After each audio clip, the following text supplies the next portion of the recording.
The Nigerian extractive industries is very critical to Nigeria as a country because, for instance, the oil and gas industry is responsible for over 70% of our revenue as a government. There's a lot of conflict in the regions that these minerals come from, and these rural people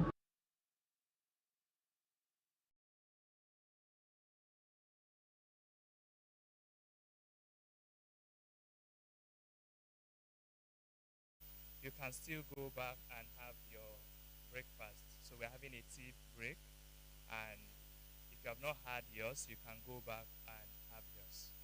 Thank you. So we apologize that we are going to be starting a bit behind schedule, and we should be starting any moment from now. But as many of us as have not gotten tea, please do that now. Thank you.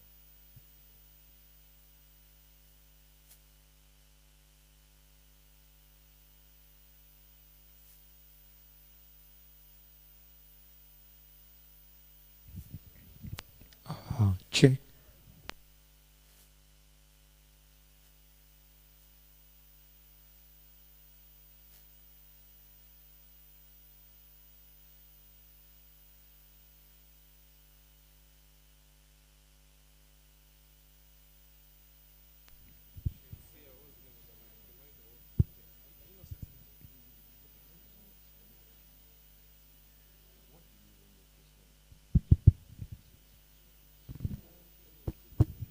One, two.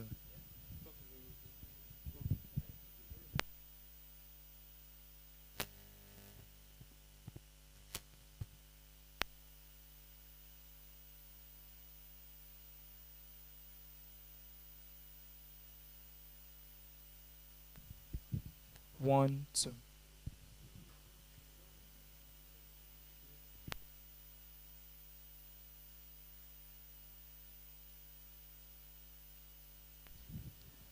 One, two.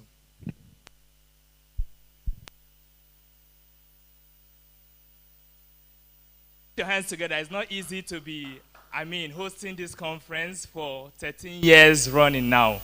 So we are also very privileged to have you here in person. We also have attendees all over the world. Some are joining via Zoom, some are on Twitter, some are on Facebook. You know, SITEI this year is holding on multiple platforms, and it's such a privilege to even be experiencing this year's SITEI. So we would start by having our national anthem.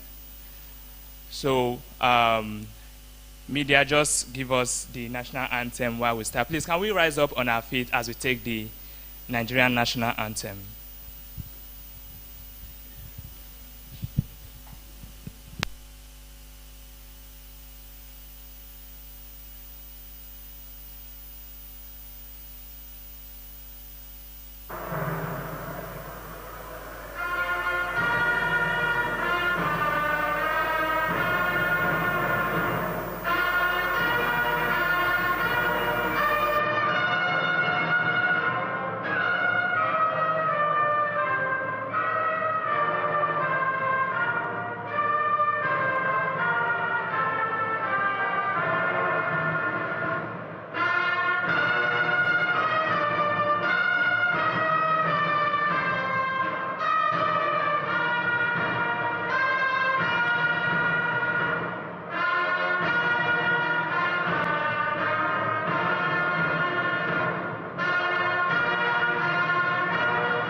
as you take your seat. Okay, so I noticed that many of us are still struggling to flow with the new anthem. So I think it is something that we should all step back and look at when we have the opportunity to. Okay, so if you are just joining us, this is SITEI 2024. When I say SITEI 2024, please say Extractive for Green Growth. SITEI 2024, Extractive for Green Growth. Thank you very much. So for her remarks, I will be welcoming our convener to give us her convener's remark. That's Bekeme Masade Olowola. She's the convener of SITEI, and she has been at the forefront of driving sustainability, both in the extractive industry and across all sectors in Nigeria. So please put your hands together for her as she comes up to give us her opening remark.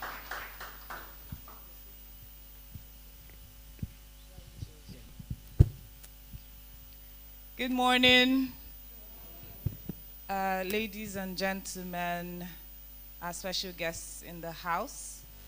As speakers and panelists today, the team at CSR-in-Action, at Zenera, our sponsors, our partners, all of you gathered here today, everyone who's joined us online from all over the world, and one of the most important members of the press, thank you and welcome to SITEI 2024. Who can tell me the rarest of human qualities? Consistency. Thank you. And that is what we celebrate today. We do celebrate the consistency of the brand at CSR-in-Action. In November, will be 14 years, and SITEI is 13 years. It's amazing. We all know what it's like to thrive in a climate like this. All over the world, it's really hard to keep an enterprise growing and going. In Silicon Valley, you would hear that only 25% of businesses, startups, go beyond the first, 5 years? Right, 3 years. And we've been doing this for 13 years. We're changing times, changing policies, working with a sector like the oil and gas and mining, which you all know can be very difficult to work in. So I celebrate us all, those of you who supported us, the team, and our partners. So we're welcoming you to SITEI 2024, themed Extractives for Green Growth, their strategic role in the just transition to an inclusive green economy. And it comes at a time that we grapple with climate change and the attendant challenges that this brings.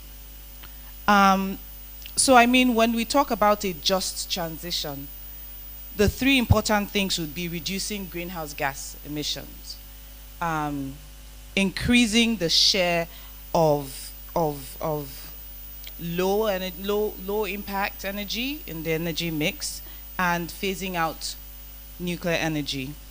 And when we think about that, and with poverty that's enveloping the world today, I think that for most people it can seem overwhelming, can seem as though it's impossible, especially considering our own nation's full dependence, seemingly, on this particular sector. Now, to counter this, political economists have traditionally offered three answers. They say, stimulate growth first, build good institutions first, or for some fortunate nations, they have inherited these good institutions that would foster growth. But when we think about our climate in Nigeria or Africa, not sure that we believe that we really are, we really have those building blocks to grow upon. And that's why I was very encouraged when I saw this piece of research by a scholar at Cornell University named Yuen Ang.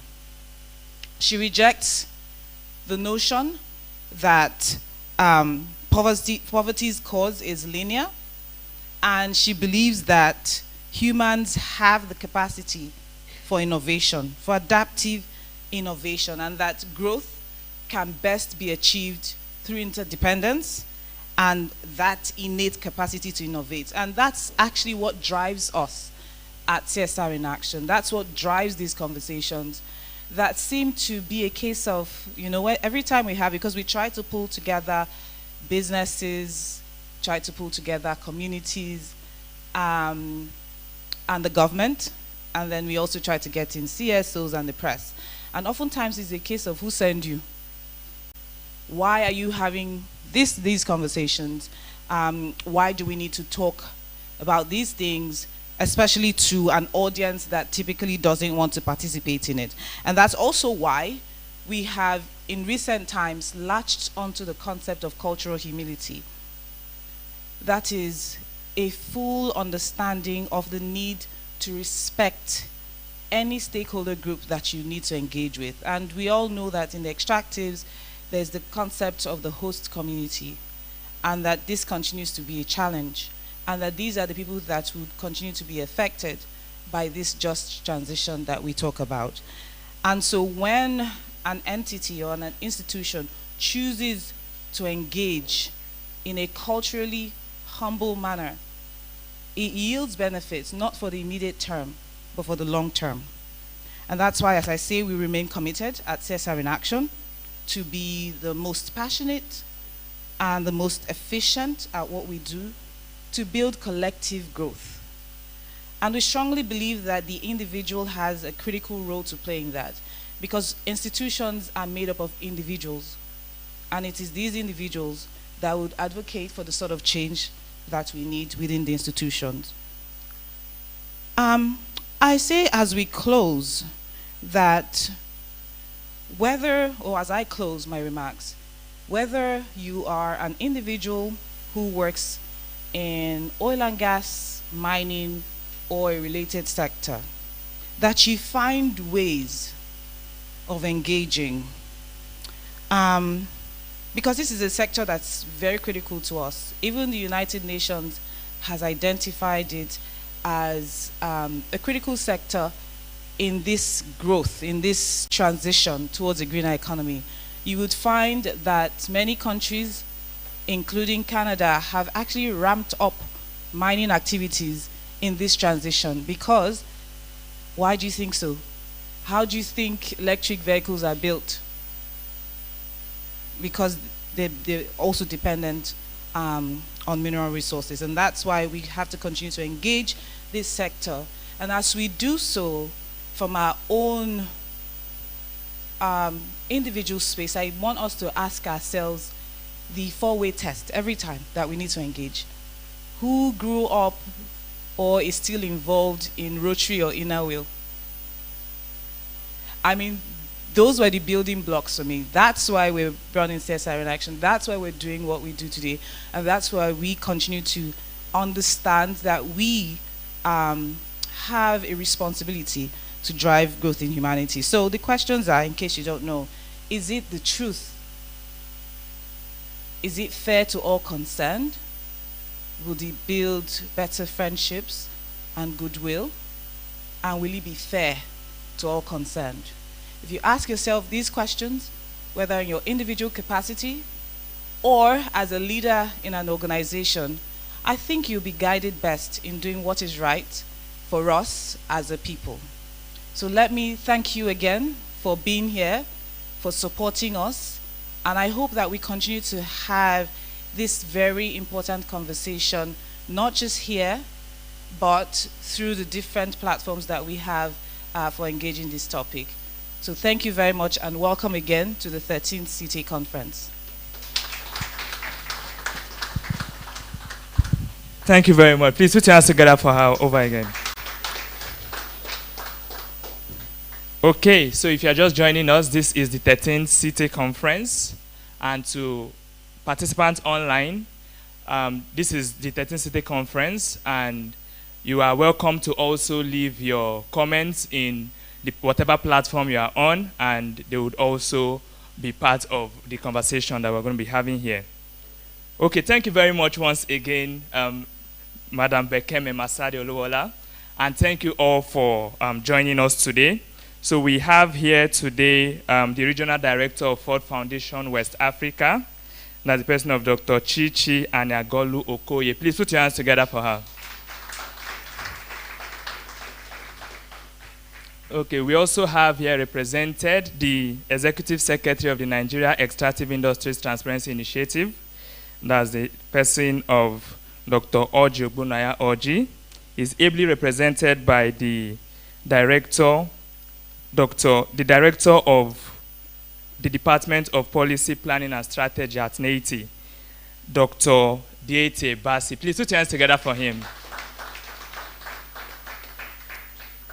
So we also have here our able moderators and panelists. I won't be able to go through all of them one by one right now, but as we progress, I will do so.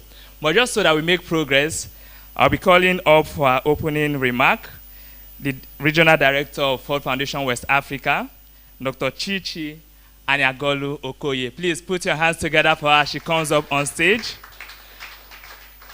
And while we are here, please engage with SITEI 2024 online on all social media platforms. You can use the hashtag SITEI. Hashtag SITEI. Thank you very much. Good morning, everyone, and welcome to the Ford Foundation. Really glad to be hosting this conference at the Foundation, and I hope that you have received our warm welcome. For us at the Ford Foundation, natural resource and climate change for West Africa is an extremely important aspect of our work. As a matter of fact, it's one of the pillars of the work that we do here. And it's important because West Africa is a resource-dependent region. And the way we manage those resources and the way we use those resources will make a major difference in how the people of this region are able to, develop themselves and sustain their lives and of course the economies of our country. And so for us, this is a critical conversation. This is an important conversation to have, especially as we're talking about the transition from fossil fuel to green energy, because that is a global conversation that we are having at this point in time. And we have to look at it from an African lens, from a West African lens. What does it mean for us to transition? What does it mean for the communities that are going to be left behind? What does it mean for the revenue that we depend on, as a country and of course as a region? So these are really critical conversations, and these are things that we have to look at to make sure that we don't replicate the mistakes that we made with fossil fuel. For many people, there are different conversations that I have held with people in different conferences. We have, maybe I will say we have two extreme two bodies of thought. You have the people who say, oh, the West has developed with their natural, fossil fuel. Now they want us to abandon what it is that we have, and I want us to suffer. We are not going to diversify. We are going to stick to what it is that we have. We're going to produce what it is. As a matter of fact, I was talking to somebody from Total yesterday, and that was a conversation the person was having with me, and saying, the world cannot dictate to Africa, or to extractive countries what they should be doing and the rest of it. So you have that one school of thought. You have the other school of thought that says the train has left the station. Whether we like it or not, the train has left the station. So we had better be prepared for what the inevitable is and get ourselves ready to take, advantage of the new reality, which is the green economy. There is a position for both, but I will say quite honestly that one of the things that we didn't do well with our fossil fuel extraction was the fact that we don't control anything. We have continued to be a raw material producer, and because we're a raw material producer, we are not in a position to dictate what happens. we can't even consume what it is that we produce, enough to keep that industry going. So if Africa was to continue to produce petrol and say, okay, to hell with the rest of the world, even if we sold it to ourselves, only to ourselves, it will not sustain the economies of the producing country. So that's the reality. The reality is that if the rest of the world has decided that they are going to diversify from fossil fuel, whether it is fair or not, whether we like it or not, it is going to have a major impact or not, because they are the major consumers of the produce. They are the major financiers of the produce.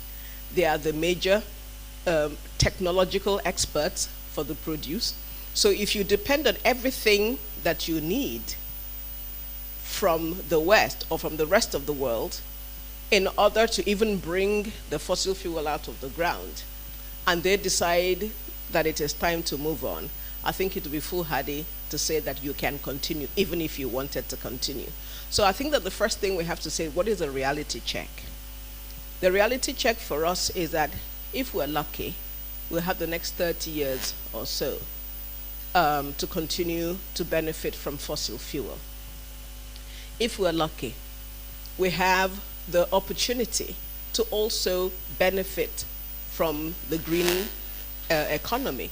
Because quite frankly, many African countries are actually not going to be transitioning in the real sense of the word, because we are also still the producers of the raw material that will be needed for the green energy.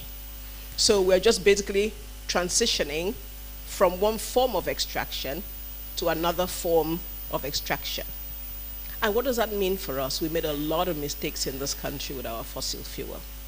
And if we're talking about sustainability, the question for us is, one, how do we ensure that the communities that bore the burden of our fossil fuel extraction are not going to be abandoned, are not going to be left behind? We are already seeing a lot of divestment happening from onshore to offshore, rigs.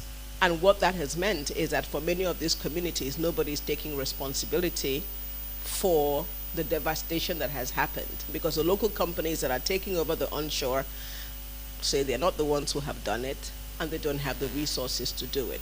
So how do we, as a country, if we're talking about sustainability, how do we make sure that these communities are sustained? How do we make sure that these communities do not end up in the same situation that we had in the 1960s? Because most people have forgotten that in the 1960s, and the early 70s, that today's fossil fuel was yesterday's coal, yesterday's tin ore, yesterday's, cobalt and the rest of it, bauxite. And if you go to those communities, if you've ever been to Jos, you will see huge craters, in the land that have become artificial lakes that are actually very dangerous to communities. Those communities became abandoned. If you go to Enugu and you look at the coal mines, they have all been abandoned. And many of those communities have never recovered from the abandonment. So we have that history, we have that experience. What do we do as a community to ensure that we don't do the same when it goes to fossil fuel? How do we ensure that the transition is just? In the real sense of the word, the Ford Foundation is a social justice organization. So we're very, very keen and interested in the justice question. And the justice question for us is, how can you ensure that the communities where extraction happens are the ones that are actually benefiting from the extraction that is happening with them? There can be no conversation around sustainability without the sustainability of these communities.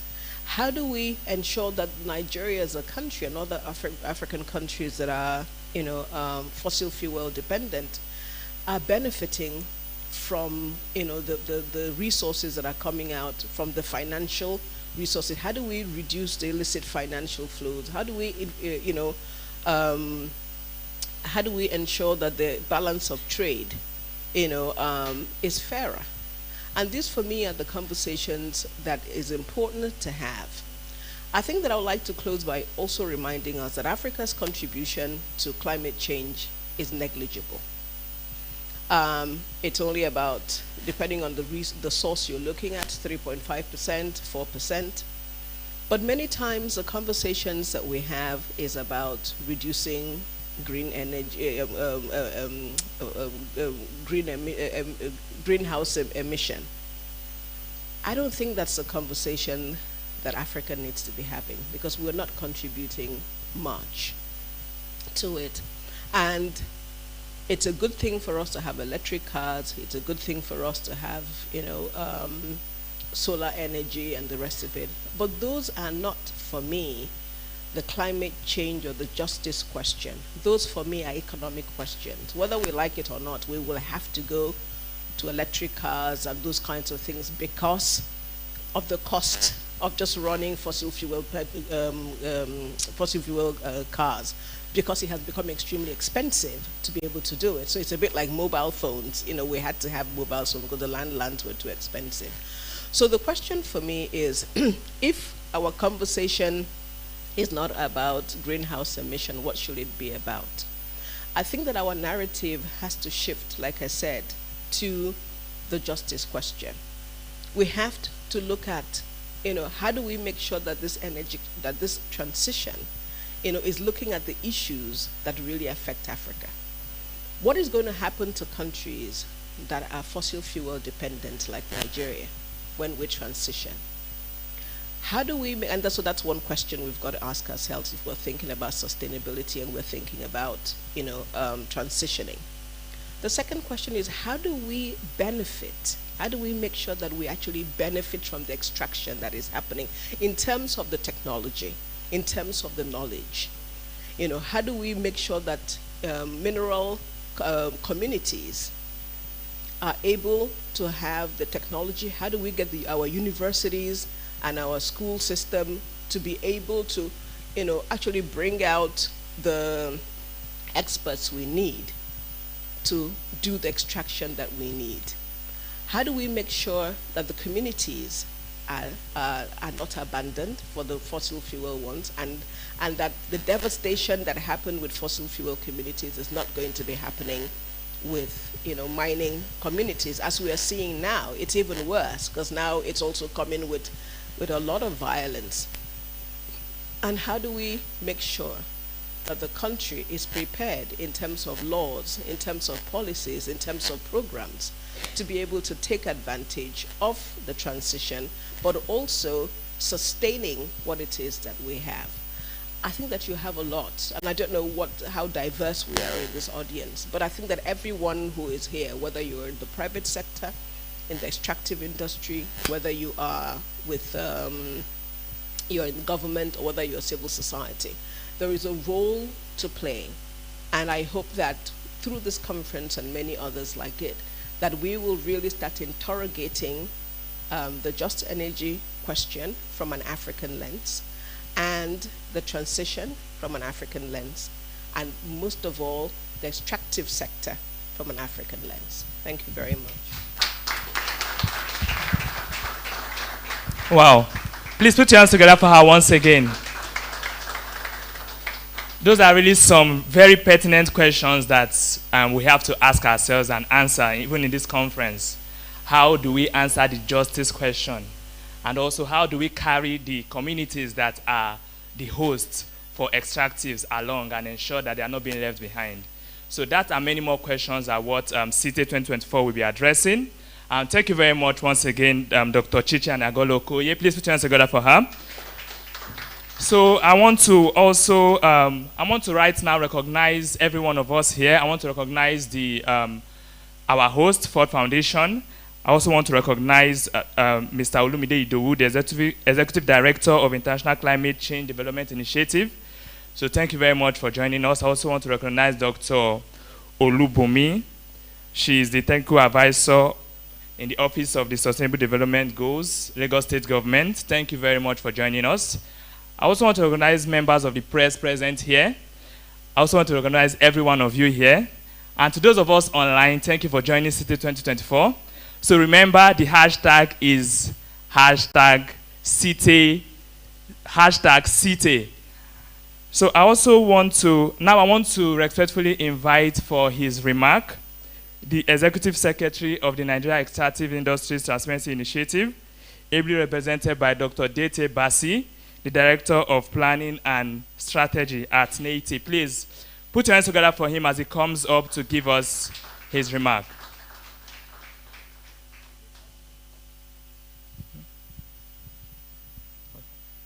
Oh, okay, he's joining us virtually to give us his remark. So, studio, let's have his remark, please. Let's have him. Good morning, Dr. Okay, good Basi. morning. Can you hear me? Yes, we can hear you. Yeah, good morning. Okay, pleasure. So, I'm studying for the Executive Secretary of NATI. My name is Dr. Dita Basi, as you rightly said.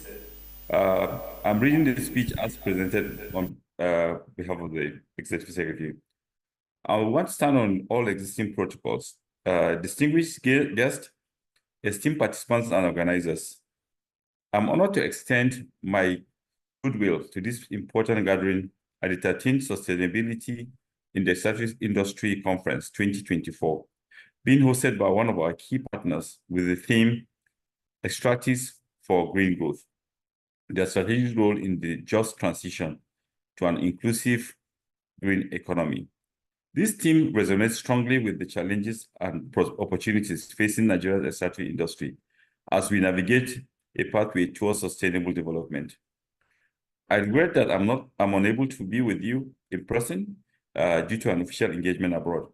However, I'm pleased to share NATI's unwavering commitment to addressing climate change, supporting the energy transition, and advancing green economic solutions through transparency and accountability in Nigeria's extractive sector.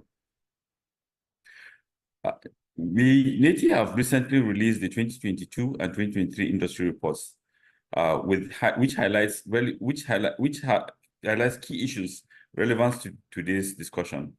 One of the most pressing challenges we identified is the environmental impact of oil theft and pipeline vandalization, both of which significantly contribute to emission. These illegal activities not only undermines our economy, but also accelerates environmental degradation, worsen climate impacts, and the fight against oil theft and pipeline vandalization must therefore be seen as central to controlling emission and safeguarding our environment. Additionally, gas flaring continues to be a major concern.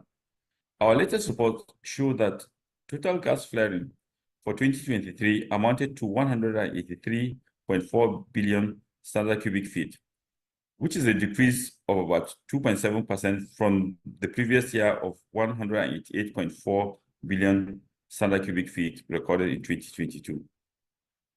This is a positive step, and this can be attributed by government's intervention aimed at reducing gas flaring and the economic strategies which strategize towards the promotion of gas utilization for gas to power generation and Nigeria's commitment to international climate change agreements. However, much remains to be done to ensure that we fully harness the potential of our gas resources for clean energy while minimizing environmental damages.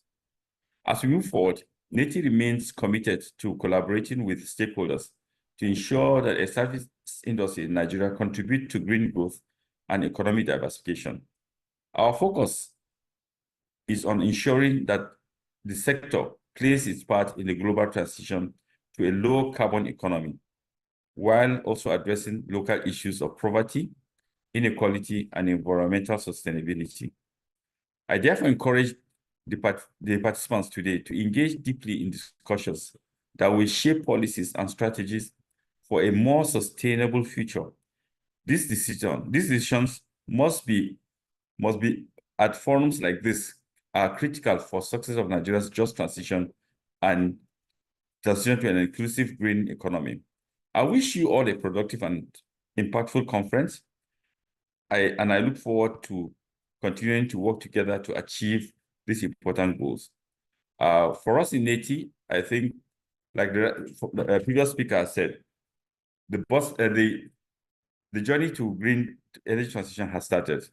And there's a saying, the last decade was lost not because there's no coal or tin, this thing, but because energy has moved on and newer sources of energy are found for mineral resources. Our coal mines are there, but like we all know, energy transition is moving away. We had a moving away from it, and but for Nigeria, we're lucky as a country that we have a lot of lithium and also energy sources. The convener has said something. Countries like Canada are ramping up production in terms of lithium and other critical minerals. But we're exporting our lithium and other mineral resources, energy green mineral resources, in its raw form without any value addition in country. I think we need to look at that. And we also need to look at when we leave this energy, when oil and gas has moved on, we are going to be left with stranded assets, like the assets in jobs that had been left. But basically, our oil assets that our production will drop, we'll be left with stranded assets. How do we mitigate all of these things? I wish you all a very, very successful conference, and whatever decisions or policy issues that have been brought up here, we should be able, in native, we'll look at it and how we can formulate it in policy issues and to advisory for government. Thank you, and God bless you all. Thank you very much. Thank you very much. Please put your hands once again together for Dr. Dete Bassi. Okay, we are going to be having our first panel session soon. And before we have that panel session, let us once again put our hands together for the Executive Secretary of the Nigeria Extractive Industries Transparency Initiative, NEITI. We also want to recognize our partners, Access Bank. They have been at the forefront of driving SITEI and other sustainability initiatives across Nigeria. Please put your hands together for Access Bank. Okay, so we have right here with us in this conference and online, we have members of the press, we have members of CSOs, we also have the private sector, we also have members of government institutions. So we have all stakeholders present here, and the first panel session will be dealing on multi-stakeholder engagement in policy development for the shift to green growth. And to be moderating this panel session, I want to welcome up to the stage Mr. Olumide Idowu. So Mr. Olumide Idowu is the Executive Director of International Climate Change Development Initiative, and he has been at the forefront of driving climate issues in Africa. He's well reputed for his work, and he's known as Mr. Climate. You're welcome, sir. So I would have you welcome your panelists and introduce them to us and tell us about what to expect in the panel session. Thank you. Yeah, thank you very much. Yeah, my name is Olumide Idowu, and I'm very, very happy to be here physically. Because, you know, when you are somewhere physically, it shows that you'll be able to gain more of, you know, physical conversation and also to understand the feelings of the person that is speaking. So I will be calling on the stage my panelists that we are going to be doing this together on the multi-stakeholder engagement in policy development for a shift to green growth. The first panelist today is Dr. Victoria Gbade-Geshin. She's the visiting fellow from Cambridge University. Please give her a round of applause, please. I also have Dr. Olubumi Akinlade. She's the technical advisor to the Office of the Sustainable Development Goals, Lagos State. Thank you for having me. Then we are going to be having our two virtual, speakers. I have Miss Lucy Okeke, Senior Manager, Environment and Community, NMDPRA. I'm sure she's online, right? Okay, good. Welcome, ma. Then we also have Mr. Dele Anyoleke. He is the National President, Miners Association of Nigeria. He's also going to be joining us online today. So let me quickly, before I give a little introduction of what we are going to be talking about, I just want to give my panelists a sort of, just in 10 seconds, let us know you and what you're actually doing in your own field. Thank you. Okay. Good morning, everyone. I am happy to be here I am Victoria Gbadigeshin. I'm a lecturer at the Federal University of Ekiti, and I was privileged to also be a visiting scholar at the University of Cambridge earlier this year. Thank you. Good morning, everyone. I'm also very happy to be here. I think you've already introduced me, but I will say it again. My name is Dr. Olubunmi Akinade, and I'm the Technical Advisor at the Office of Sustainable Development Goals in Lagos State. Thank you very much. I know the reason why I want to do that, in case I was not able to pronounce your name very well, so that you'll be able to say it, so that I will be able to be saved from not calling. Thank you so much. I don't know if you can have the people online, but maybe during their own contribution, they can also introduce themselves. Yeah, I love this, panel session, because we're going to be talking more of stakeholders. And when we talk about stakeholders, we're able to understand that everybody is involved in the conversation of energy transition. I'm not okay, yeah. So I'm not, I'm going to be coming in based on some sort of your recommendation, what you're actually doing and how we can make it more better.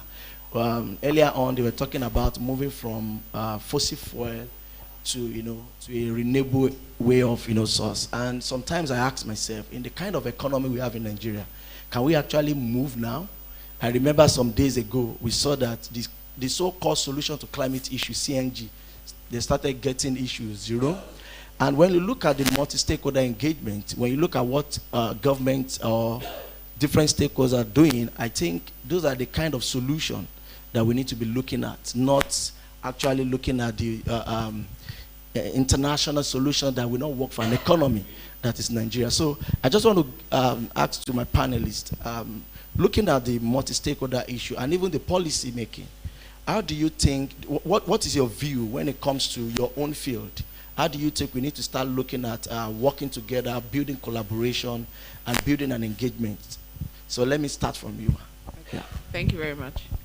So from my own experience and working with government, the best way to move forward on things like this is a bottom-up approach, because we've realized that in the past we tend to do top to bottom. The government just makes policies and everybody's meant to comply and follow. But when we go from the bottom-up approach, we're involving the communities, we're involving local stakeholders, and we need to carry them along and let them also have an input in whatever policies the government is formulating, and then we can get feedback from them as well on how to move forward. Yeah, thank you very much. Let me come to Doctor. When it comes to strategy, as a lecturer, most times research. And when we talk about the implementation and strategy to make it work, what kind of strategy do you think will help us moving forward? Thank you very much. I think I will agree with her that we need to start from the bottom. And it's more of creating awareness. People need to know what we are involved in, actually. What is at stake when we talk about sustainability. And when we're talking about how to transit, people need to really, the first thing is, what is this about? Because the truth is many people are not even aware. We talk about, okay, this is affecting us, but it's from the top. People there, we understand and we make policies based on that. But the people that the policies are meant for, they are not even aware of what is at stake. So we need to start educating people.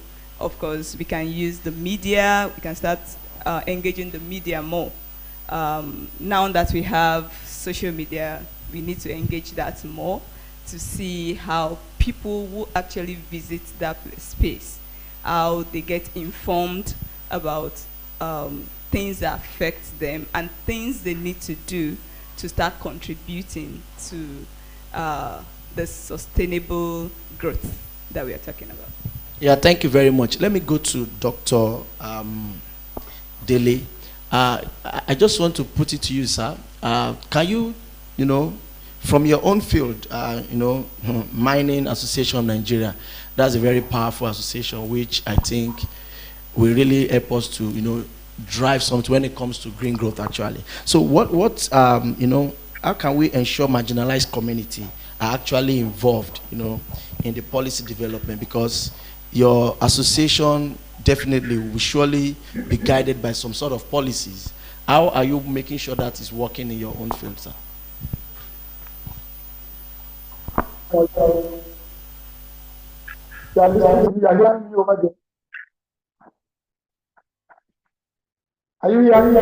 Yes, we can. All right. Thank you very much. Lady Anileke is my name. And like I've been rightly introduced, I'm the president of the Miners Association of Nigeria.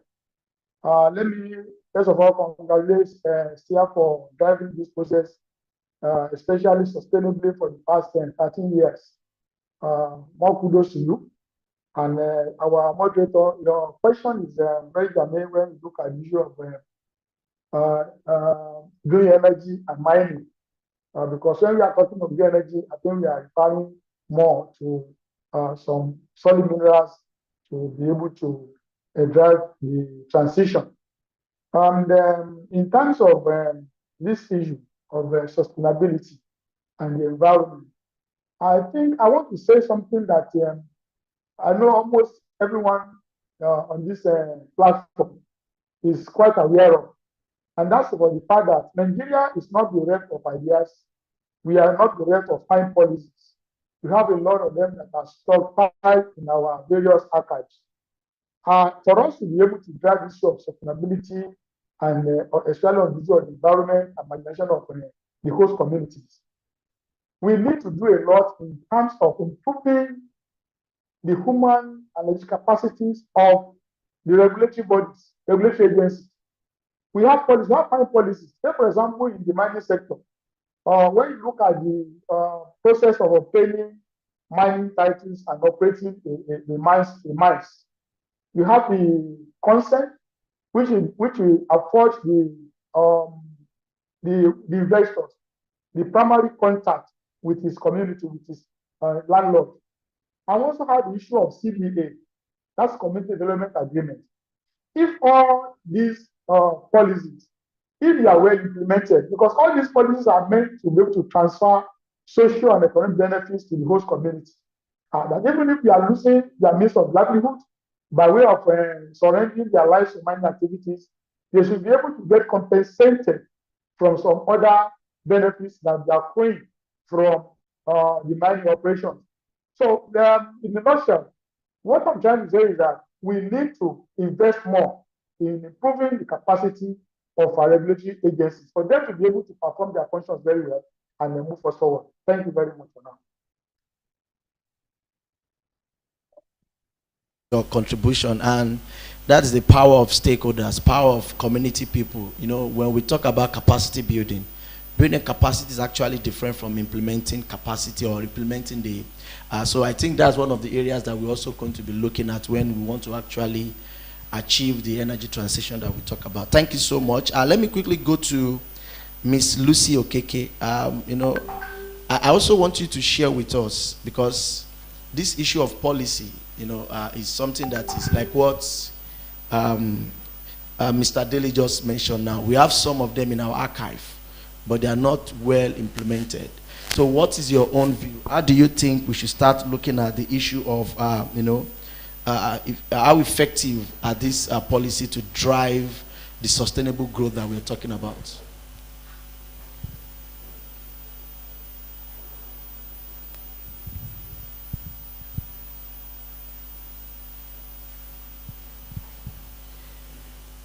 Miss Lucy Okeke, please, are you online? No. Oh, okay. So thank you. Thank you very much. Let me come back to my part. I want us to talk a little bit about policy development. You know, how policy is guiding the work that we do as a stakeholder, from the you know, education sector, from the let me call it from the government sector, right? So what do you think? Coming from you, ma'am, you know, this issue of policy, like what Doctor said, Mr. Daly said, he has really emphasized much on how these policies are not actually driving what it's supposed to do. When you look at, let me give you a very good example of the climate change policy, even the national determined contribution. You know, most of these countries, we have at least, I think, 7 sectors now in the NDC. And how many of us as civil society or stakeholders have actually picked some targets, the way we have 169 targets on the SDGs? How many of us have actually picked? Because when you hear policy, you'll be thinking everything is policy that the government developed. We have such policy of the national determined contribution, which also support our energy transition. Even the energy transition plan document is there. And many of us as civil society and stakeholders are actually taking this to influence the kind of implementations that we have on ground. So I want it coming from the government angle. How is the Office of the Sustainable Development Goals trying to look at these policies and try to see how we can, enhance this the sustainable growth that we are talking about? Okay, thank you very much. So I'm going to be speaking specifically for the Lagos State government and not the federal government. Because at Lagos State, we've done quite a lot of work when it comes to enacting policies. But one thing, like I said earlier, is we've realized that we don't need to sit down in a room and enact policies. So one other thing that we do is to ensure local adaptation. We make sure that people from the communities, especially the marginalized communities, have a voice in implementing or enacting those policies. For example, I'm going to use the Lagos State Climate and Adaptation Resilience Plan that was developed in 2021. This was developed also with the marginalized communities. They were involved in the development. And the plan just basically tells us how we're supposed to mitigate climate impacts in Lagos, especially if we're looking at SDG 13, which is climate action, and SDG 15, which is life on land. And considering that we have the rising sea levels in Lagos, and from all we've seen now, there's a lot of flooding and all of that. So we're making sure that we're carrying the marginalized communities along, and everything that we do in Lagos, we ensure that they always have a voice, because we all know that the plan is to make sure no one is left behind. Yeah, thank you very much. Before I move to, this set of policy, for me, I just want to also look at it from the angle of those policies, where maybe it's because you are from the government, maybe a civil society will be able to help me break it down on how they're actually using those policies to influence actions they are making. Because, there's a lot of gap when different civil society working in silos, and by the time you want to actually get some outcomes of what your project is actually doing to support or complement the effort of Nigerian policy, is a little bit, but let me move to Doctor now. Coming from the education angle, because I always have this mentality. After I finished university, I never went back to check my notes or stuff like that. We face the reality. Now, looking at the industry that we have now and moving to a sustainable way of living, do you think the education system is actually, inculcating the idea of policy? It might not be all courses, but I know in your own field, how are you trying to make sure that we ensure that kind of opportunities, that right from the education level, we started understanding the kind of policy to implement our, the way we grow the economy, how the economy is growing and stuff. So I think you can share a little bit of what the education system is doing as one of the stakeholders as well. Okay, thank you very much. Let me start by saying that from the research perspective, like you said earlier, that we do the research and just dump somewhere for some people. I think we are moving from just that desk research to doing research that actually affects or that have effect on the society. And that is why we are involved in things like climate change research, research on the environment. And I think that's why I'm actually here too. It's because I actually did a kind of research on Earth Women. I met us watching Earth Women when I came in, and I was excited. We approach it from different perspectives. Some of us, I am a discourse analyst. I look at language, and so in the media particularly. And that's why I'm drawn to documentaries. And what we actually try to do, let me talk from my perspective, is that we want to look at the voices in those documentaries. Who are the people saying what? All right. And we are particularly interested in what are the people in the host community saying about their experience of extraction. what are they saying, and what are the political demands they are making. And we believe that such things should actually form the basis of policies that the government would make, and that collaboratively will try to implement to actually improve the lived experiences of those people, and of course of those of us who think we are also not in those environments. Because the truth is, we live in a global village, and whether we like it or not, everything ends up affecting all of us, right? The heat affects all of us. The rising sea level would affect all of us. I was lodged in a hotel yesterday, and my sister was there. She said, just pray that it doesn't rain before the water will sweep all of you away. I was like, is it that bad? Yes, I don't live in Lagos, but we experience flood too. You understand? So nobody is left behind. And we really need to start thinking about the fact that all of us are in this together, and that is why all of us should be involved in solving the problem. And coming from the policy perspective, there are courses we take actually in the university that educate our students about what is happening in our environment. For example, in my department, Department of English and Literary Studies, we have a course we call Language and National Development. And one of the topics we actually look at is language and development. We look at the goals, SDG goals, and we look at the involvement of how is language used to form these policies. And when we do that, we actually try to look at the agents. Who are the people talking? Who are they talking about? And the ordering of the way you talk actually tells us what the focus is on. So we try to analyze what the policy is focused on and how the focus can actually help growth and development. Thank you.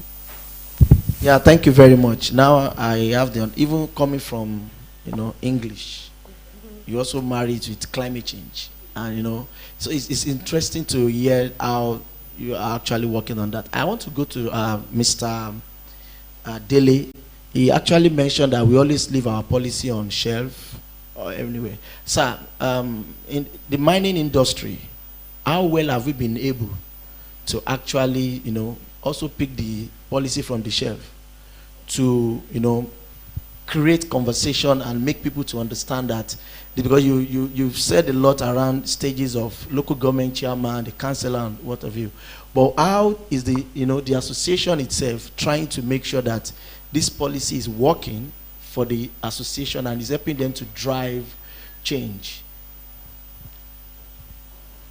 Thank you very much. We are not the regulator. We are operators in the business.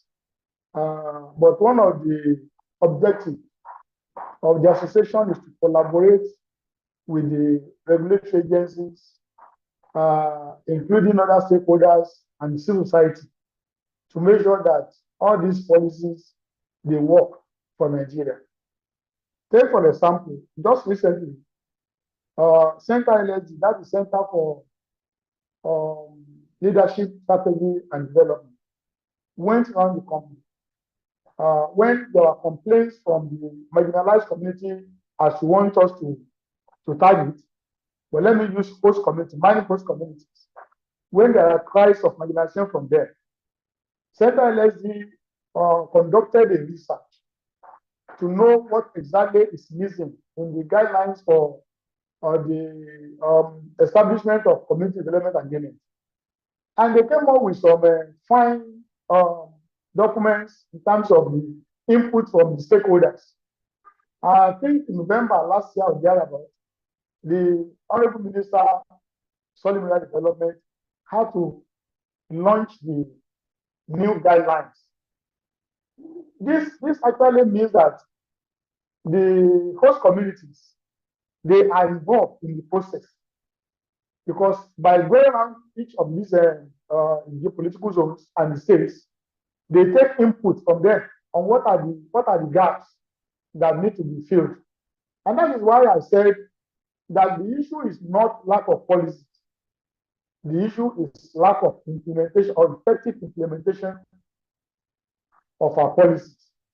On our own part, we do carry out sensitization, and we do collaborate with government and local communities to make sure that the rights of everyone is protected, and to ensure that no community is marginalized on account of taking out resources that are developing and developing other regions of the world from their soil. So this is what we do majorly. We collaborate and we carry out certain programs and advocacy with all stakeholders and society. Thank you very much. Very much. I don't want to waste our time. I just want to quickly, this should be my second to the last, coming down, I don't think we still have Miss Lucy. Okay. Yeah, let me quickly come down to, to practical now. We've been, like what Mr. Dele just said about they are doing advocacy. Most times, community will not want to listen to advocacy. Community want to listen what is in need for us. And when we are talking about this extractive industry, we are talking about green growth. What I want as a community person is what can make me feel better. When the issue of displacement comes in, moving somebody from one place to another, that means you are moving an entire city. And without a proper city, you cannot, when you move somebody, it's going to cause a lot of problem. When the person get there, somebody that is fishing already, that is making money from different kind of income, and you are moving the person. Now, I want us to look at case studies, practical aspect of this issue of green growth, moving from fossil fuel to renewable energy.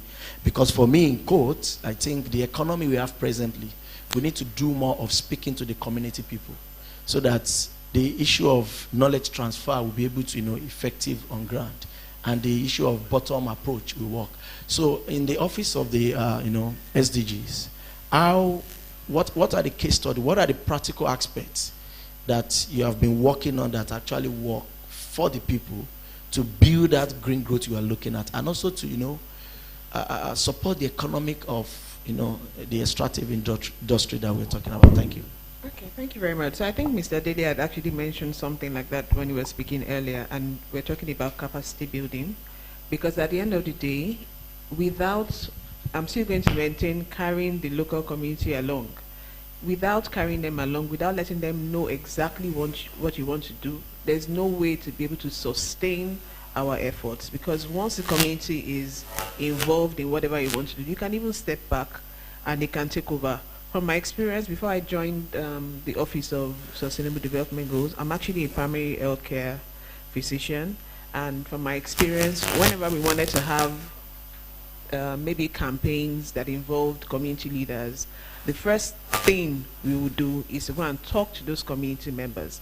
Let them have a buy-in, let them understand the importance of the healthcare program that you want to bring into their community, and they will now even be the ones letting their fellow community members know the benefits of what the government wants to bring, or the benefit of what they can get. So it's very important that we build their capacity, let them understand why the extractive process leading to green growth is important, because without that, if they don't understand what they're meant to do, they will just think, like you said, what is the need for me? How much am I making? How much are you paying me? But once they take ownership of whatever you're bringing to their community, then it can be sustainable, and without you, they can continue whatever they want to do. Yeah, thank you. Now you have the floor. Okay, so I think I'm going to also harp on that point, because I believe it's very important.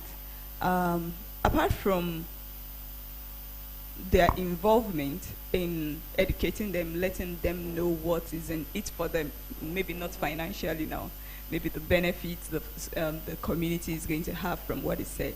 I think it's also important to listen to them and see how they are affected by the activities in their environment, one, and let them profile solution. There is a body of research that is growing now on traditional ecological knowledge, and it talks about traditional solutions to ecological issues. What are the ways this community, what are the ways these communities have actually been addressing their own issues? Maybe we want to listen to them. Maybe it's not just about us telling them what to do. What have they been doing that has been working for them? When we learn from that, we can make those points better, And from there, when they see us actually learning from them, they are more willing to cooperate with us, because they are not just at the receiving end now, they are also giving something, they are also bringing something to the table, and that makes everybody happy, I guess.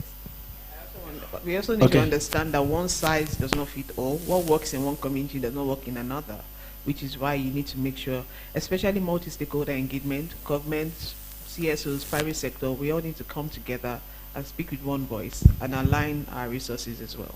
I think you just stole the last thing. So I just want to give everybody the, in one sentence, how do you think we should continue to build the momentum to, drive policy that is well implemented, and also to see how we can engage all stakeholders in achieving the extractive policy development for Nigeria? Yeah. Let me start from Mr. Dele. Sir, you have the floor.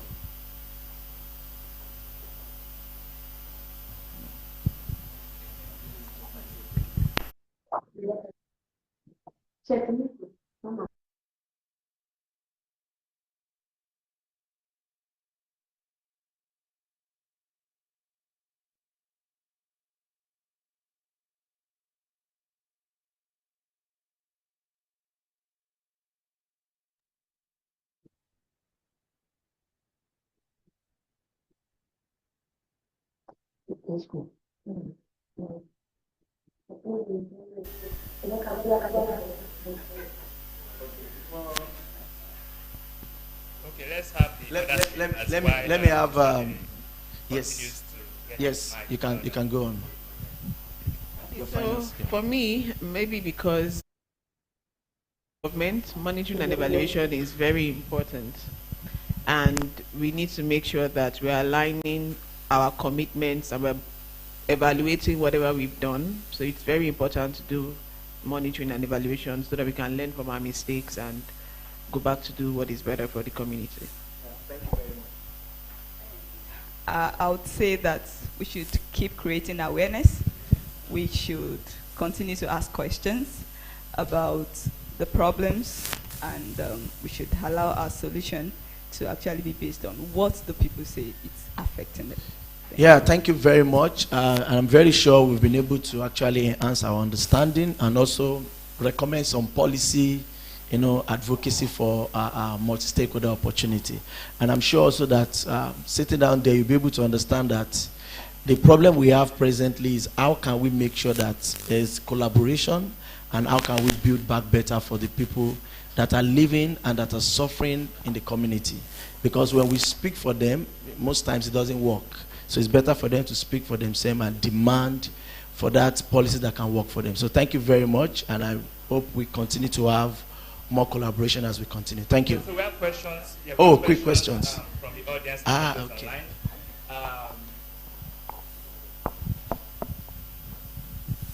Okay, so quick one. I would just call on anyone who has a question here to put up your hand, and the microphone will come to you, and you direct your question to any member of the panel that you want to direct it to.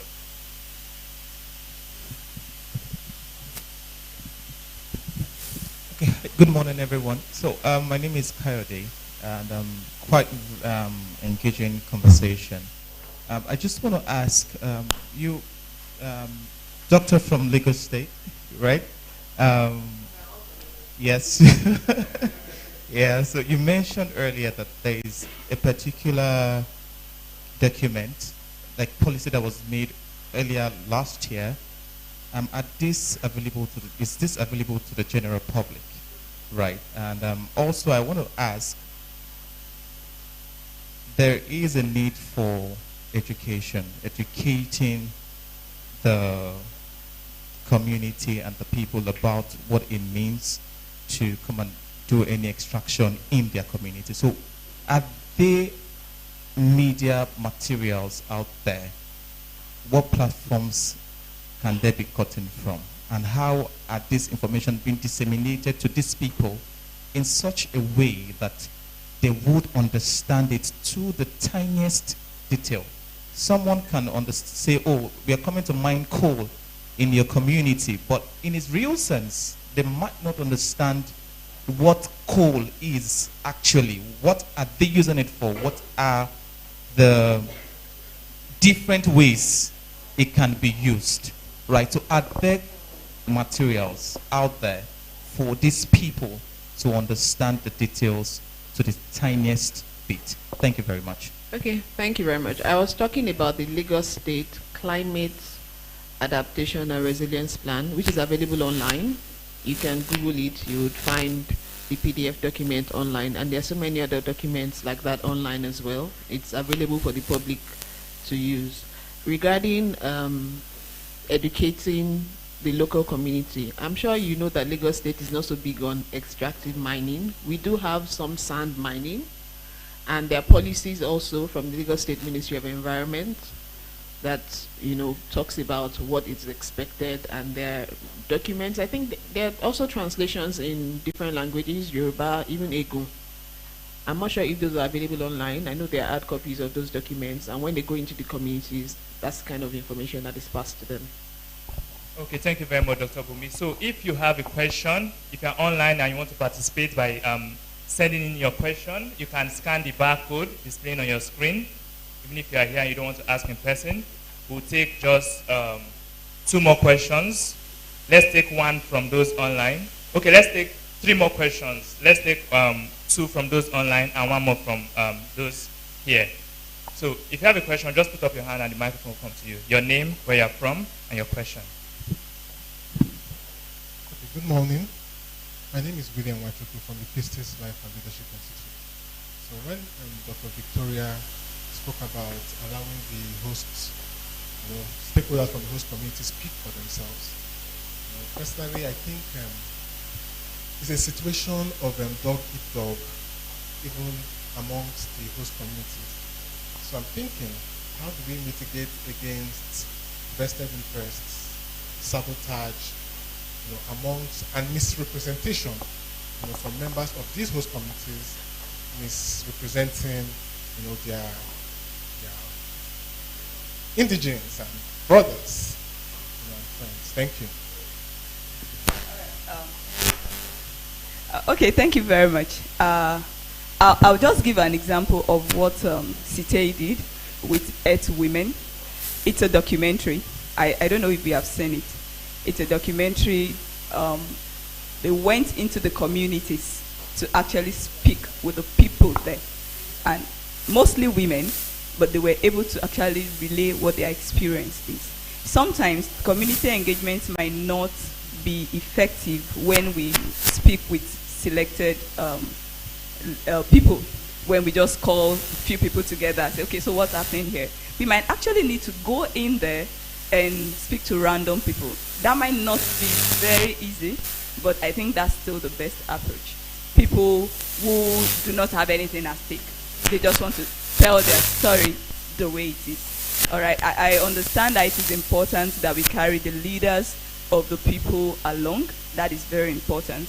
But we can also craft our intervention in a way that it is not centered around just the leaders in the community. We just want to speak with, okay, so can we actually move out? Can we meet your people? Just tell them that some people want to meet them, and with me, we mean no harm, kind of thing. I think that could work.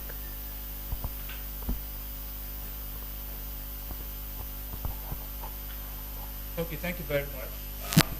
Do you have any questions from those online?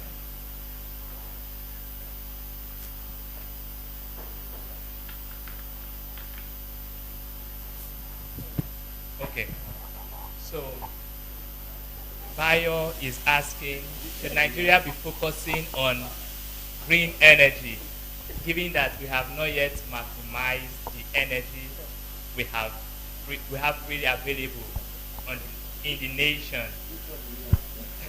So, so who will help us? Yes.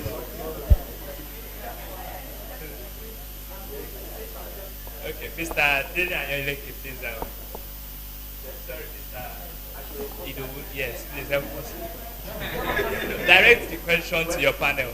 To anybody. I don't know whether Mr. David. Yes. Mr. Dele Ayonika, are you still with us?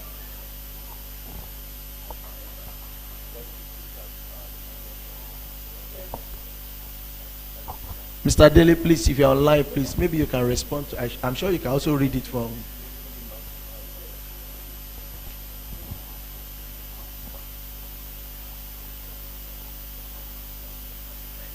This question is not online.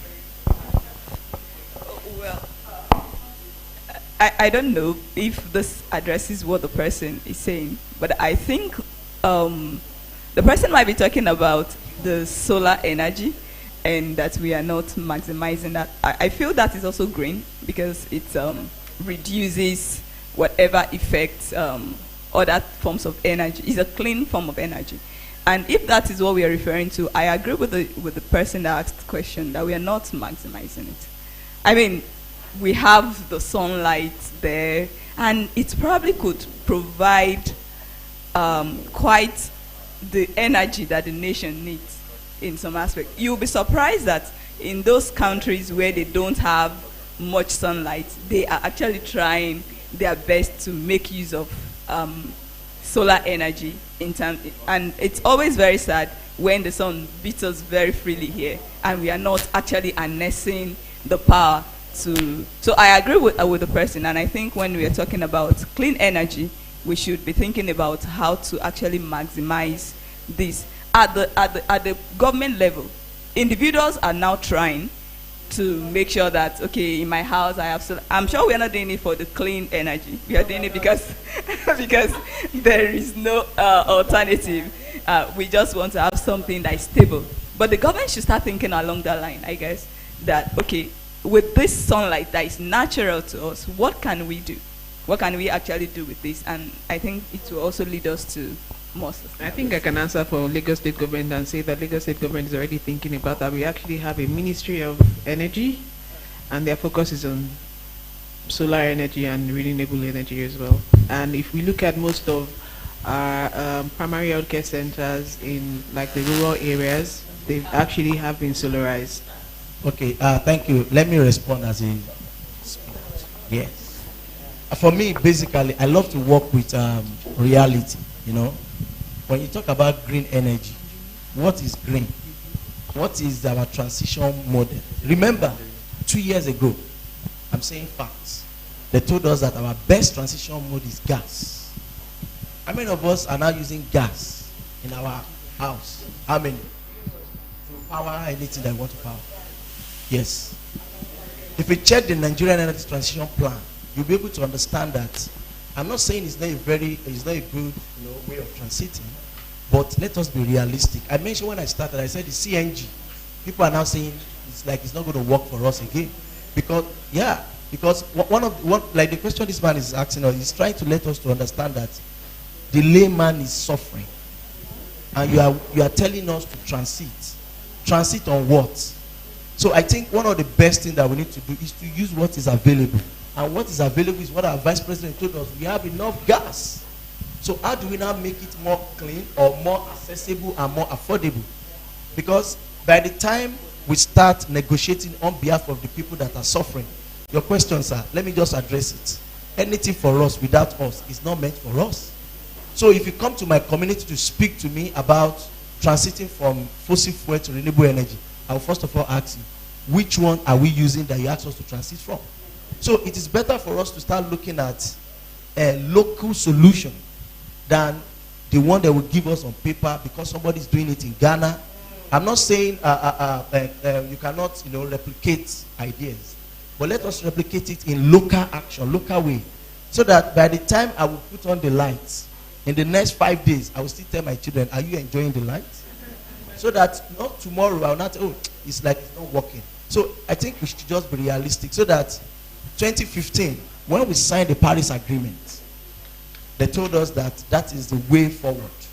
We moved from that to rule book. Sorry, people might not know all this I'm saying, but that is how we are moving. But do you know, every year, our government sign 1 or 2 particular documents in the Conference of Parties. So when you sign, how do you localize that signature that you put back home? So I think that is the question that the person is trying to let us know, that the layman is suffering. how will the layman have at least 15 hours electricity in a day that the person will be able to say, okay, fine, if I leave this 6 or 5 hours, I'll be able to know that I can drink that cold water in another 4 hours. So I think the realistic way is to see how can we solve our problem locally using the what it is available. Sorry for me, I'm not the moderator. I'm not the moderator. So thank you very much. I don't think we have. Thank you very much, Mr. Idowu. So we have a member of the audience who wants to give his own contribution to the conversation. Please put your hands together for him. Your name, where you're from, and your contribution.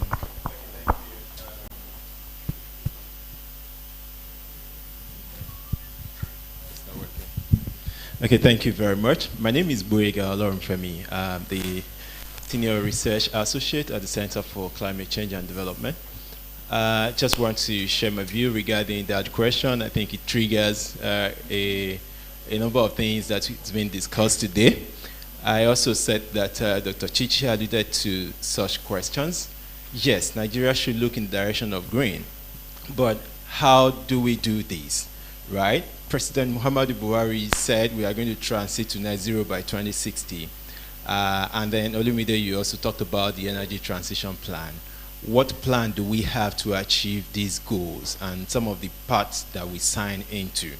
And if you look at the transition to energy, to green as it is, it requires infrastructure. So do we have this infrastructure in place? I'll tell you, we don't have as much as nearing what it is to get us there. And that means we need funding to ensure that we put this infrastructure in place to be able to ensure that this also gets to people. And now the global world is saying we are no longer going to be financing some of the aspects of this infrastructure that will get these things to the people. Now, the energy that you think we have, which is the fossil fuel, we're talking about phasing it down, right? It took a lot of geopolitics to actually let COP28 allow gas to feature as a transition fuel at Dubai. And now we are preparing to go to COP. We're talking about a finance COP, still talking about money. We didn't have the 1 billion that the developed country promised us the other time. But now we are saying, let's make it 350 to 500 billion per annum. In fact, the African group of negotiators are saying, make it 1 trillion. Where are they going to get it from, right? So now, a lot of research has gone into the cost of Africa transiting to green growth. And if by chance that happens, then Africa becomes a superpower. Now, granted that there are a lot of power play when it comes to Africa becoming a superpower at a certain level. And this is what we need to begin to talk about. You talked about the localizing this solution. How do we then ensure that people have the capacity to develop the local solutions to some of the problems and challenges that we have? A lot of gap regarding capacity building that we have to sit together and develop and put in place.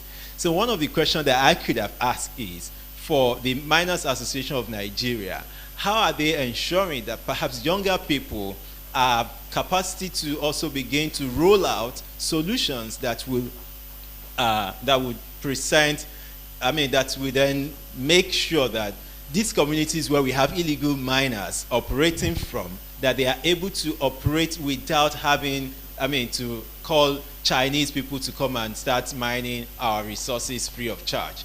Dr. Chichi made reference to that when we have some of these challenges. Why do we have people far and near coming to our place, mining this, taking them away free of charge, and then we'll have to take visa before we visit some of the countries that our resources are going to?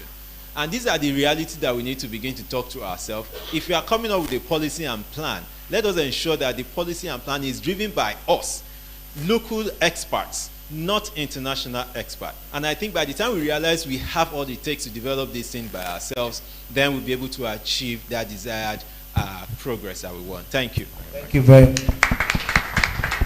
Thank you very much. Any closing remark from the head of the moderator of the panel? Thank you very much, everybody. And I think what we are taking away from here is, I said it, how do we enhance collaboration? How do we actually start talking about recommendations for the solutions that we want in the extractive policy development conversation. And I also want to say thank you to my panelists for sharing your expertise on the issue of extractive.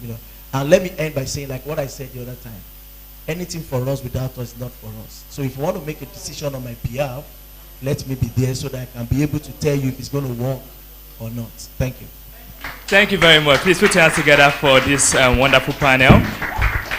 Dr. Victoria Gbadigashi, please kindly wait behind. You are going to be giving us a... Okay, yes. So up next, we are going to be having... So please, you can... go back there. Okay, up next, we are going to be having Dr. Okay, let's have just a short picture with the panelists, please.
Okay, please, up next, we are going to...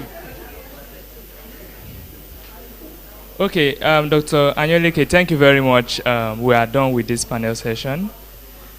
And so up next, we are going to be having a short lightning talk. We have Dr. Victoria Gbadigashi. Just a quick one. We have been hearing about Earth Women. In the last panel session, there was quite a number of references to Earth Women. So Earth Women is a documentary that was conducted by CSR-in-Action, and that was with the sponsorship and partnership of Ford Foundation. So the documentary basically studied the plight of marginalized communities and women in the extractive industry, especially in oil-bearing communities in the Niger Delta. So Dr. Victoria has used that for her PhD work. She has done quite some excessive study on the documentary, and she would like to discuss with us her findings. Let's have Dr. Victoria Gbadigashi. Please put your hands together for her.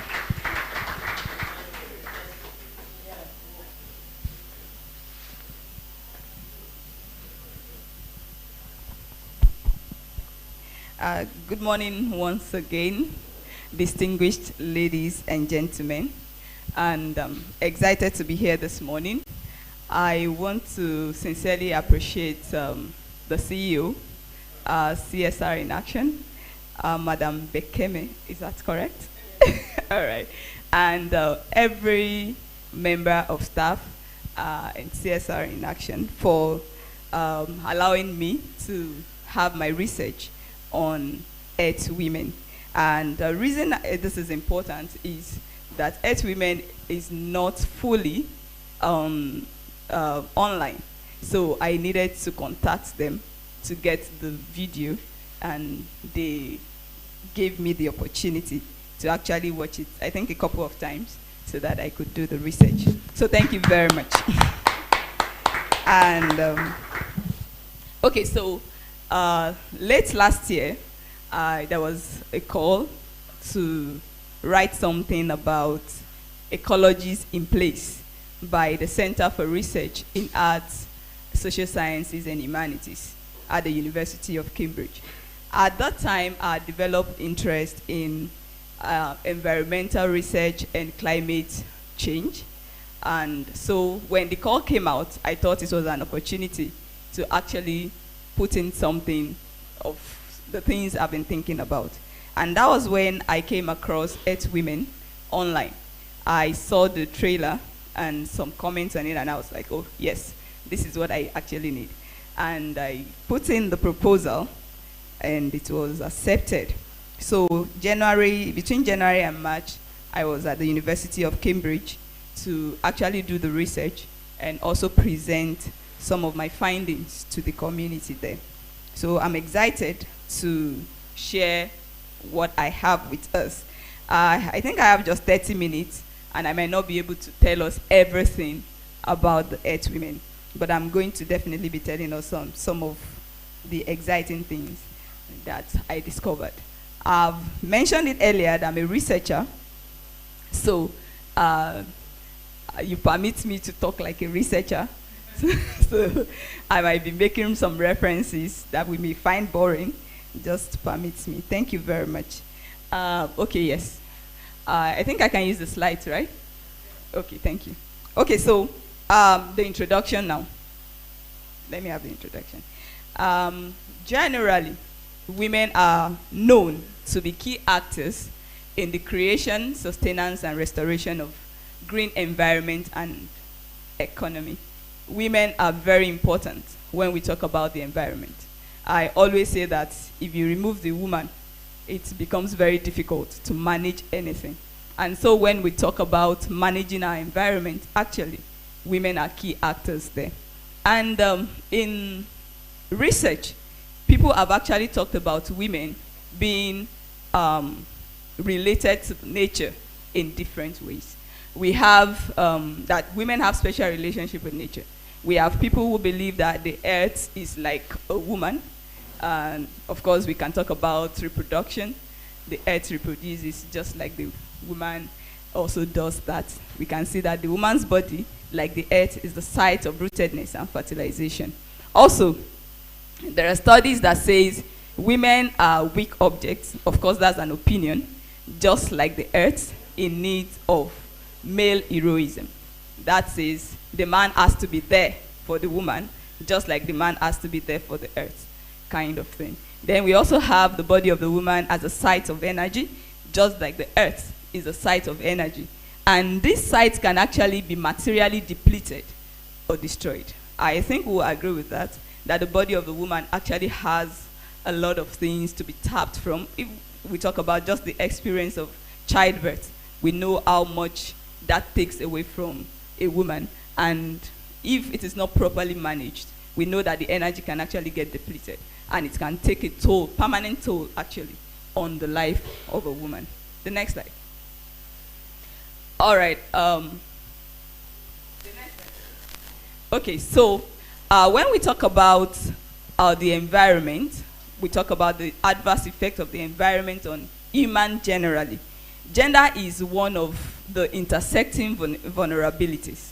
There are other things that intersect with the environment to make us vulnerable. But gender is a very, very important one, because there are differentiated effects of the environment on the gender.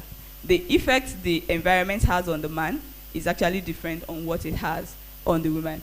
All right. So in eco-cinema, this differentiation or these differences has not received adequate attention, and that is why I'm actually doing this research. I did this research. Earth Women is an example of eco-cinema, so I'm going to explain what eco-cinema is.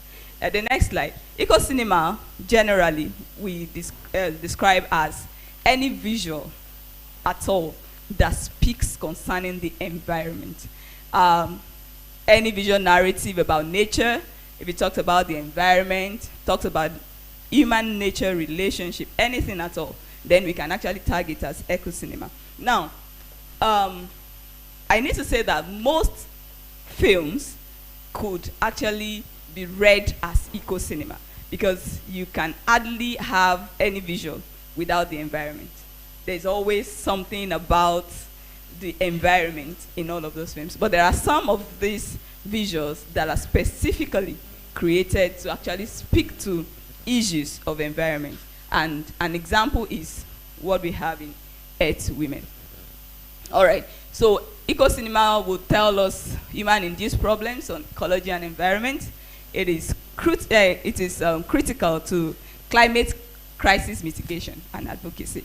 I said something about awareness when we're having that panel discussion. And eco-cinema is one of the tools that we can actually use to educate people. It is said that when people watch films about the environment, when people see visuals about the environment, they not only become more aware, but they also sometimes take more decisive steps into actually trying to improve the environment. So it actually affects the perception of people and the action people take about the environment. The next slide. So for Earth Women, it tells us, it presents the plight of the women in extractive communities. I focused more on the communities with with oil. All right. Of course, there are other extractions that happen all around us. We have gold, we have other things, but the focus is actually on societies with oil. Now, this is the research focus. I actually looked at the multimodal framing of the relationship between ecological abuse and women's lived experiences in Earth Women. And the questions the research is supposed to be answering is, in what ways do Nigerian eco-cinema articulate women's lived experiences? How do these graphic realities raise questions about female agency and power relation in the documentary? Then what political demands are being made for the female, and also by the female actually, in Nigerian climate-themed films? So we'll be wondering, you're a discourse analyst, a language expert, what are you doing with the environment? So that's why we have this. When language meets the environment, we will all agree with me that there's actually nothing we can do without language, right? We can't talk about anything. We may have the thoughts, but for us to actually give life to it, we must use language. And that is why language must come into everything that we do. So ecology is defined and understood through language. The intersection between ecology and language is studied, that's a technical term, ecolinguistics, and this focuses on the connection between language, environmental problems, and social processes. All of this is just talking about how language meets the environment. So what is important is that whatever we do, language must come to play, and so we are needed everywhere. All right, the next slide. The methods now, I guess. That's the next thing. Okay, so the research is qualitative. That means I analyzed what I saw. And I needed to say that there are different ways of doing qualitative research. This particular one is not auto-ethnographic. There are people who do auto-ethnographic studies. And in that case, they are actually a part of the process of producing the document. They understand where they are coming from, where the producers are coming from. They understand the intricacies. But for me, I sat down, watched the documentary, and made my assertions based on what I saw. All right, so because it is multimodal, when we talk about multimodality, we are talking about the multiple resources that are used when it comes to communication.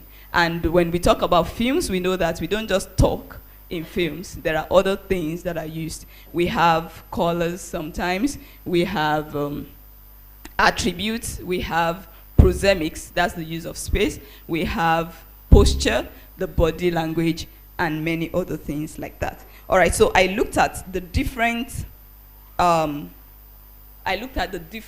modes used in communication, and I came to a conclusion about what the multiple modes are used for.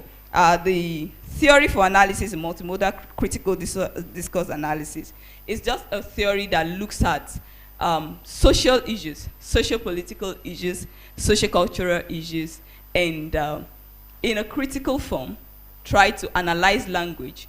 The theory allows us to actually examine language for neutralized ideologies, things that we would naturally not see, but are actually embedded in our language use. All right, the analysis now. I think that's about 2 slides from here. Yes, the next one. Thank you. All right, so in my analysis, I saw 2 voices, in the documentary. There is the in-group and the out-group voice. The in-group talks about the people themselves talking about their own experiences. So we have women actually narrating their experiences in the extractive community, those things they saw, and where they are coming from. They talked about where they are coming from and where they are at, as at the time of the filming. And we also have the out-group voice, that is the voice of the producer.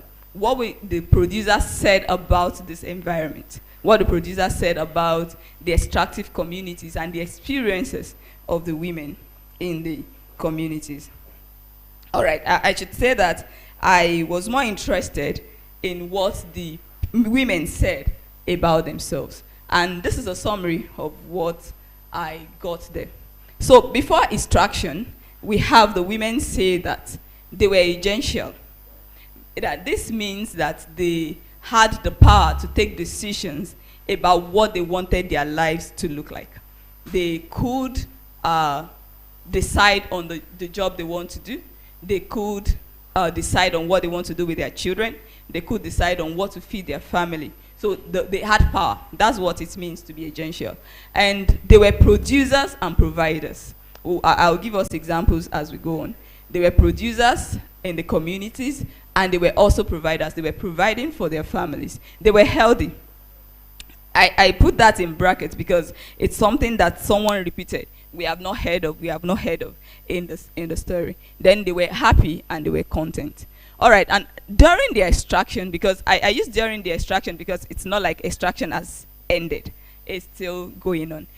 What their experiences is that they became victims. They became victims of circumstances. They became economically disempowered. Then they became frustrated farmers.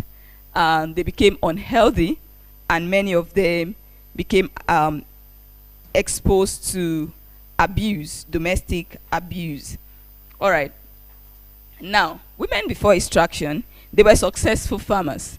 As we can see here, we have the picture of a woman tilling the ground. We have pictures of fish. So it's not just them engaging with just land, they were also engaging with the water. And this was used as a source of income. Like if we look at the excerpt there, it said women use, I highlighted use, and women feed. All right, those are verbs.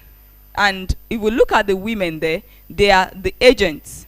We call them agents, the subjects of the sentence. They are the performer of the action. It means that they had the power to do something. All right, so they were using farm produce for something. The first thing is that they were using it as a source of income. So they had money. They had a place to get money from. They were also using it to provide food for the family. You know, I said they were producers and they were also providers. They were producing farm produce, and they were also using this farm produce to feed their family. And they said, we are the users of the land. That's ideological. And saying that we are the users of the land, when it comes to power relation, they are saying that we had power over the land. When it comes to relationship, yes, the man may have power over us, they didn't say that, but we also have power over something. So we are the users of the land. That's a claim. They are laying a claim on the land in the environment. Oh, and they said, so saying we can no longer use this land, where we get our income, where we get our food, we are greatly affected. Let's note the we. That's a language of inclusion. So the woman is actually bringing everybody together. So it's not just about me, it's about the women in this community. All right. So these are just my research thing. There is repetition there. We can see that. A lot of repetition, which emphasizes the point that the woman was trying to make. Then talking about previous research, we talk about Pradham and Kumar in 2023. They said nature as sources of livelihood. We can see that there. It's not just about living in the environment. It actually provides. And of course, the same thing happens with people who extract from the society. It's not just a source of income. It actually sustains life.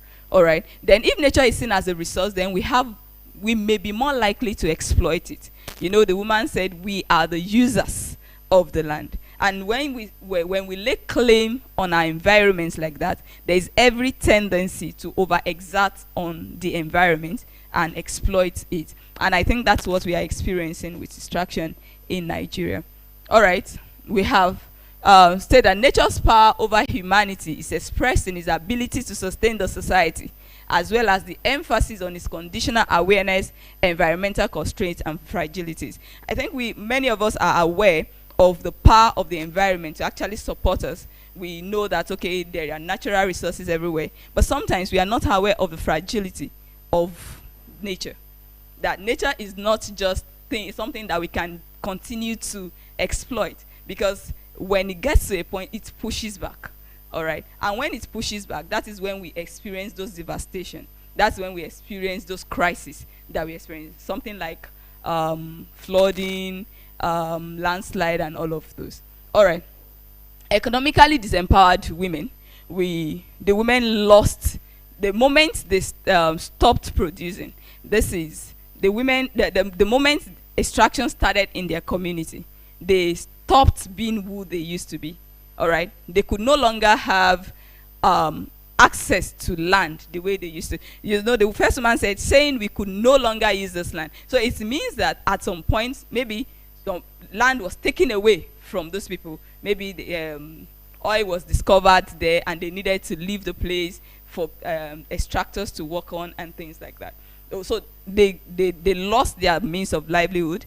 And apart from that, the effect of the extraction on the environment, oil spillage on the water affects the life of the aquatic life, which means that fish die. All right, so they could no longer keep harvesting and selling to make money and feed their family too from there. So they could no longer have money, they no longer could provide, and they were no longer producers, or maybe the capacity to produce actually reduced. Let's move to the next slide. I actually have some other slides here that are not here. Let's move to the next slide, please. All right, so this is one of the stories that are very critical to my analysis. This is a woman, a lady, that in the extractive society or community, who got married, and after getting married, she was childless for about 3 years, and after 3 years of childlessness, the husband started abusing her. All right, she started experiencing domestic violence, and she said about that time the husband also lost his job. All right, so the first thing I saw there, he lost his job because of the extraction going on in the environment. So the first thing I saw there is that the man was emasculated from two perspectives. He lost his source of income, and he could also not have a child. And you know, those two things in this environment are very, very central to masculinity. You know, you cannot prove that you are a man if you cannot impregnate your wife, I'm assuming. All right, so this woman started getting the brunt of the man's frustration. He will come back, he will beat her, and things like that. So at the end of the day, she moved out from that marriage, was able to move on from the marriage, and got pregnant, actually. She got pregnant after moving on. And so if we look at her choice of words, she used beat, beating, beats, and that tells us the extent of experience of the violence that she endured. And the fact that the filming took place in the dark, you know, the color is actually very important to my analysis. Maybe the producers thought, okay, let's protect her. All right, let's protect her so that nobody sees her face, they don't tag her, they don't isolate her and things like that. But it's more than that, actually. It's telling us the position that women like her are in the society. They are actually in a space of confinement. They are in a place where they cannot express themselves. All right, she's actually in the dark, and it looks like she actually moved on, because I am sure that as at the time of filming, she had moved on. She already has a child, but still she couldn't come out to say, see me, oh. They said I cannot have a child, and now I have a child. You understand? So it means that that experience remains with her, no matter where she moves on. And that tells us the place of a woman in our society. All right, let me have the next slide. I think I did a little of explanation there. Oh, okay, I didn't. Okay, so that experience tells us that women become more vulnerable, even when men are the ones bearing the brunt of the environmental hazards. Because we are talking about infertility now. The woman is not the one that is infertile. It is actually the man that is infertile.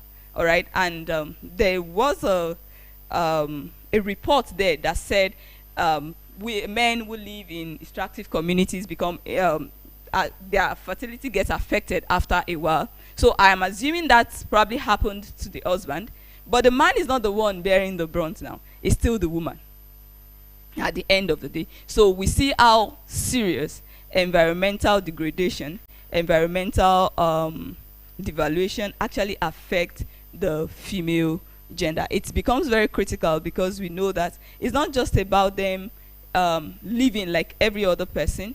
They actually have more to lose. There is a woman there, it's not here now. There's a woman there who lost a child to a gas emission.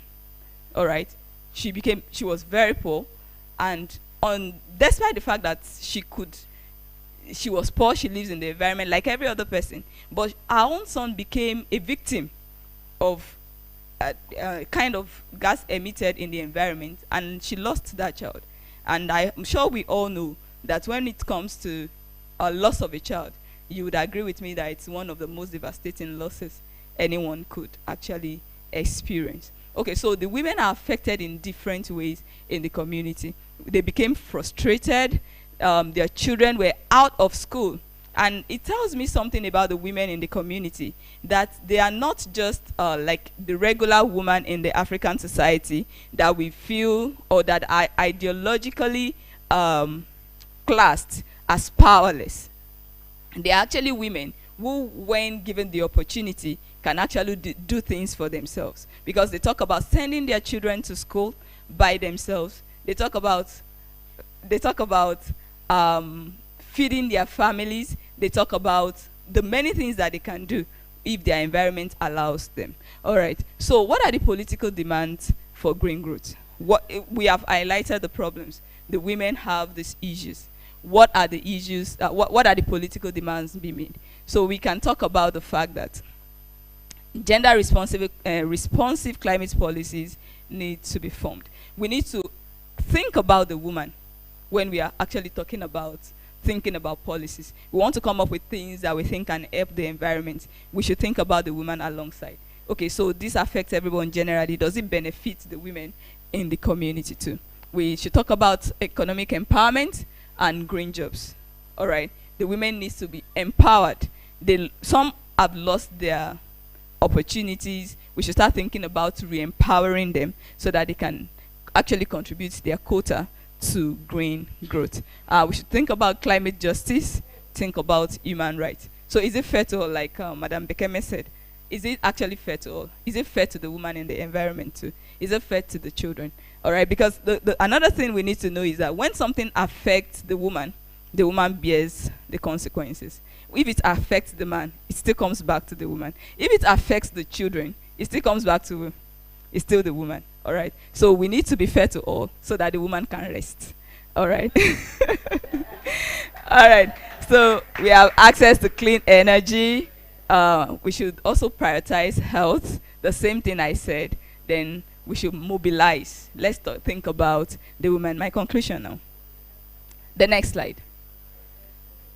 All right. So I said, although the women lived and still live in a patriarchal society, the ideology's negative impact, that's patriarchal's negative impact, can be mitigated by a healthy and productive ecology.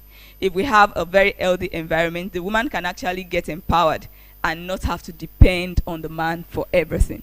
Then environmental pollution intensifies women's vulnerability, as we can see from all I have said. Then sustainable and responsible ecological practices will accelerate gender equity. All right. when we use the environment responsibly, when we extract responsibly, when we relate with nature responsibly, we are actually not just fulfilling the 13th goal now, we are actually also working towards gender equity. And this is, for me as a researcher, multimodality enables simultaneous narration. Thank you very much for listening.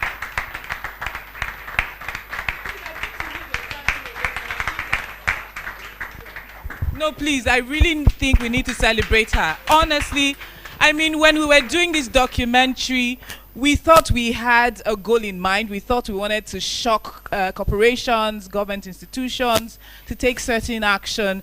We didn't know it would come this way. Like, we didn't think that this would be what it would be used for. And, you know, as she was speaking and painting that visual picture verbally, even I, who was a part of the documentary, I was once again touched by it. I mean, I was a part of this, but I really felt, I don't know, it was overwhelming somewhat for me to just hear this and to refocus again on some of the work that we're doing and on some of the needs that communities have. So thank you so much, Dr. Gbadegbe. Thank you all so much. And we look forward to working with her and other people like that in the future. So thank you for reaching out to CSR-in-Action. I hope you enjoyed it, though. Yes. I really enjoyed it. Thank you. Thank you. Okay, thank you very much. Thank you once again, Dr. Victoria Gbadegbe. In case you are just joining us, that was Dr. Victoria, all the way from the Federal University, Oye Ekiti. She was also a visiting scholar at the University of Cambridge. And while we just also, before she came up, had a panel session, and we were looking at the role that every stakeholder has to play in ensuring this green transition to a just green economy. Okay, I want to once again recognize every one of us that are here today. I also want to recognize every one of us that have joined online on the different platforms, on Zoom, on Facebook, on Twitter, on Instagram, and on every platform that this SITEI 2024 is airing. If you want to make your post on social media, please use the hashtag SITEI. And also, I would also like to respectfully recognize the presence of our head of jurors in the person of Mrs. Kate Henshaw. Ms. Kate Henshaw, thank you. Thank you very much for joining us here today. I would also like to once again recognize Foluke Michael, the Chief Executive of Katrina the Medicine. Katrina the Medic, yeah. I also want to recognize Bumi Orune, representing the Alile family. Please put your hands together for him. I also want to recognize one of our partners present here, Madam Joy Ehino of Ford Foundation. Thank you very much for joining us. I want to recognize all the delegates joining from Ghana, from Uganda, from Tanzania, from the United Kingdom, from Canada, and from all over the world that you are joining us from. Please put your hands together for the online delegates. So just to let you know that we can see you, and we appreciate that you are a part of the conversation. So up next, we are going to be having our CAR Awards presentation. So this is the 6th Community and Human Rights Africa Awards. So this is done to recognize those that are making the difference in our communities, those who are driving change through their works. These include private individuals and organizations that are helping us forge ahead into a sustainable future. And for this, I want to welcome on stage Ms. Kate Henshaw to anchor this segment of the SITEI 2024. Thank you very much. Good morning, distinguished ladies and gentlemen. Welcome to the 13th edition of the Sustainability in the Extractive Industries Conference. I'd like to just give you a brief introduction of the CAR Awards, which is the Community and Human Rights Africa Awards. It's a forum that spotlights remarkable human rights champions who work diligently to uplift their communities, promote equality, and protect the fundamental rights and dignity of every individual in Africa. The objectives are to reward individuals and corporate entities who have proven themselves worthy, mainstream discussions on human rights, social justice, and other community inclusion issues, encourage the entrenchment of human rights practices within corporate organizations, and be the foremost and most credible community and human rights award in Africa. We'll agree that by recognizing the accomplishments of individuals and organizations, we can also motivate them and others to take action and contribute to the advancement of human rights. It is pronounced CAR, the H is silent.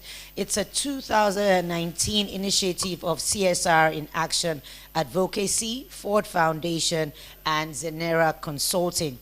That was established as a recognition platform to acknowledge and appreciate individuals and businesses that contribute to national development, social justice, and engage communities in an inclusive and impactful manner that transforms lives.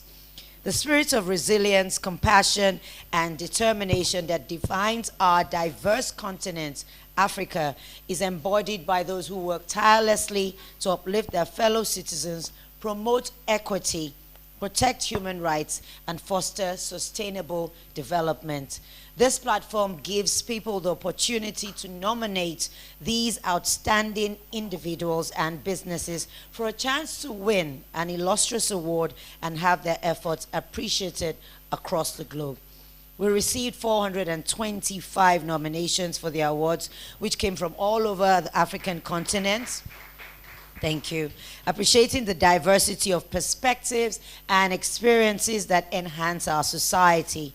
Individuals and groups working in a variety of disciplines, including business, advocacy, are all eligible for the prizes, which include human rights, environmental protection, gender equity, social justice, community development, and much more. It's in its 6th edition, and the categories are as follows. The MKO Abiola Community Engagement Award. This goes to the company with the most amenable relationship with its community and has a clear process for inclusive engagement and grievance management. These should have yielded positive impacts within the communities. Second is the Hajia Gambo Sawaba Community Impact Award, the individual with the most visible impact on community development, including infrastructure, training, growth of women entrepreneurs, youth graduates, and other applicable impacts. We have the Fumilayo Ransom Kuti Human Rights Award. This award is annually funded by Global Rights with support from the Open Society Foundation. It is given to an individual with the best compliance to mainstreaming human rights norms in its operations and the most significant impact on safeguarding livelihoods. We have the Apostle Hayford Aleli Humanitarian Award. This award would be given to an individual and may come with cash award. Please, may, note. Don't come after and say, where's my money? It would be for contributing significantly to alleviating human suffering and improving the quality of life of individuals both in Nigeria and abroad. The Malam Aminu Kano Award for Leadership is given to an individual, male or female, who has exhibited exemplary leadership and has a significant and positive impact on advancing and scaling responsible behavior. The Josephine Nkemdilim Masad Equal Rights Award. This award would go to a company or individual who has exhibited strong commitment to gender equality. I think this is the one I won last year. Bekeme, is it? Okay. Then we have, last but not the least, the Ken Sariwa Environmental Management Award. The company which has had the least negative environmental impact in the last 3 years and contributed to impact mitigation with state-of-the-art technology with a proven commitment to managing its environmental footprint. Sadly, for this year, the Ken Ken Sariwa Award did not produce any winner. So those are the categories. And let me use this opportunity to thank every member of the jury for all the hard work, tirelessly putting in time to make sure that the winners emerged and were awarded today.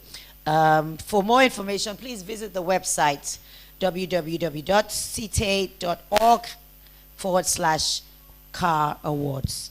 Okay, we'll go straight into the first set of awards, where the first one is the Apostle Hayford Aleli Humanitarian Award. And to present this award, I'd like to call on Mr. Bomi Orene. Aleli's son, please welcome. Representing his mom, Miss Aleli. Okay, there's a video. Let's move to the side.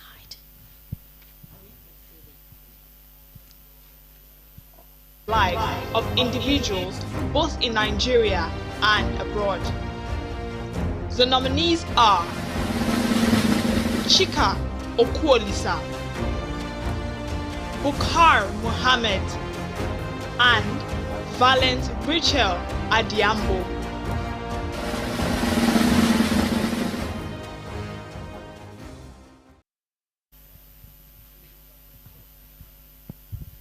So the winner of the Apostle Hayford Alila Humanitarian Award is Bukar Mohammed. Put your hands together for the winner. Please come forward. And if we have any other of the top nominees present here for this category, please also come forward.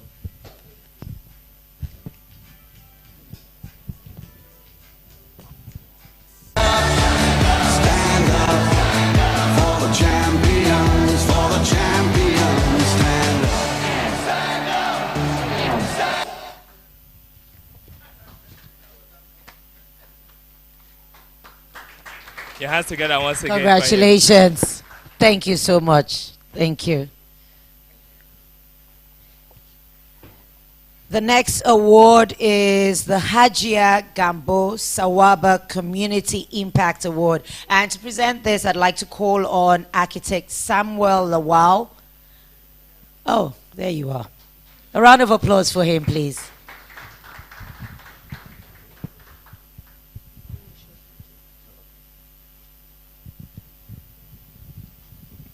Architect Samuel Lawal is ably representing one of our jurors, Mr. Onyilade. Yes, so you're welcome. Go on.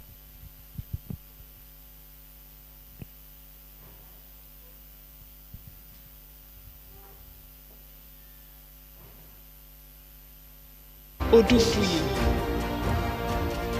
Aransiola Erimoroti Utolani, and Abimbola Ajala. Award given to the Hajia Gambo Sawaba Community Impact Award is an award given to an individual with the most visible impact on community development, including infrastructure, training, growth of women entrepreneurs, youth graduates, and other applicable impacts. The nominees are Omotoyosi Adetilewa Odufuyi,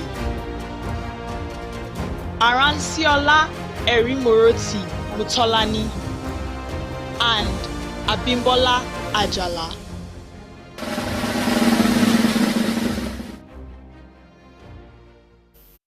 Yeah. Good morning once again, ladies and gentlemen. So the winner of this prestigious award is Omotoyosi Adetilewa Odufuyi. Please put your hands together for her. So if we have any of the nominees for this category present here, also please do come forward for a photograph.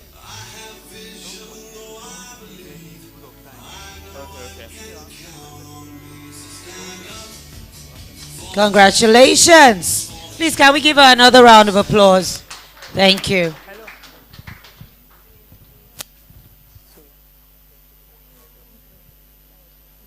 Okay, so please let's. Omotoyosi, do you want to say anything? Because at least you should come and take mic, Joe. Thank you so much. Okay, so sincerely, I would say my birthday present came early. Tomorrow is my birthday. And please put your hands together for her. thank you so much. I feel so humbled and honored to receive this prestigious award from CSR-in-Action. Thank you so much. I'm so grateful to all my family, especially my mother. God bless you. For the past 32 years, she has been supporting me. And I will say a very big thank you to you. I know you're so happy right now. You're watching this. God bless you. I love you so much. And to the ever-supporting husband, Ayomi, I love you so much. Thank you for always. And I'm sorry I'm going to do this. I'm a Yoruba lady. God bless you. Thank you so much. Thank you so much. And to my mother, this is for you. Thank you. To all AOF family and Ibemotoyosi Foundation, thank you so much for your support. Thank you for the encouragement. God bless you. I'm inspired to do more. I'm inspired to do. I'm grateful because I got my passion early. I saw the purpose and I keyed into my purpose early. And hard work and patience also will pay well later. I've been doing this for over 8 years. It'll be 9 years in December. And this is my first award ever. First award. I have never been recognized this way before. This is my first time I'll receive an award for my humanitarian service. Thank you so much. I'm grateful. Thank you to CSR-in-Action, for recognizing my work and dedication. God bless you. Thank you. Thank you very much. Thank you. You see what you wanted to deny us. Please, where is the husband? Because, is he here? Please clap for the husband, I beg. We are talking about equity God bless here. you, Ayomi. God bless you. Oh, wow.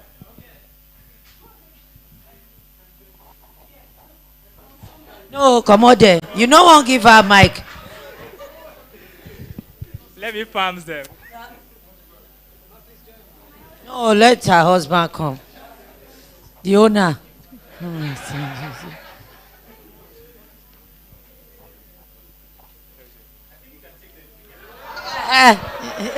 What God has joined together. Let no man put us under. Oh, bless you. Buka, I like you. You didn't even wait for me to call you. Speak, Ojare.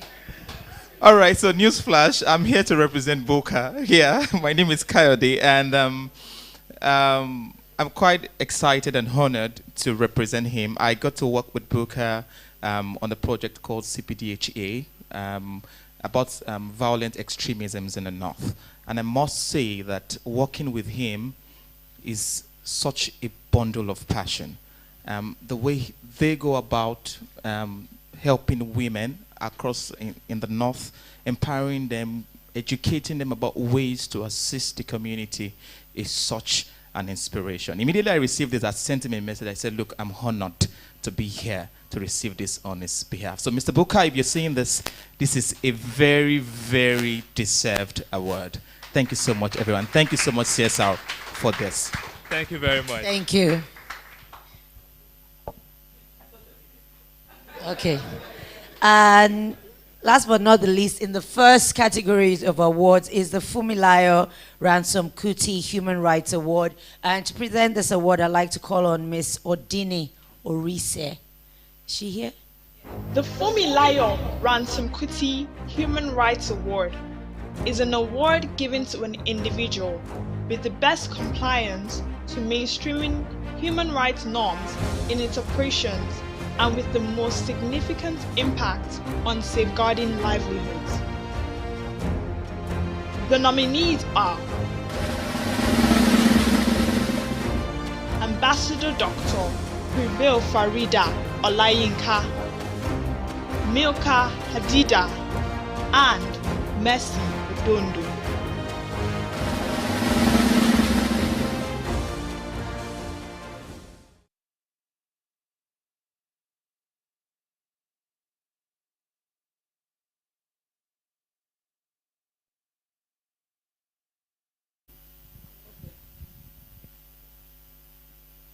Mercy Odondo.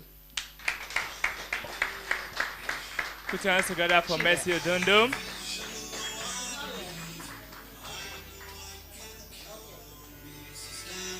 Okay.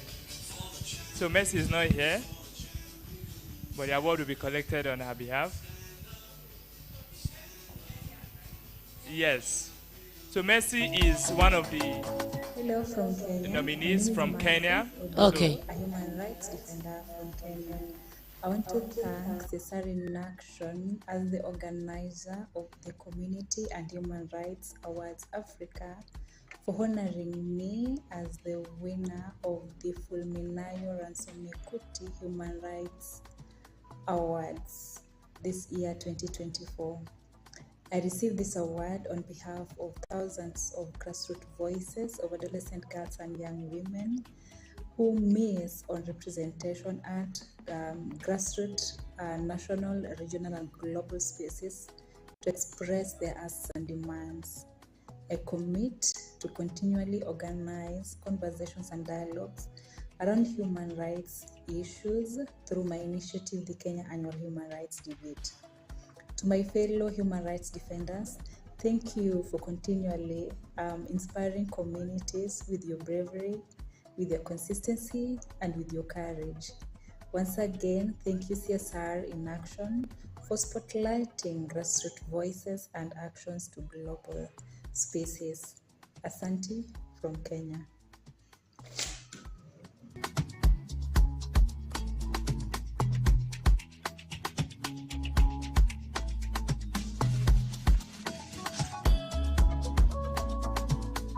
So do we have any nominee for this category present here? Is Abimbola Ajala present? Okay, she's here. Please come up. Please come up to take your certificate.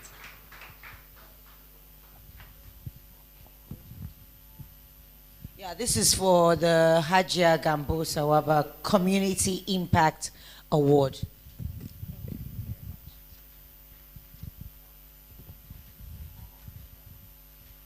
I think I know her. She's seated. Ambassador Prevail, yes.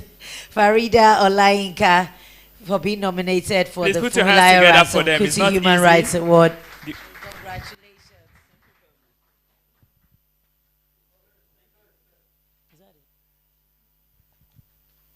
Thank you, Bekeme, CSR-in-Action, your partners, your team were amazing all through this process. God bless you. It was my singular honor and a privilege. Thank you very much. Thank you very much. Your hands together once again for Miss Kate Henshaw, a renowned Nollywood actress and a very passionate advocate of human rights. We want to thank her for the role she plays in supporting the CAR Africa Awards and supporting all our initiatives at CSR-in-Action. We also want to thank all of you present here for the role that you play. And we want to once again thank everyone joining us online. Up next, we are going to be having a short introductory session. Let's give the jurors their own Okay, so let's have Miss Kate Henshaw come and take her own award for the work that she does.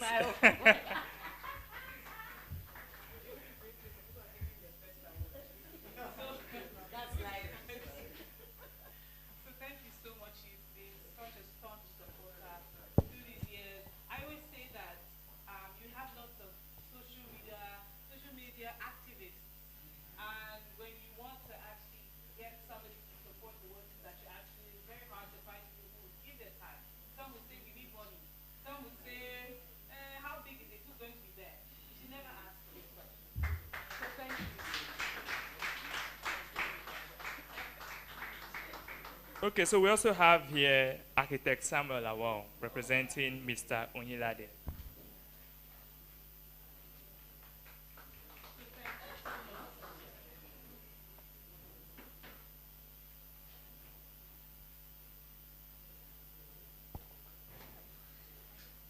Okay, thank you very much. So up next, we're going to be having a short introductory session. So the purpose of this session is to make us know a bit about the company that is putting all of this together, CSR-in-Action. We have heard a bit about Earth Women, the documentary that CSR-in-Action did. And we have also said a lot of things about the plight of women in extractive communities. CSR-in-Action did a research called PIA Implementation Report to see how well the Petroleum Industry Act is having an effect in the communities that it was propounded to have an effect upon, amongst many other works that CSR-in-Action has been putting together. For this, I want to call up to the stage the Chief Operating Officer of CSR-in-Action, Madam Bolaji Sonyaolu. Please put your hands together for her as she comes up. Thank you, Nonso. And thanks to everyone here seated. Thanks for your patience. Thanks for coming. I think one of the most rewarding things about CSR-in-Action, one of them, there are many, is that the car award. Seeing Omotoyosi appreciate CSR-in-Action, kneeling down to her husband was really, really touching. So it's a great place to work. It's a great place to be. And I just want to talk a little bit about who we are. So CSR-in-Action has been around for 13 years. No, 14 years in November. So we've been around and we're going strong. What we do is organizational development, corporate governance, corporate social responsibility, and sustainability management. You've heard the word continuously, sustainability. This is what we are passionate about. Our goal is to institutionalize these business strategies with small and large organizations. So we approach organizations and we help them craft their sustainability agenda. Our core strength is communication, holistic communication, and we do this through comprehensive engagement. We engage continuously with the organizations we deal with until we both have the desired outcome. Next slide. Our mission is to deliver solutions for businesses, sustainable or sustained development. The key phrase here is sustained development.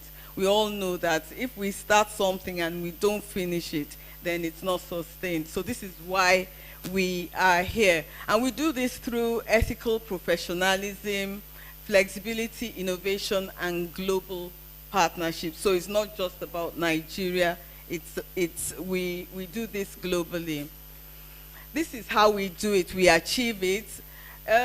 If you look at that first pillar, it's the advocacy pillar. And this is part of what we're doing today. This is the non-profit aspect of our business. So the SITEI, under SITEI, we have a number of initiatives, and this is one of them. The Good Citizens Initiative, the Sustainability Advocacy Report. And then we also have a consulting part. This is where we deal and have engagements with organizations to introduce them to sustainability activities, so the sustainability frameworks and their own agenda. Then we have the College of Sustainable Citizenship. In short, this is training. This is where we train as many as are interested to join us for ESG trainings. We have different aspects of training that we introduce people to. Let's move to the next slide. So under the advocacy pillar, we spoke extensively about this. The CSIR, Corporate Sustainability Investor Report. This is one of the ways I was first introduced to CSR-in-Action. It captures the organizations that engage in sustainable practices. And and their works, and they're even rated. So it's something that should be in any every organization, so that it will encourage us to do more regarding sustainability. Of course, we've heard a lot about the CAR Award. It's something we're very proud of. We've been doing it for 6 years. So the Good Citizen initiative is something we are doing in Nigeria. It's an advocacy for good citizenship, unity. We all aim at having a one Nigeria. And if everybody keeps saying this one is not doing it right, that one is not doing it right, why should I do it right? Then how do we move forward? So what we do here, we drive, we create advocacy and awareness for good citizenry. So this is what this is all about.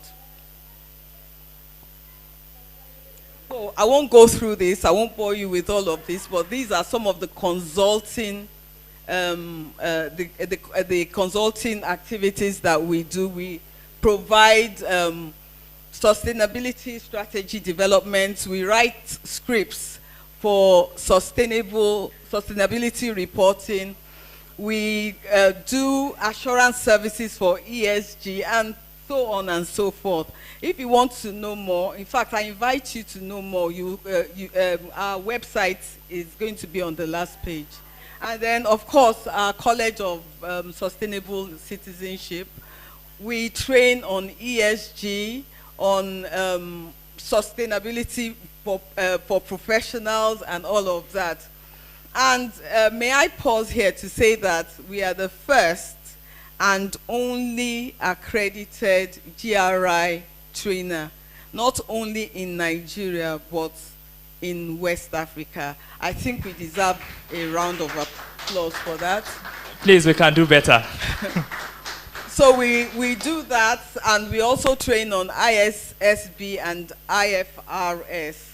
So we welcome you to respond to our invitation. I'm sure you're in our email list. We ask you to respond to our invitation to join or send someone for training in this regard. And then we also have bespoke packages as required or as will be determined by the organization we're dealing with. Last but not the least, we have our CSO, we call it SIPET. And this is done with, in partnership with Access Bank. Please, I want us to give a round of applause to Access Bank for partnering with us for this long on this training. It's meant for the CSO, the civil society organization. So we train them on different kinds of emotional intelligence and all sorts. Our footprints are across all industries, telecommunications, oil and gas and all that. So as you can see here, we have assurance, we have reporting and training. This is where our strength lies. Next slide, please. And then our work is recognized all over the world. So you can see some of our clients, some of our collaborators and endorsers here. Also, these are the places we have worked. We have an office in Canada. We work in the United States of America, Asia, and all parts of Africa. So on that note, last slide, these are, if you want to contact us, and even if you don't contact us, we will contact you. I trust Chinon, so he will send out a blast to you so that you not forget about us in a hurry. Thank you for listening.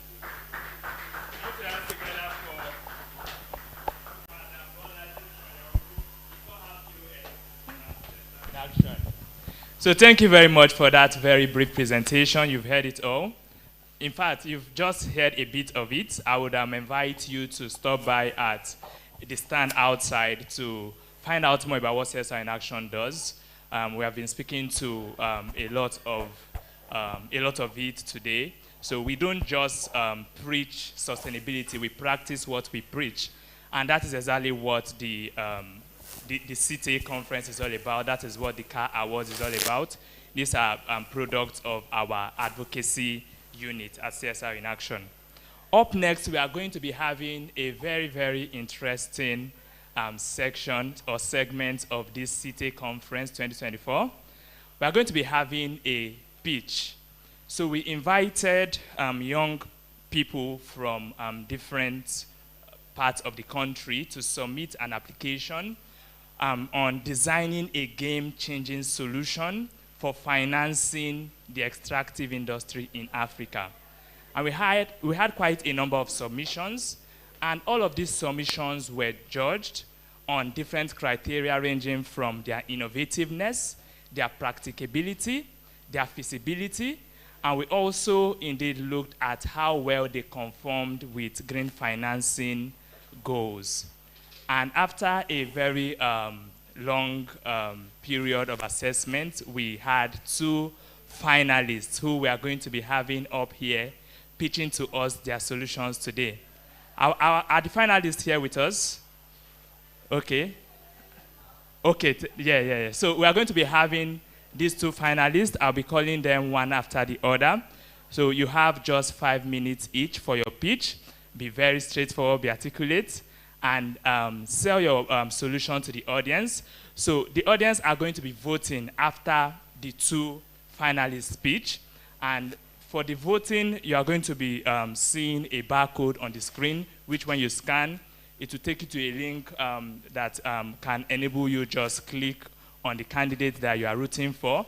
Please vote based on the solution and based on the criteria that has been set forth.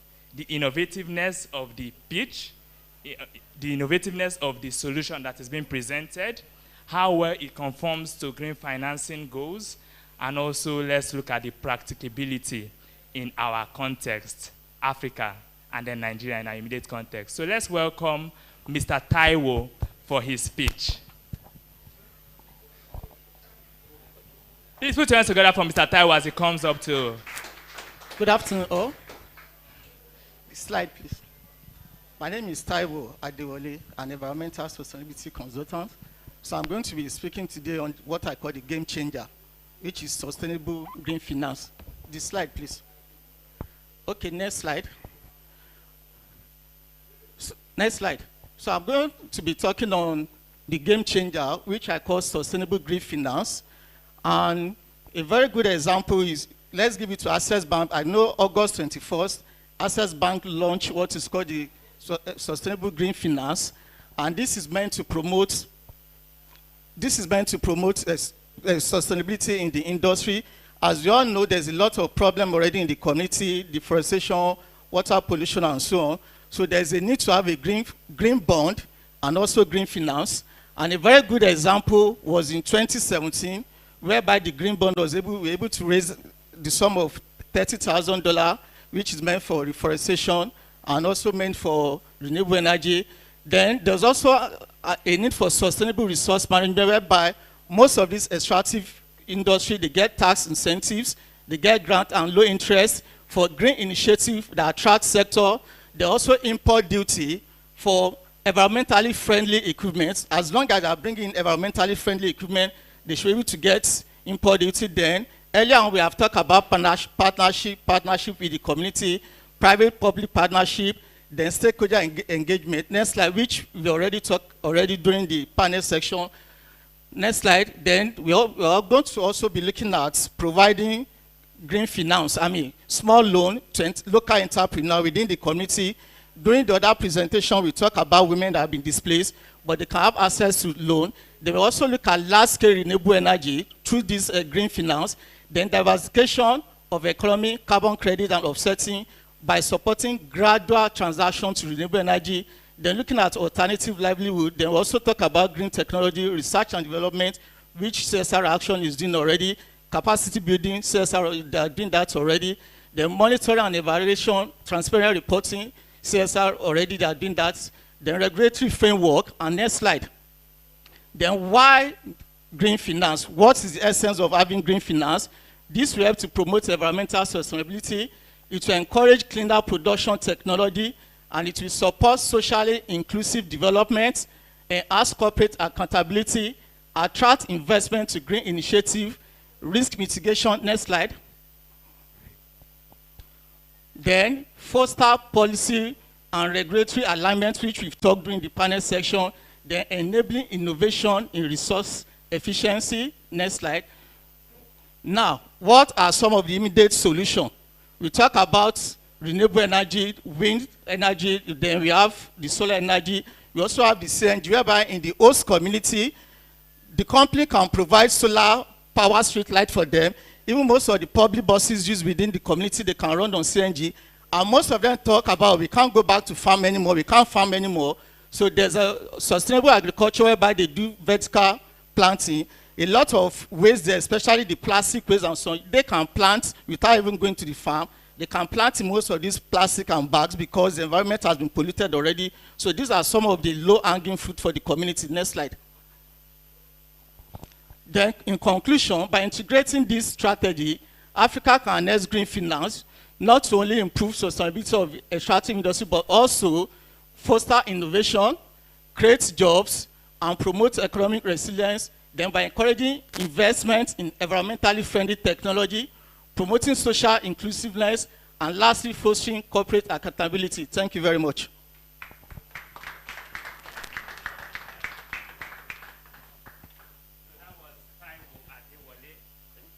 I hope we took note of his presentation, and we did note down our scores on each of the criteria that have been specified earlier.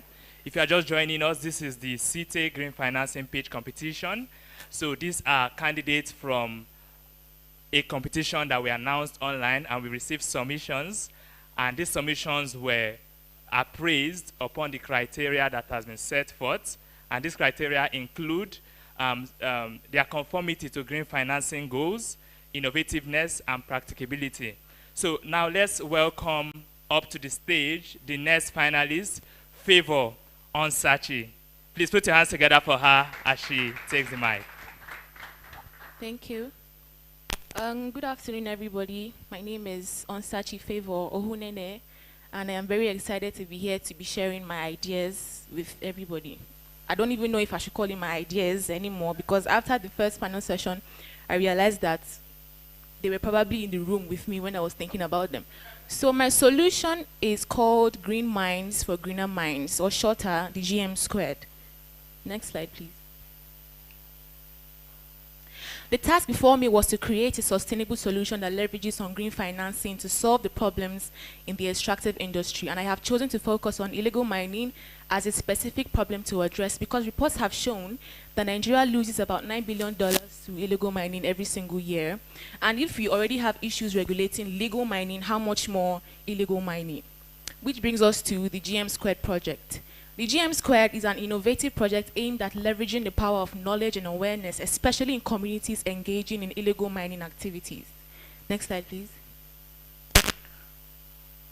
GM Squared is a novel idea because it serves not only as a preventive and corrective measure, but also shifts the focus from law and regulation and infrastructure to community empowerment through knowledge, putting change in their hands so they can make informed decisions based on the information available to them. This creates ideal processes which, when followed, will yield the same ideal results. Now, how feasible is this solution? Many areas affected by illegal mining are impoverished communities, and in such context, illiteracy and lack of access to education are significant barriers. This makes education and advocacy not just feasible, but essential for fostering understanding and change. And also, because many of these communities have existing social structures, such as local leaders, implementation just got easier. Additionally, connecting with the community members by speaking their local language will further increase feasibility. And leveraging these networks increases the livelihood of successful implementation. Next slide, please. So how does this solve the problem? Educating communities about the risks of illegal mining, such as health hazards, environmental degradation, and legal consequences, can inspire collective action and informed decision-making. Advocacy for sustainable practices promotes safer legal alternatives, reducing the reliance on illegal mining.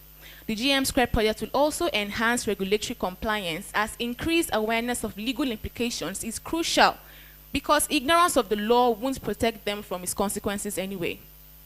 Next slide, please. Next slide. Oh, let me just read it from my phone. So this is where green financing comes in. The financial implications of this project are significant for successful implementation. Green financing can support seminars and educational programs, can fund training for community members in alternative livelihoods like sustainable agriculture or ecotourism, and facilitate partnerships with NGOs specializing in environmental education and sustainable practices, bringing valuable expertise and resources to the project. Next slide, please.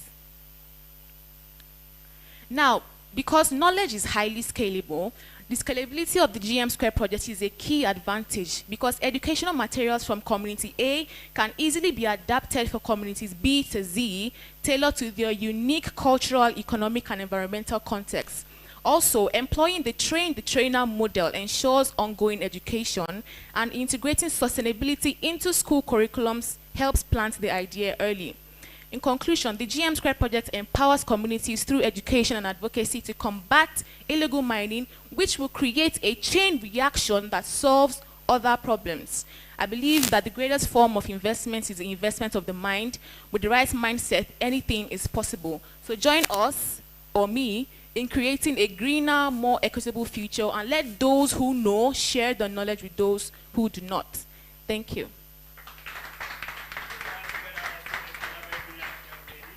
Favor on sachet. So now to vote, simply scan the barcode. Media, please display the barcode. Okay, so to vote, for those of us here in this room and those of us online, I'm sure you can see the barcode on your screen. I'm sure you can see the barcode on your screen, so please scan it. And you also have this barcode in the agenda that was shared with you when you stepped in this morning. If you don't already have it, you can just beckon at any of the ushers and they would give you access to the barcode. So we are going to be moving forward in... Okay, so for those of us who our phones might not be able to scan, we have a link on the screen. So that link, the bit.ly, bit.ly/SITEI-pitch. So you can use that link to vote. And please, it's also very important to note that you can vote just once. So let us practice the fairness that we are talking about. We are talking about a just transition to an inclusive green economy. And we are trying to solve the problems embedded in the society. We are trying to solve the problems we see in the society. So we also should practice what we preach by being fair in voting just once, and also voting for the pitch that we believe aligns more with the criteria of green financing especially. Okay, up next we are going to be having a short lightning talk all the way from Canada. We are going to be having Dr. Pete Hollins. Dr. Pete Hollins is the chair of the Northern Ontario Heritage Fund Corporation. So he's going to be giving us a short lightning talk. While we are preparing to have him, I want to recognize the presence of Mr. Lukman Martins from Access Bank PLC. He's the group head of commercial banking division for Western region of Nigeria. Please put your hands together for Mr. Lukman Martins. If you are here, please just wave your hand. Let's see you. Okay, thank you.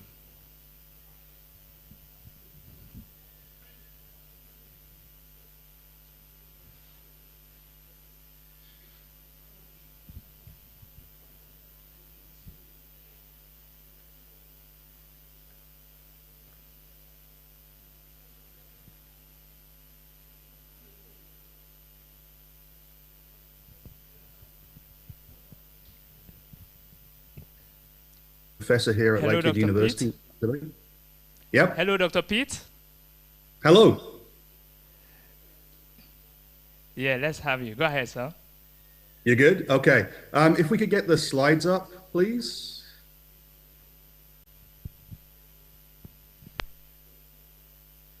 I don't know if, can you see the slides? I can't see the screen at the moment, so I don't know what you're seeing. I'll let you know when it comes up. We can see you. Okay. Well, I guess while we're waiting for the slides to come up, I would like to acknowledge today that I'm on the traditional land of Fort William First Nation, as I talk to you here from Thunder Bay. Fort William is a signatory to the Robinson Superior Treaty of 1850, and we're very respectful of the contributions that those communities have made to developing Northern Ontario. I'd like to thank the organizers for inviting me to speak to you today. It's a huge honor. I've really enjoyed the conversations this morning. It's been great to see some of the perspectives, and it was fantastic there to see the pictures by some of the younger generation. I think that's really exciting. So what I'm going to talk to you today, or what I was asked to talk to you about today, is the Canadian experience around sustainable mining. And I'm very aware that the Canadian experience is very different to the African experience, but I think that there are some lessons we can take about things that have worked and things that haven't, and we can try and apply those going forward and take best examples. Although there was a comment from one of the presenters earlier talking about how locally driven solutions are going to be the most effective, and I completely agree with that. I think that's where it's really going to work. Next slide, please. So I think we're all very much aware that the challenge we face around sustainable mining is that mining by its very nature is the removal of a finite resource. So it's inherently unsustainable. So in order to make it a fair process that benefits all, we need to find ways of developing that positive, sustainable legacy. Canada prides itself as being a global leader in mining. We have a lot of major producers still based in Canada. Mining, especially where I am in Northern Ontario, mining is a major part of our economy. And we are trying to pitch ourselves as a leader in sustainable mining. And I think we are having mixed success in doing that. Next slide, please. We have a long history of mining here in Canada. We have major producers. We're the world's largest potash producer. We're a significant producer of gold, and we have a long history of trying to improve the environmental reputation and the environmental effectiveness of the mining industry. So the Mining Association of Canada, MAC, we've put out its first environmental policy in 1989, so 40 years ago. The Canadian government has been developing policies to try and make mining more environmentally sustainable, more environmentally friendly since the early 1990s. That includes in 1996, the Minerals and Metals Policy of the Government of Canada, which set out very explicitly what the government's roles, objectives, and strategies were for the sustainable mining. I would argue that we have been somewhat successful in doing that. Not entirely. There are still challenges around mining, changes in legislation from the Supreme Court of Canada empowering First Nations groups, free prior informed consent are certainly creating what the mining industry would consider challenges, and I think what the Indigenous communities would consider finally a recognition of the challenges they face.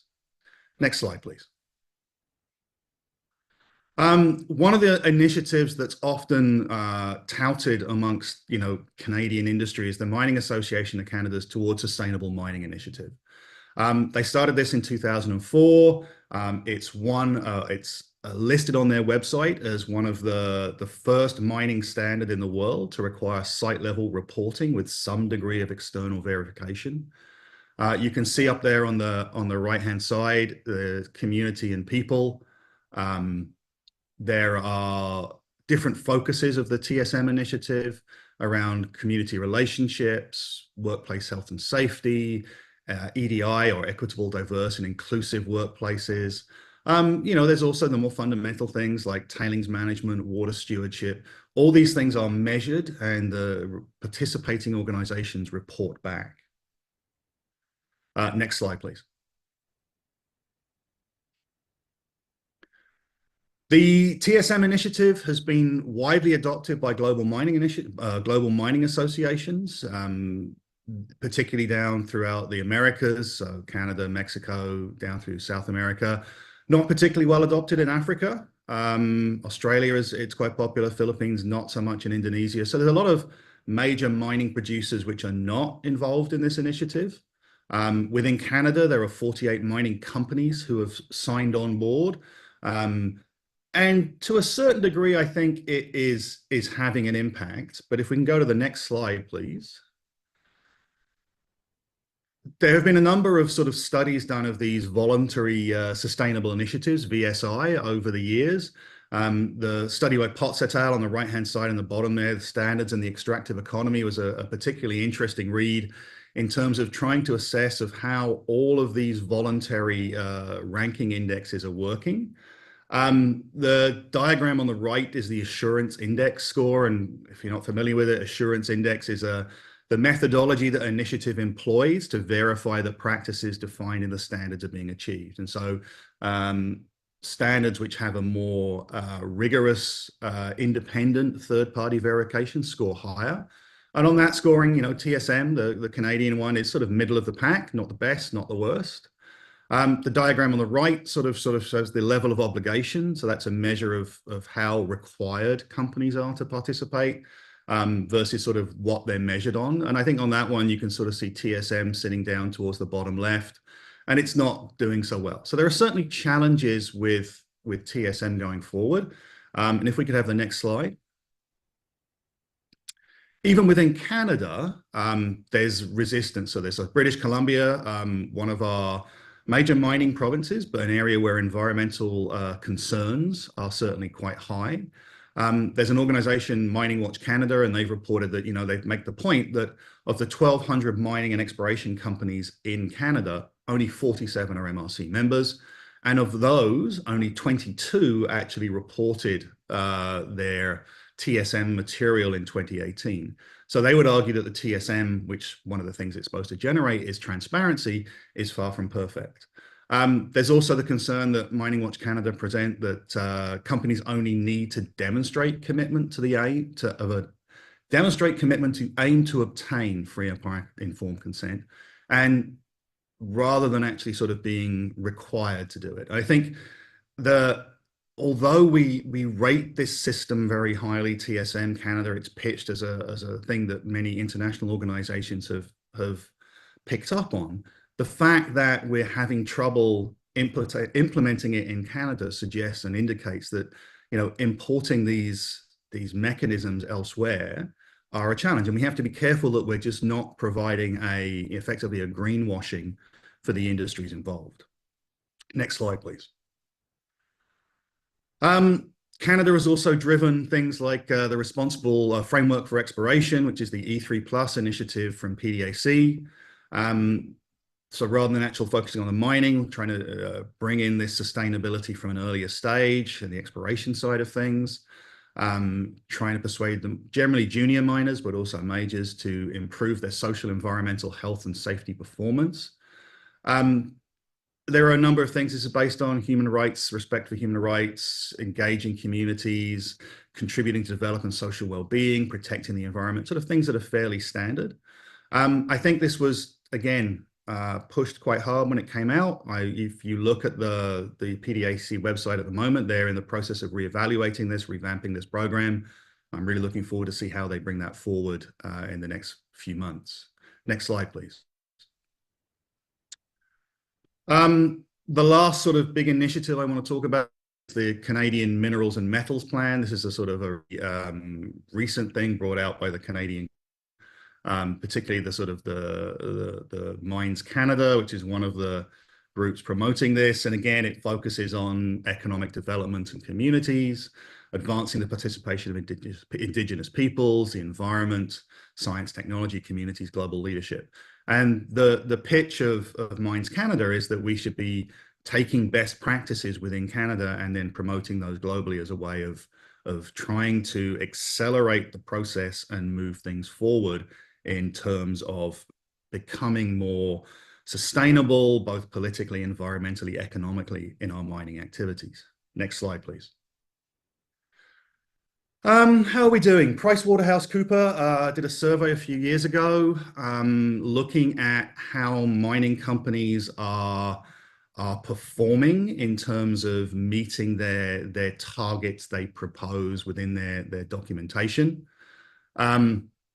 They suggest, you know, we're doing okay with sort of engaging with stakeholders, identifying ESG materials. We're doing pretty good with policies around Indigenous relations.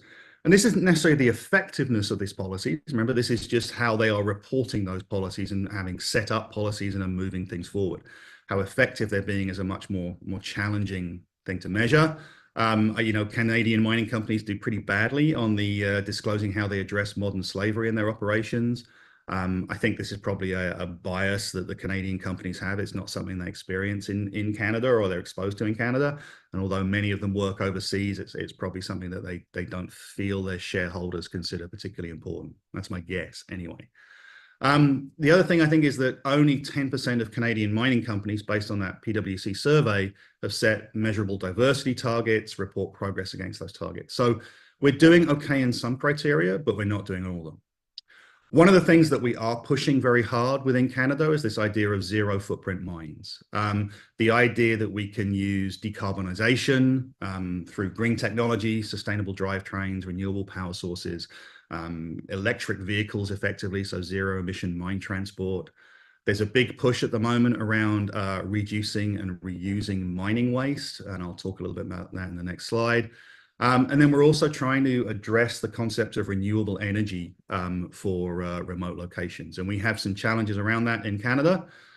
This next example is a great example of that. So this is Wyloo, the Eagle's Nest mine. It's a major discovery a few years ago of chromite, nickel copper mineralization in sort of the north of Canada. Very remote area, fly-in only. You can see on that map there are a number of Indigenous communities scattered around the mine site or the proposed mine site, but the nearest infrastructure, the nearest roads are about 300 kilometers away. It's supposed to be a 15,000 tons per year nickel mine, so quite a big, small operation, 3,000 tons per day underground mine operation. So what's, I think, impressive about this and the way it's planned, if we could have the next slide, please.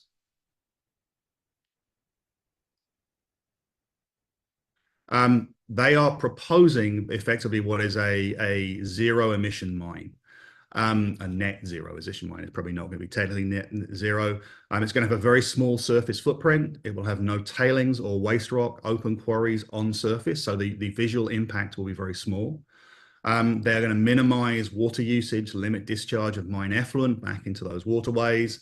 And they've done this in part based on discussions with First Nations communities. The communities around them are passionate about the land, passionate about preserving their land. It's their Indigenous background. It's where they hunt, they fish, they preserve it. So they're very keen on ensuring that this development is done in a way that is sustainable and effective.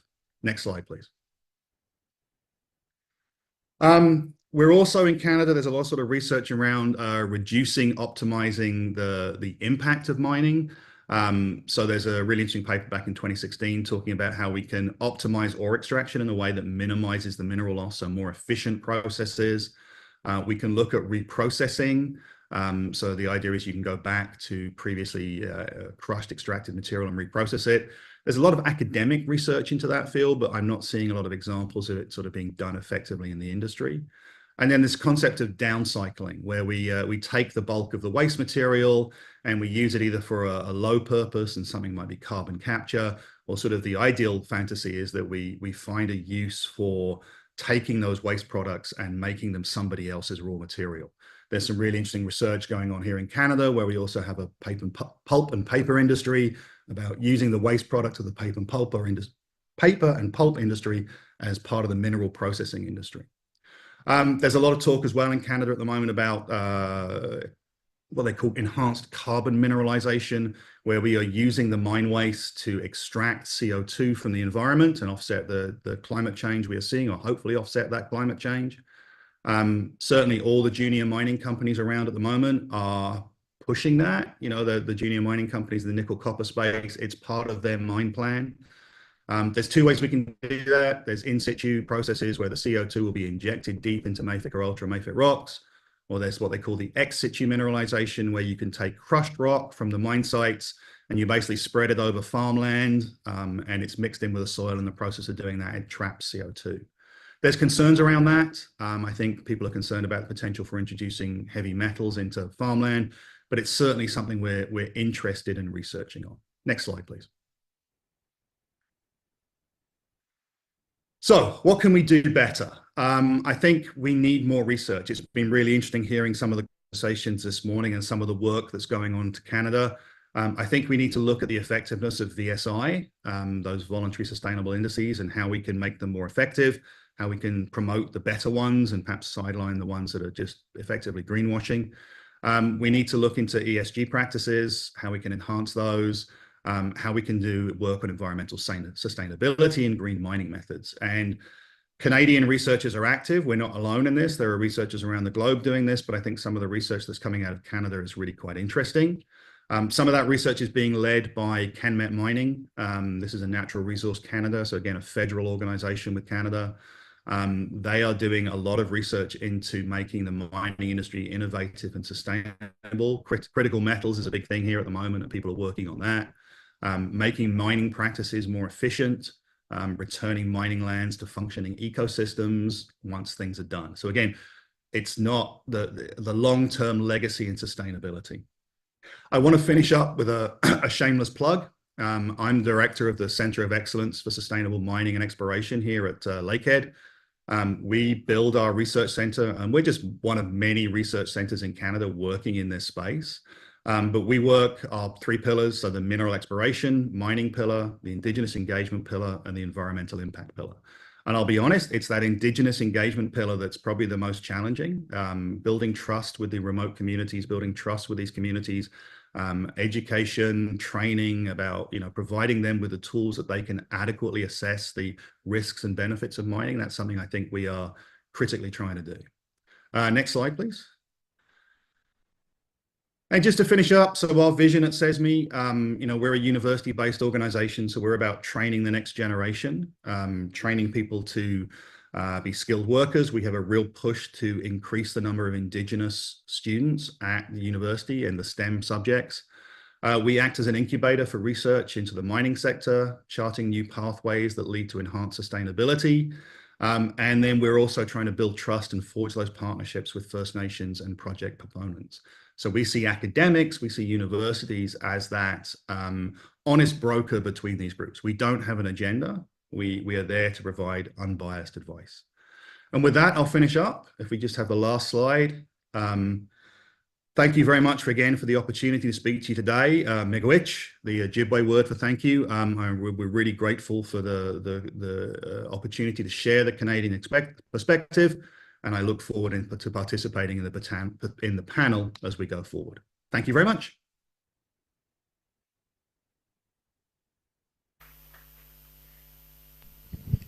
Okay, thank you very much, Dr. Pete Hollins.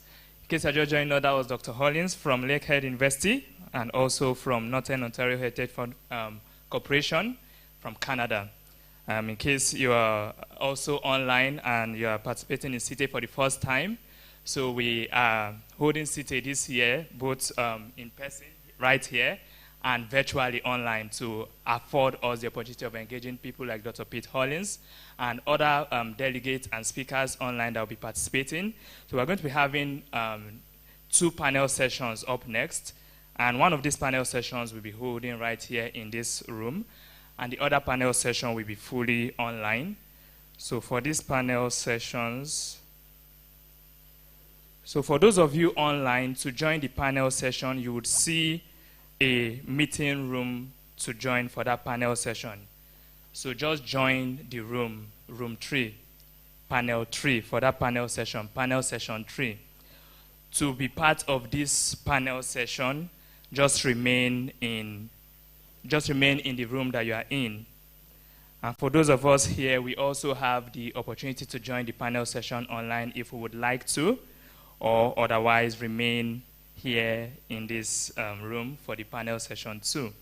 So to be moderating the panel session 2, I would like to welcome to the stage Mr. Abbas Agbaje, the CEO of Impact Crest. Please put your hands together for Mr. Abbas Agbaje as he comes up on stage.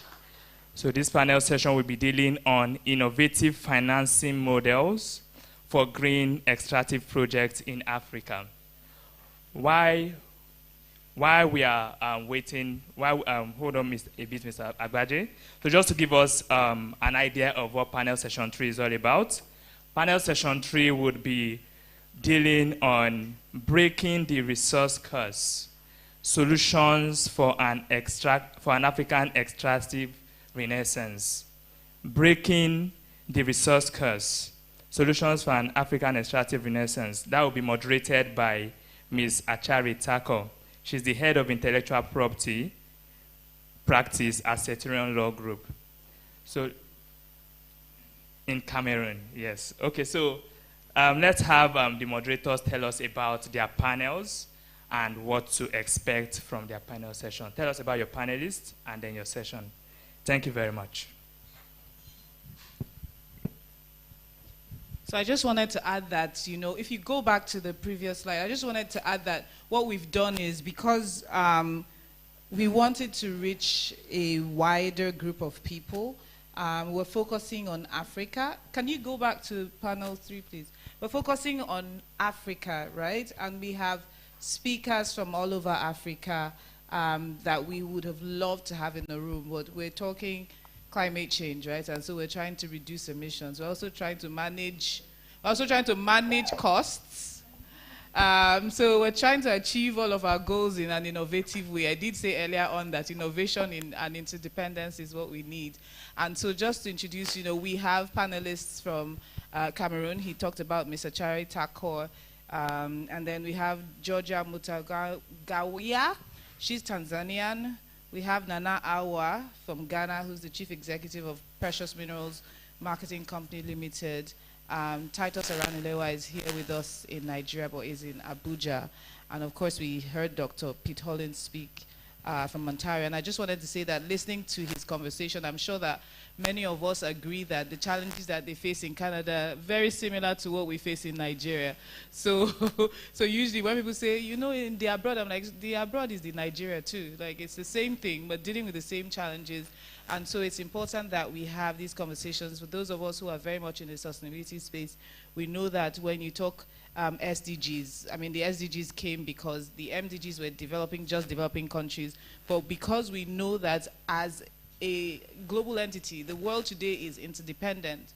We cannot have conversations about activities in Africa without us or in Nigeria without us thinking about how it affects other African countries and the world at large. So it's important that we had this conversation side by side. I guess the panel session online would have started, and now I will finally yield the floor to Mr. Abbas Agbaje to moderate the panel session in person. Thank you. Thank you very much, Madam Bakeme Masade Oluwalang.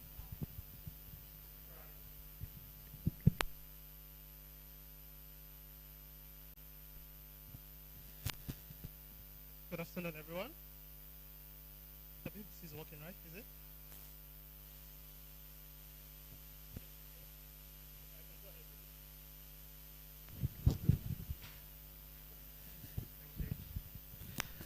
Good afternoon, everyone.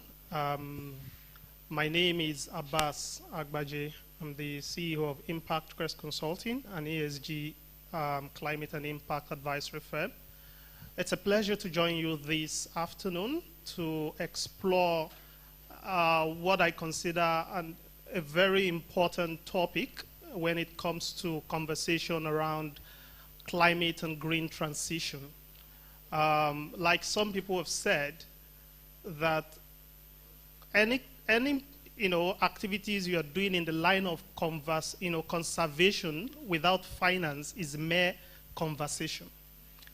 So which means that finance is very critical when it comes to the transition. And if you look at the energy transition plan that Nigeria issued in 2022, you would see the scale of financing that is required to be mobilized for us to achieve the energy transition that allows Nigeria to attain the net zero ambition by 2050, 2060 second. This afternoon, we would be looking at innovative financing model for achieving, green transition in the extractive sector. I'll be joined by esteemed panelists, four very, important people who will be sharing very deep insight with us on how we can, unlock innovative financing to achieve the needed, green transition in the extractive sector. I believe that the profiles of my panelists is now available. So let me start by inviting Ms. Foluke Michael, the Chief Executive of Caterina de Medici, Africa. I hope I got that correctly. Yeah, you're welcome. You're welcome. And I think you sit in the middle so that we can have it balanced. Right. Yes. Thank you very much. Is the profile ready? Can you project the profile, please? Okay, Ms. Foluke Michael. Foluke Michael is the CEO of Caterina de Medici Africa, dedicated to Africa's transition to a green economy. She has spearheaded multiple SDG-focused initiatives, including Solution 17 for SDGs, which has been recognized by the UN as a good practice for SDG implementation.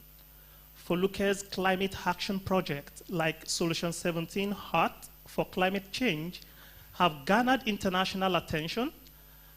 A recipient of the UN SDG Action Award, she is a thought leader in climate resilience, sustainability, and creative youth empowerment through art and innovation. A round of applause for Ms. Foluke Michael. Thank you. So I'll invite another panelist who is going to be joining us physically as well. With all pleasure, I invite Dr. Babatunde Ajayi, the General Manager, Lagos State Environmental Protection Agency. Dr. Babatunde Ajayi.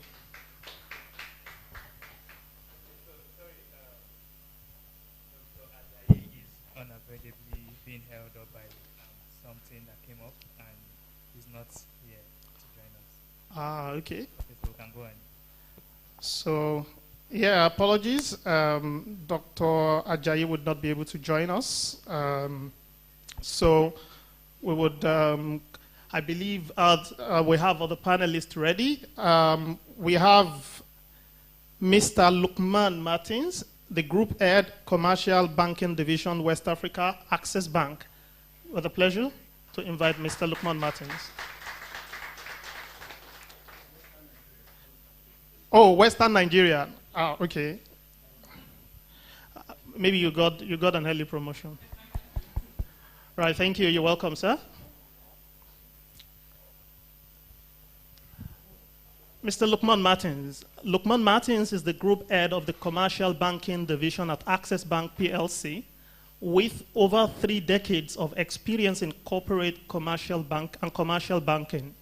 Lukman has spearheaded business development efforts, expanding the customer base and profitability of Access Bank's commercial banking division. His leadership in strategic growth and client relationship management has made him a key figure in the Nigerian banking industry, contributing significantly to sectors such as agriculture, energy, and telecommunications. You're welcome once again, and a round of applause for him, please. It looks like people are hungry. A round of applause for him.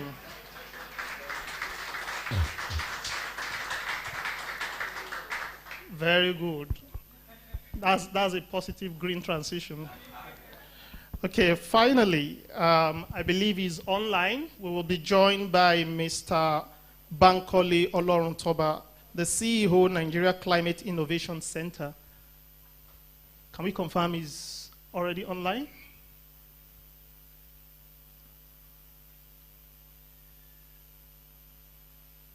Mr. Bankole, are you there?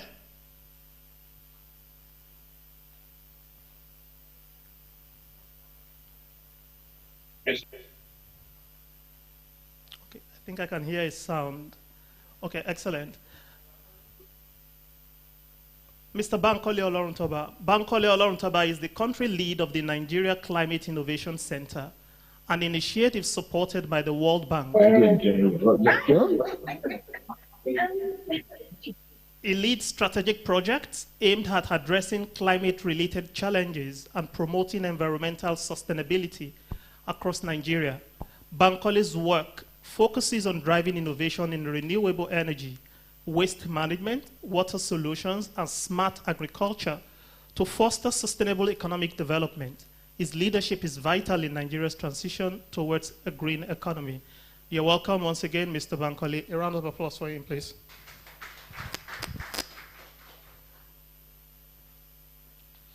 So,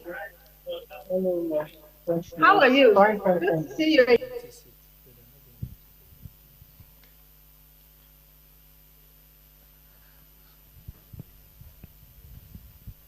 Just for optical symmetry, I'm changing my seat. So, to provide a brief context,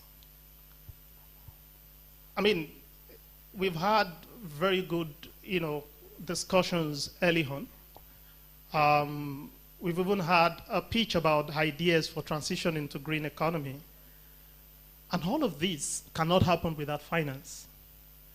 But when we look at the climate finance landscape in Africa, and of course in Nigeria, it's clear that, from 2019 to 2020, Africa has not been able to raise, more than $30 million of climate finance, of which up to $25 million is from the public sector, while a measly $4-point-something million is from the private sector. Now, why is there that huge lacuna between what the private sector is bringing to the table and what the public sector is bringing to the table? The World Bank has noted that for us to build a sustainable future, we cannot do without critical minerals. The whole conversation about solar renewables is dependent on extraction of mineral metals from the natural environment. But here we are, we still struggle with financing. So how do we bridge this barrier? How do we explore the varieties of opportunities, whether we're looking at blended finance, we're looking at the carbon market, or we're looking at a PPP model, and of course, because there is always the perceived risk, and in terms of political risk, fragility lens with which a lot of international investors view Africa or Nigeria, we definitely need to think not within the box, not even outside the box. Think in a wholesome manner for us to unlock the needed financing to achieve green transition, particularly within the extractive sector. So my first question will go to Mr. Lukman Martins. And on these, we want to look at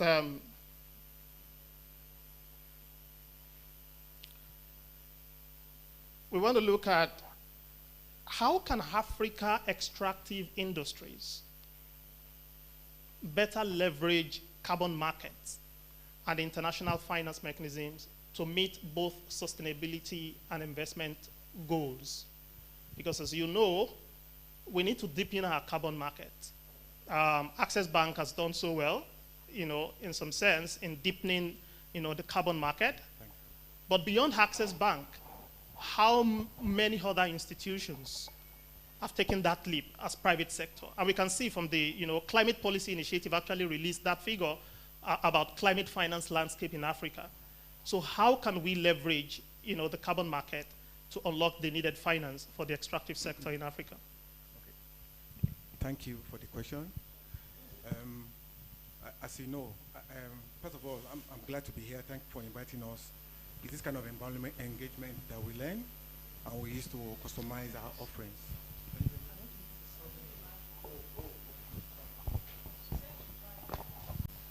Hello? Is this Hello? fine? Hello? Okay, let's start again. Thank you very much. Good afternoon, and thank you for inviting me. We are glad to be part of this kind of engagement, right? But it's by partnership and collaboration that we can get to a carbon neutral economy and understand the viewpoint of all stakeholders. Regarding our bank, as you know, we are pioneer in terms of green financing and green bond. We issued our first green bond as far back as 2019, where we raised $41 million, and subsequently we did another 50.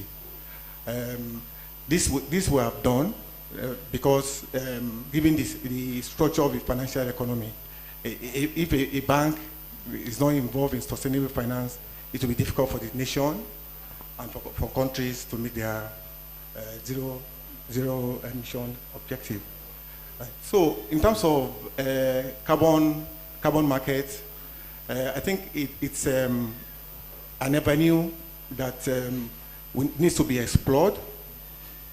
If you check the figures, I think by 2030, it's estimated that the value of the carbon market in Africa will be like $6 billion. So if we don't explore this market, that means we are leaving $6 billion on the table. $6 billion that can be used for sustainable finance development, right, that we're leaving on the table.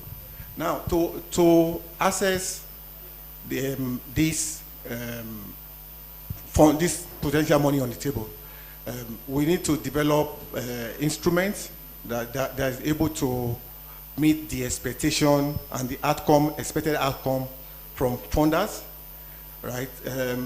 So for extractive industries, that would probably mean financing, because like Dr. Pitt said earlier, extraction is inherently not sustainable because you are dealing with a finite resources.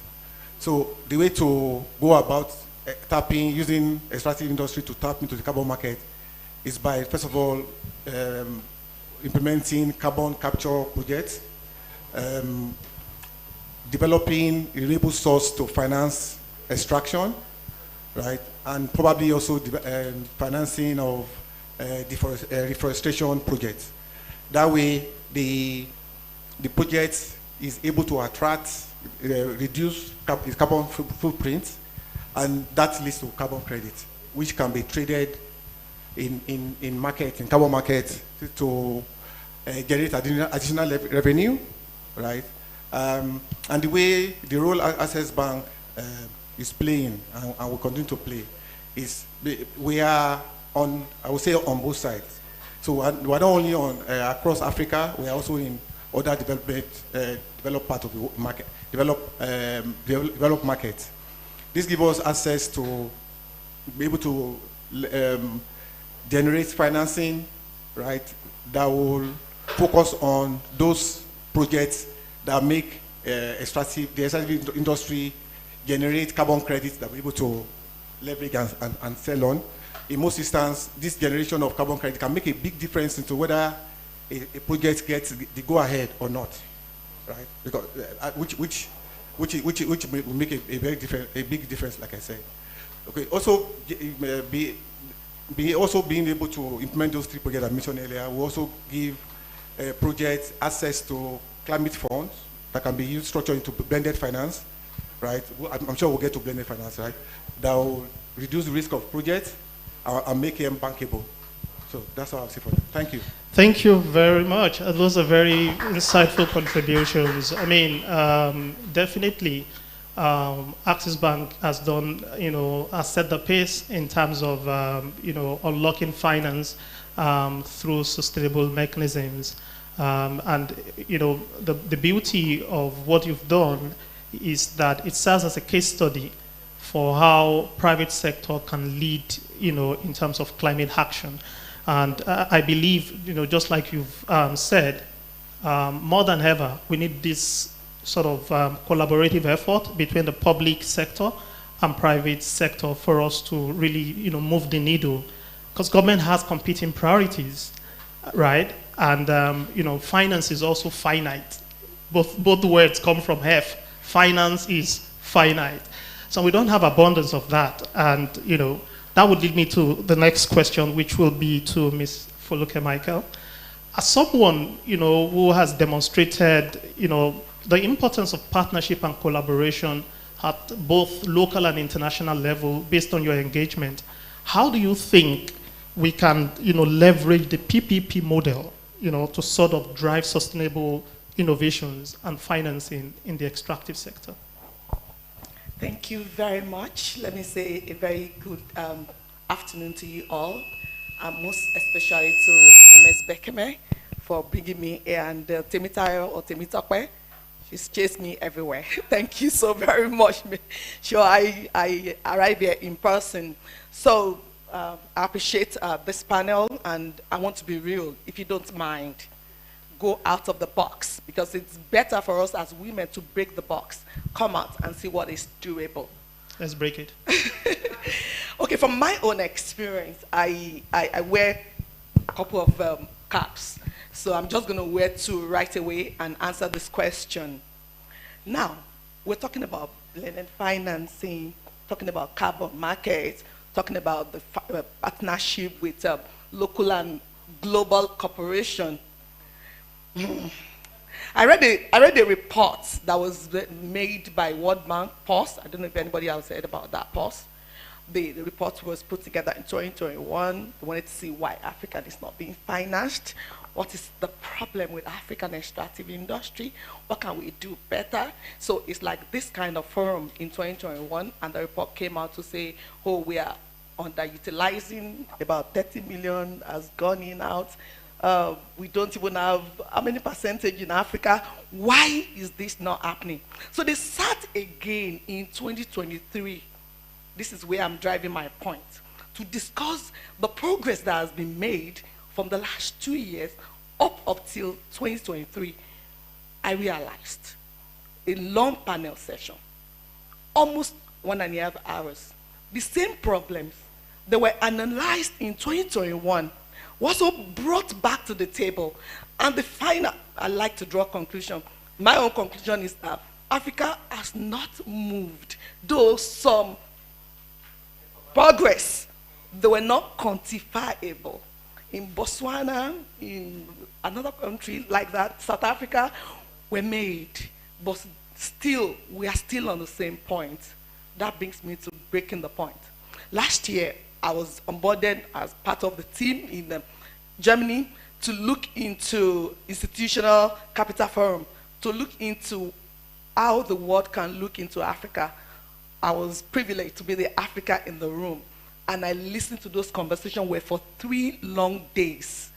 And the report came out that, how do we de-risk what is already happening in Africa? How do we put our money into it? And at that point, I sat back in Germany for 3 months just for research, voluntary research, and see how, not just for our organization, but for other German corporations that we are working with. Here is what I'm jumping in for. This financing, look at Access Bank, within 3 years period, you've been able to pull out big stuff. That does not necessarily mean that you put those money on the table if you're not seeing how sustainable the project is going to be. And you know what? Climate finance cannot be given to everybody. I had to go and attend the course in World Bank without you looking at environmental impact, sustainability impact, the value proposition to the organization. What about the community that will be beneficiary to that funding? So we can keep applying and we don't get those funding because we can't show the figure, no data. And here is the solution, which we have been working on. And last week or 3 weeks ago in New York, I was privileged to speak with the Minister of Solid Mineral. And I told him, this is the way to go. And I am going to share that with you. How will this work with cooperation with international organization? Government is not able to pull out those funding according to the ministry and the minister, right? Access Bank is unable to drop $1 to $2 million for you to go to Jigawa and bring some kind of mineral. The risk is too high. If you go to those zones, I'm privileged to be working with a consultant, Chinese are all over the place. the young lady that pitched said that we're supposed to be about $9 million is lost annually by Nigerian government. I'm sure it's more than that. It's actually more than that. So they're mining and they're going to move out those stuff on daily basis, or maybe they're still mining now. How do you fund that sector? How do you ensure, except you're bringing in grant element, and at the end of the grant cycle, you need to be able to bring results. So how do you get the result that will be provided and presented to international community? Zero, right? So we are seeing reality. So what is the reality? So what we now did was talk to an organization, SITEI in Germany, employing 32,000 people, needed a particular mineral to produce for export market. They are in 60 countries all around the world. I went around the company and I said to them, let's do things differently. You know what they're doing? They have the funding from impact financier, from venture capitalists, from their own source of financing. They want to bring that into Nigeria. Extract, right? Train, like the doctor that spoke from that Lakeside said, the long value chain, onboard institutions that are into education, train the Nigerian, the local content, extract, use, produce, manufacture those products, and those products are for construction industry. Those products, let me just break it down, is gypsum and dolomite. That is all they need to invest like over billions in this economy. What is the challenge? Policy, lack of transparency, and all of that. We went that round to ensure we break that barrier for 11 months to see how that works. It is right time for us to start thinking of FDI by organizations that have interest in one African country. Invest that funding, get government support, not in terms of funding, because the minister told me that it's not even available, right? So get that funding into the system and let the government be in the area of regulation, support, policy framework, community development and community engagement, and partnership, meaning that the funding is coming from this foreign organization. I'm happy to tell you that after we've walked around the model for 11 months, we finally got into the point of the community engagement. The government side is settled. So what is in the long shell, I'm saying blended finance, fine. Partnership, good. But what about the organization you are bringing into Nigeria or to Africa? How comfortable are they? Are they able to invest this funding? So the cap we are to be wearing now going forward is to look on the pilot cases where an organization or two companies, corporation that they need us. If Africa wants to get out of poverty, now is the time. The green growth that the world is touting is all about us tapping into us. We have the resources. We have the manpower, though most untrained, but they can be trained, right? We have the environmental comfortability. We have everything that can make it happen. So the partnership that we work now are those organizations that are ready to be in Nigeria, work in Nigeria, produce, extract, produce, and introduce sustainable mining practices, use the product in Nigeria, and ensure they are produced for export and to be used locally. Then we begin to grow. So what do we do next? Generate awareness over the success story. Let the bank industry begin to come together and see success, replicate the success. Partnership will work. That's the way I see it. Thank you. Thank you so much. Wow, that's very deep and insightful.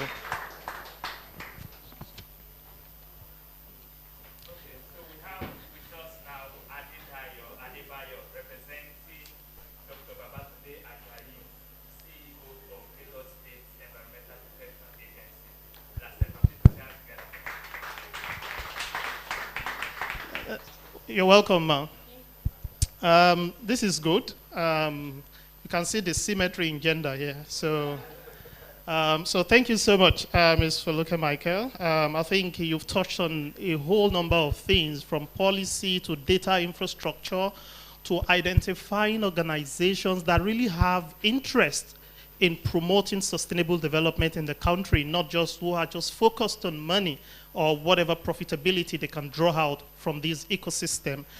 So that would lead me to Mr. Bankole Oloruntoba. You know, from the conversation that Mr. Lukman Martins and Mrs. Feluke Michael have shared, we see that more than ever, we need to build local capacity in many ways for us to achieve, because one of the challenges with the climate transition, and like Mrs. Feluke Michael alluded to, is the fact that sometimes you have money chasing projects, but because projects are not properly, conceptualized, developed and prepared, bankability remains a problem.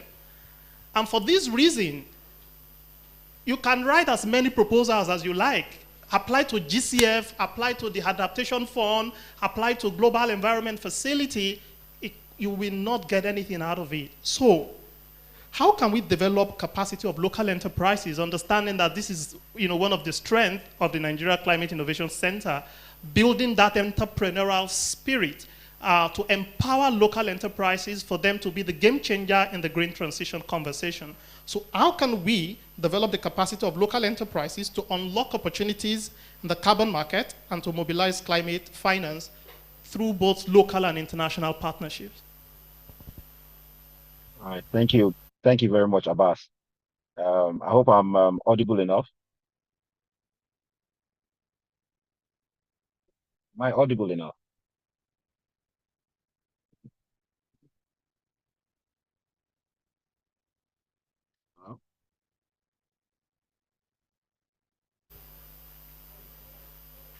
Can you hear me? We can't hear him still.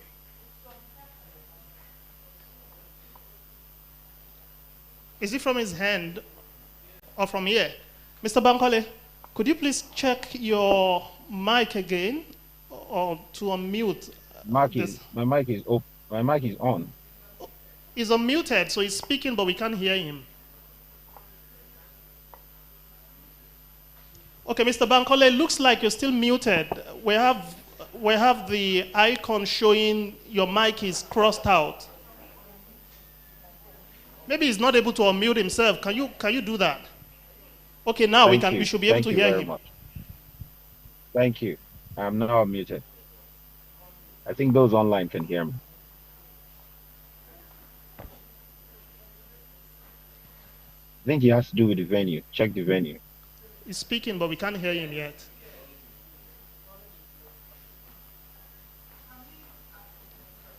Okay. So sorry, Mr. Bankole, we're still trying to fix this technical glitch. So we will come back to you with the same question. I believe you have more time to put your thought together, then give us the boom when we come back to you.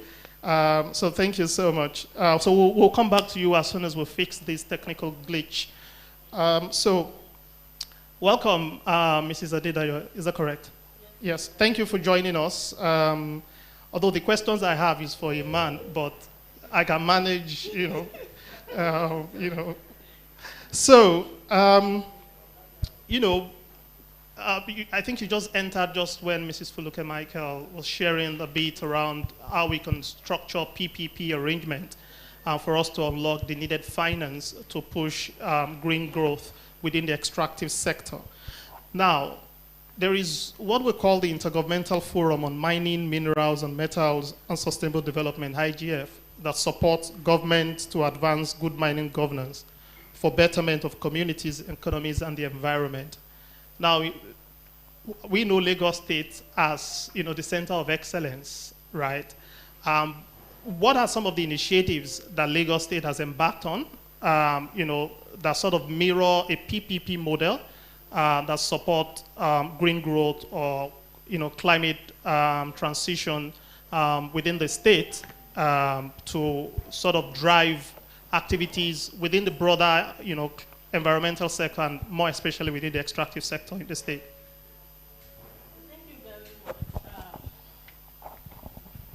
Thank you very much.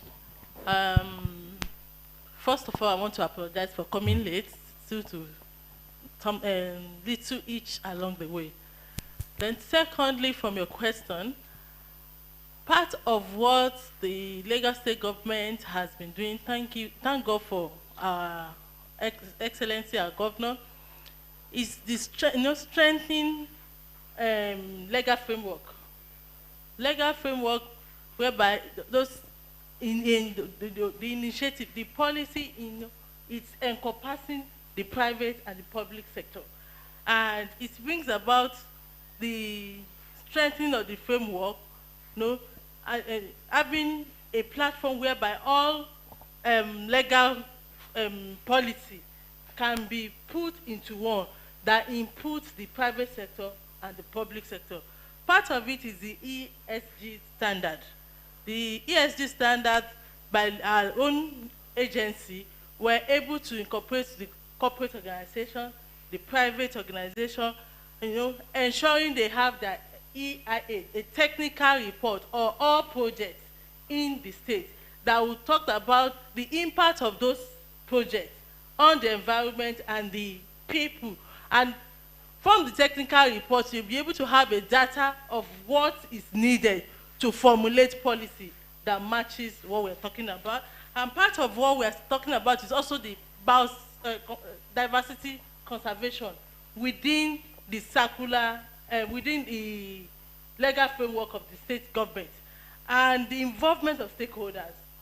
Whatever projects that you want to have, you must do the technical report, which we have said, and even after doing the technical report, there must be a stakeholders forum, whereby, because it entails what impact does it have on the public and the private, the immediate environment. So you'll be able to know if the private sectors, the people are carried along in any project that you want to implement, then it makes it easier for you to, enforce, and it makes it easier for the compliance of those projects you're talking about. Then another thing that the government has put in place is incentive. Looking at those companies that comply with the state regulations, the policies on ground, because we're able to enforce the state and the federal policies. Any company that that is able to do that, they are giving incentives such as waivers in their taxes or reduction in their taxes. For example, like the monitoring of companies that are switched from switched to gas. So LASEPA gave me feed to reduce the environmental dues they pay, so that it can motivate them to do more. That is a good one. Reducing the dues that people pay, right, is a good one. By how many percentage? It depends on the capacity. Okay. And it depends on your level of compliance. Compliance. Yes. Okay. Are there set criteria that allows people to enjoy these incentives without having to say, Ogasa, please? No. What we do is monitor. Once we monitor and we see that you are switched, the switching to gas means they've reduced the carbon emission the greenhouse gases from the operation. Right. So it depends on the capacity of what they do, the impact on the immediate environment. Then we'll be able to know how to do it. Thank you. And because so we have much. Data for that, so you are able to monitor and track performance over time. Thank you. I mean, we cannot overemphasize the need to enhance the regulatory and policy environment. A lot of the perceived risk about Africa is based on the policy and regulatory environment. We sometimes joke in the industry that some of our regulators don't even have transport fare to go and monitor project. That means that people can choose whatever they like to do. And because that is a risk perception now, if international financiers want to come into the country to want to invest in any part of Africa, they're also looking at the regulatory environment. They will rate you, your ESG rating is going to be based on your sovereign risk, which will include aspects relating to, your fiscal policy, your environmental and social sustainability policies and regulatory framework. So it's really, really, very useful. But you touched on something, which is what is going to lead me back to Mr. Bankole Oloruntoba. You mentioned something about you are giving incentive to those companies that are transitioning from heavy fossil fuel to gas. Now that requires capacity. So that brings me back to Mr. Bankole Oloruntoba on the question of how we can, build capacity of local enterprises for us to unlock the opportunities in the carbon market and to drive, sustainable growth within, the extractive sector, especially. All right. Hello. Can anyone hear me? Very well. Go ahead.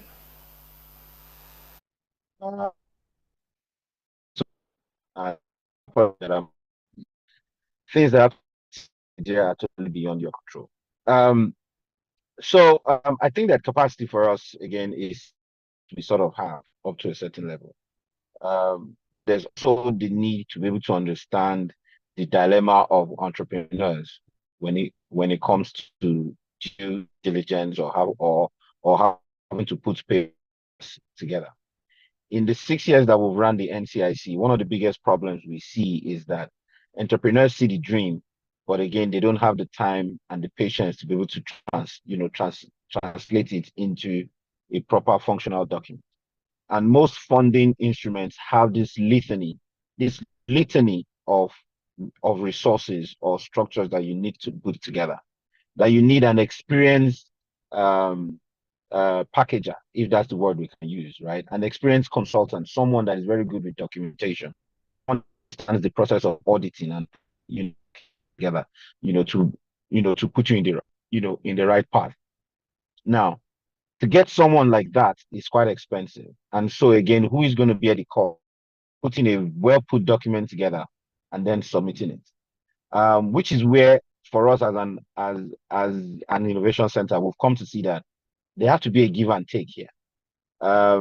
International wants us to be able to access this resources.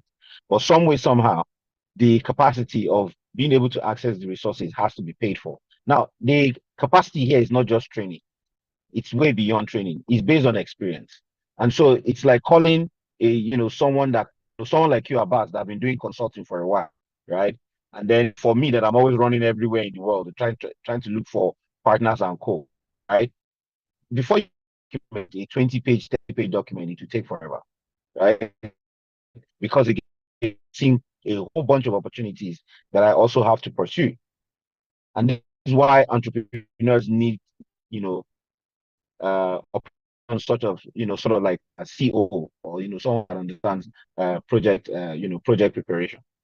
And the reason why accelerators are being designed is to be able to build the capacity of those that have, the solution alongside to meet those that have the resources.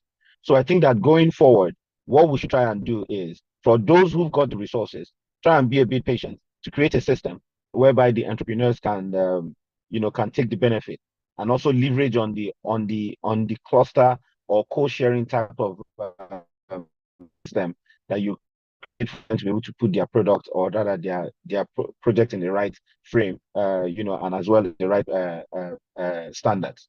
I think that Access Bank has done quite a lot when it comes to green finances and trying to push for a strong green financing. And I'm saying that not just because there's a representative there. As the honorary consul in Lagos, for that conversations have been made around sustainable financing and Africa partnerships within the Fin Fund aspect, which is an impact fund in Finland. Access Bank's name always comes up. And I think that you're able to get a refinancing, from the first financing that was done. When it came to the green bonds, Access Bank also had a sellout. But what I think the gap here is that if entities like Access Bank and the rest can create a system where, there will be proper, vetting and hunting, not from a loan method, perspective, but bringing in businesses that you are well interested in through a process, possibly a couple of weeks, a couple of months type of process and packaging type of program. That will enable you get the best out of this business, right? And this business again can have that interest to be able to take the right financing that is equally available. There are multiple financing instruments across Nigeria.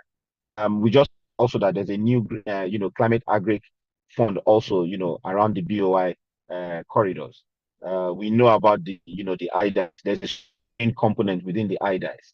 The green climate funds and multiple other funds that way. But again, packaging is a very big issue, and which is where accelerator programs come in, which is in terms of building capacity. I think that we have very good capacity in Nigeria to be able to access resources, but those capacities are far stretched, and also they come with quite a cost. And this is the part where we think that for us to be able to get the best products, or rather best projects out of the door, then we need to come down a little bit more just to be able to handhold. And the reason why that is this: if many of us did not really come down to try and handhold startups from the beginning times 10 years ago, we will not have a startup entity or startup economy moving in Nigeria. Somebody has to be big enough to be able to come down a little bit and bear that cost. It's a chicken and egg issue. And so this chicken and egg issue is that who comes before who? We want to see very good projects, but nobody wants to fund preparation or such projects. Or rather, want to fund, we have an incubation project going on, but then the capacity again, in terms of delivering that project is not there. So I think that what can happen in Nigeria currently at this moment is that we need to create a system where there need to be a co-financing or a co-clustering model that can help businesses tap into a particular resource that can enable them get the larger resource, that they need to work with. Thank you. I think I'll stop there and then let the conversation.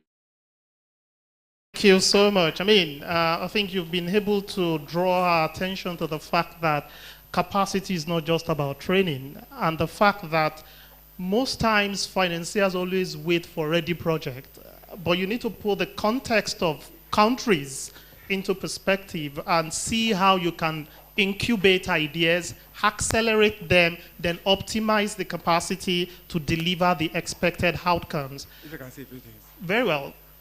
Maybe let me then put your question to you, right? Because it's but this is important that I address what you just said. Okay, right? Go ahead then. Okay, so I don't know whether, I'm sure a number of people here will have heard about our Sustainable Finance Accelerator Program, right? Mm-hmm. So the Accelerator Program, it's not only about providing finance, okay, right? We also do training, like you mentioned, that it's very important, right? That some businesses that are not ready for financing yet, right? That you need to train the promoters and member of the company to be able to package the idea into something that is ready for finance, for the limelight.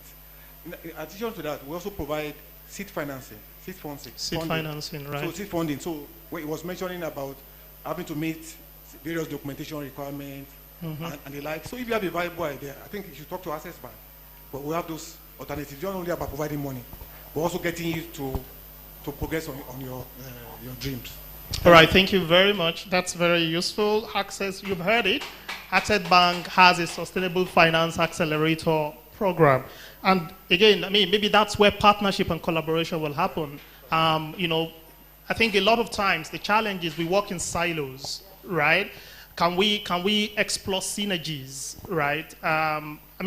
You could partner with the like of NCIC, you partner with CDMA, so that all of these can come as a, wholesome solution rather than working in a pocket of actions that may not really help move the needle. Of course, making some impact, but when we bring our resources together, we're likely going to push more boundaries. So now this is going to be more like the final round of questions, and because of time, I'm going to be strict with time. You are, with all apologies, allowed to respond just in 2 minutes, right? Because we still have to take questions from our audience, right? And the question would be to Mr. Lukman Martins. So again, one of the, like you've alluded to earlier on, one of the very useful instruments for de-risking project is blended finance. Sometimes when we talk about these, financial terms, some people will be, what are they saying?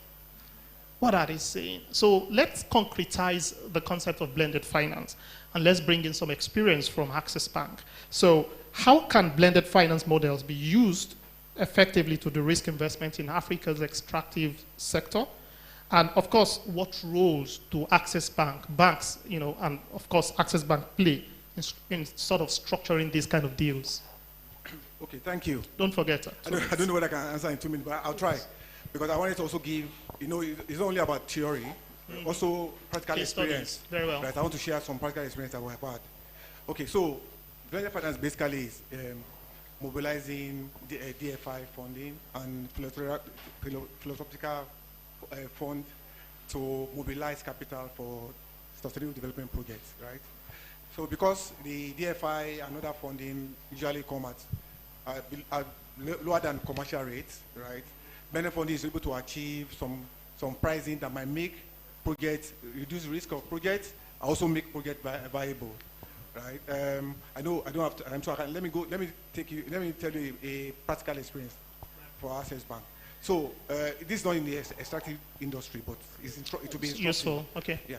So we are working with the state government in Nigeria, right, to address access to finance for vulnerable members of the society, like widows, single women, and people in trading that would ordinarily not know even how to approach a bank. Right. So we provided commercial fund, and the state made a counterpart funding to make it blend. So that the financing is low. Sorry, who is providing the funding in this case? Is this the government or an international financier? No, a state. So a state, okay. She was talking to foreign financial institutions, but actually we can also do some locally. So local, yeah. Yes. So as long as I think the thing, as long as the entity providing the blended finance understand that you are dealing with somebody credible with a track record, and you are able to monitor and provide statistics as to the impact of what you have done. Right. So we're able to, because of that, we're able to give access to, I think we raised not about 3 billion. 3 billion naira. Right. That we're able to give. Dollars or naira? Naira. Naira, and I'll tell you why. So okay, it's not about the amount. It's about showing the way. Correct. So that other can follow. Because like you said, like a proof of concept. Correct. Because like you said, no single bank can address all the problems, all the issues, SDG issues, right? Like we have done in Green Bond is to show the light, and hopefully everybody will follow, and it will be a much bigger impact by that. So doing that,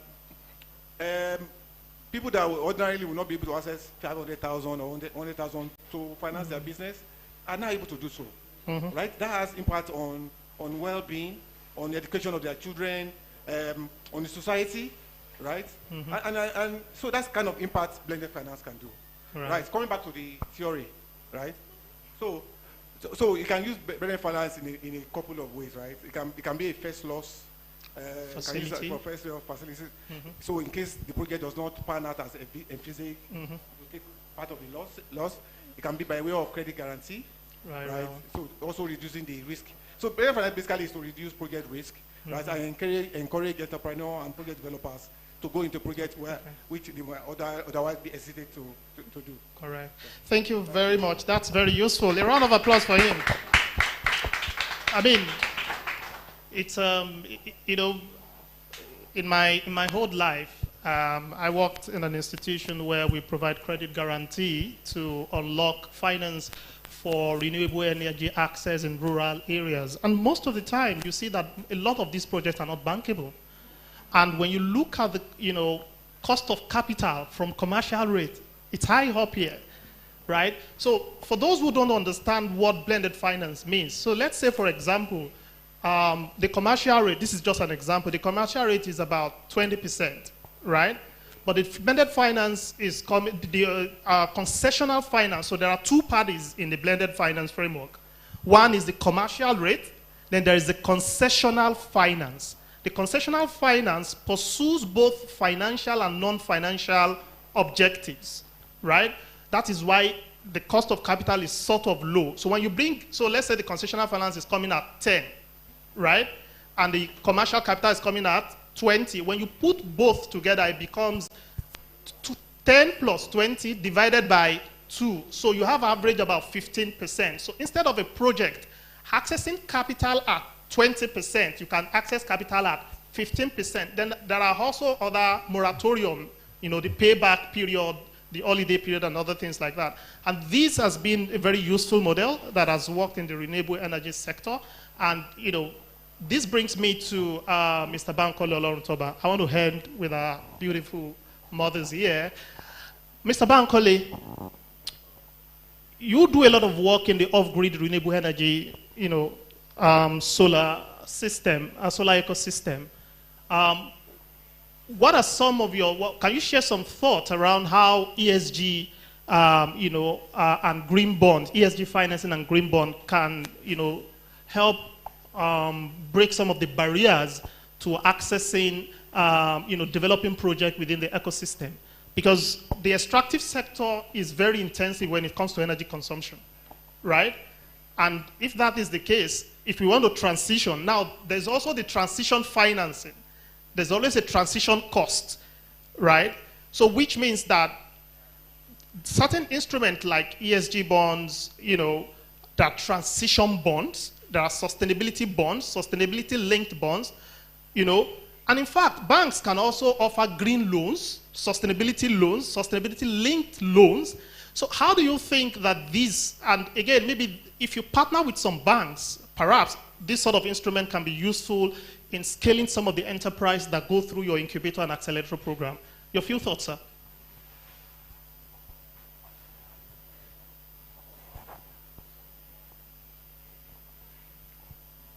If you put it in nice perspective, right?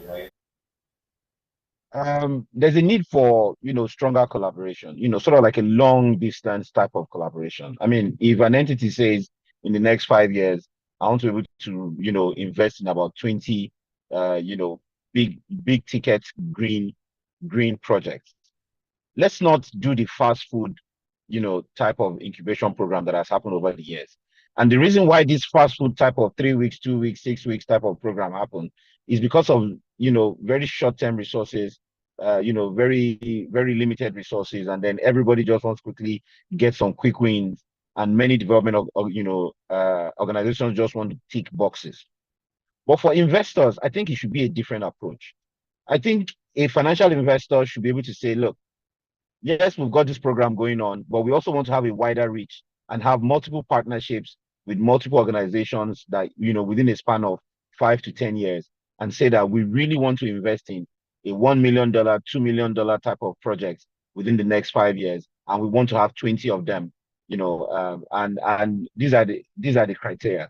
So that while these innovator or innovation hubs or these, packaging centers come together to start hunting for projects, they also have an understanding, they have the patience and the time to be able to work with a venture owner or a project owner over time, and just work with them over a period of time to ensure that they are able to achieve the things that they want to achieve. And then, they can provide them all the necessary support and watch them grow as well. So what this does for the financial institution or bank or any other investment body is that it helps them solve that that uncertainty, whether this guy is serious or not. For us as a venture, or rather as an organization, when we're dealing with with a founder, we know which one is serious and which one is not serious. You can say the big, there are some pitchpreneurs who are very good at pitching. They will put documents together, put the right numbers, tell you how the project is going to work or not. But at the end, when that fund comes in, it turns into something else. So I think that a long distance type of approach of partnership is needed, and it should be cut across just, not just within Lagos alone. There are other parts of Nigeria that things are going well. Like Jigawa, for instance, they had one of the highest number of, non-oil exports in Nigeria, as of last year and also this year. And that came from wheat. And then if you look at what are the sustainable models of investing in that kind of large scale production, you go to other parts of the country, either in the south and the southwest, in the north central, northeast, and northwest. You're definitely going to see large scale projects that are also looking at international financing and also trying to build some level of capacity. So I think that a long distance type of relationship should be what investment organizations should tie accelerators or incubators and co. I think that one will give us access to be able to find long-lasting green projects and ventures that are really viable, and then that can help you meet up with the kind of financial implications that you've put to them, so that we don't say too much.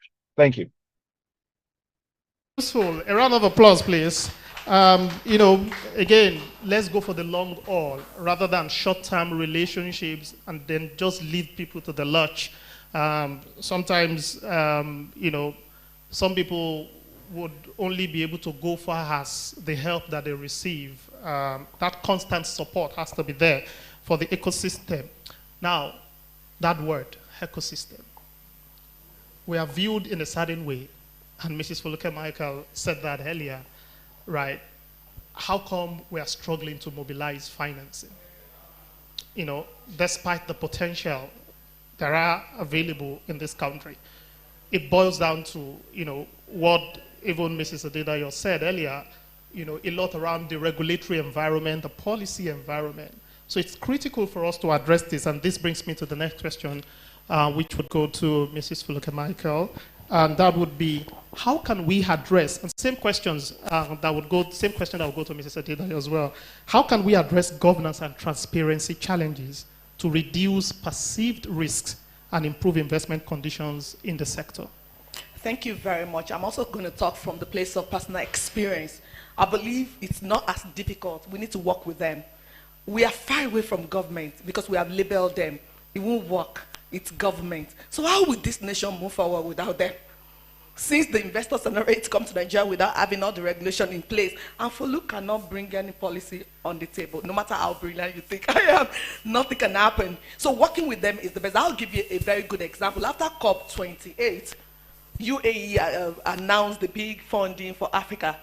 And then we felt, we need to tap into this. How do we work with government to get this done? So we sat down with the government of UAE and told them that, look, this is what we can do. This is what can happen.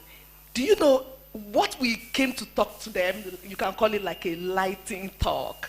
It wasn't like we were expecting action from it. But let's see. Now, two things happened. After that pitch exercise, we realized that the government was actually looking for a private organization to work with in Nigeria to access the government. So we got that expo from them. And we shot the email to the office of the governor. And we said we wanted to have a meeting from his office to the Ministry of Environment. Before I left my office for that meeting, my team has assumed, long protocol is about to start. We are assuming. There was no long protocol. Within a week, the Commissioner for Environment set up that meeting, right? And we presented what we heard from the other government. Look at government to government, but they are avoiding each other. So they need people like you and me to come and midwife them, right? So the marriage had to happen. And he brought all his team together. We presented. They gave us a letter within 72 hours representing them to mainstream that investment that's already been released in one country for African country. And over, if I still remember, over 45% of that investment, they are looking into Nigeria. So we're now saying there is no money. No, that is not the issue. Bringing all of these policies together, and they promise us immediately, they issue a letter that, look, we are going to ensure this work. They will do it in pilot. What we will not be able to achieve, Lagos State has this company under them, and we also have someone from what's the name of that regulatory body, FMDQ, who also help us to see how the companies can come together under the pilot phase. We're able to get what Lagos State could do almost immediately, and they put their word and their credibility online. As a matter of fact, they are the one chasing us. That is government. So it's not as bad. Now, when we try to chase the minister the same way, the first story I told you, it was impossible, right? But I knew that it might be not, the bureaucracy is not the government, it's the people. So the people that are in between the governor and me, in between this, they are the one. We are government, all of us. You Tomorrow, someone among us will become special advisor or governor. So it's not about the word government. It's about the individual. So there was an AMSG conference during ONGA just last month, and I targeted that conference. My whole sole aim is not to listen to what they are going to be talking about in the extractive industry, because it was all about that. One goal, meet with the minister and tell him this is doable. Believe me, that meeting lasted for 15 minutes in New York. And he said, I'm signing the licenses. Come to Abuja as soon as you land. And I was in Abuja last week. How many minutes did we spend? 30 minutes in the office of the ministry of the minister and analyze what we have to do. We are talking. Businesses is happening. So please, let us stop labeling our country. It can work. We are proudly Nigeria. If we want to make it work, it starts from this conference today. Let's step out and forget the talk. The government is waiting for you to make it work. They might not have the knowledge, but as a consultant, as a knowledgeable person, please write your letter. My letter was not, I did not call the governor. So meaning that there was no long leg. There was no leg. And I did not call the commissioner because I did not know him. I've never met him. But the letter was passed to him. Listen to them. They have a government of another country behind them. They did not see the government. They invited us for the meeting. Thank you. Out of here, let's go back to the government and write to them that we can help them. Remember, you will make money. Thank you. Thank you. Fantastic. Fantastic. Fantastic. In short, avoid stereotype, avoid overhype, and be the archetype. Right. So, Mrs. Adedayo, please, same question. Okay, coming to me as a government official.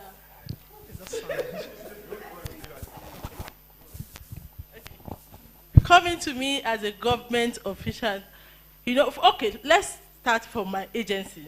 We have a mandate to protect and to preserve the environment and to prevent pollution.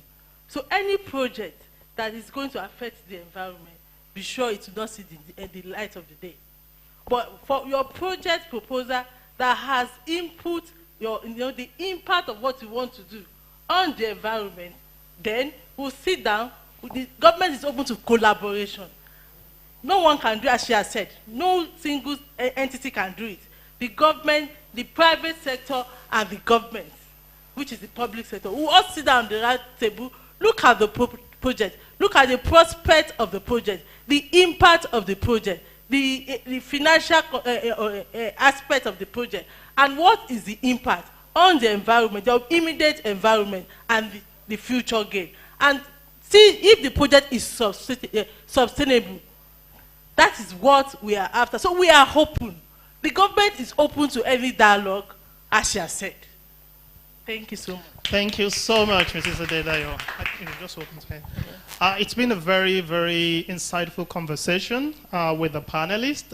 Thank you so much, Mr. Lukman Martins, Mrs. Fuluke Michael, Mr. Bankole Oloruntoba, and Mrs. Adedayo. So at this point, we want to hear from you. You may have questions, comments. We don't know if we also have participants joining us online. If you have questions or comments, we'll be able to do this within the next 5 minutes or so. Can we entertain questions to our panelists then? I think we have someone who's kind of making.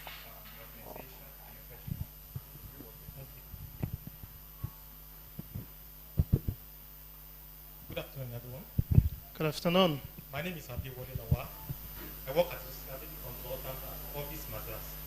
So my question is actually related to also answering a question that someone asked about that we have. Are we going to go to the full cycle that we have in abundance? Currently in Nigeria, we have not really tapped the potential that we have in terms of providing electricity for powering the entire country. For us, solar energy gives us a great opportunity for us to be able to tap and enhance our potential. So that now brings me to my question for Mr. Lukman Martin. I know that you've said a lot with regards to what asset bank is doing, especially green bond and everything.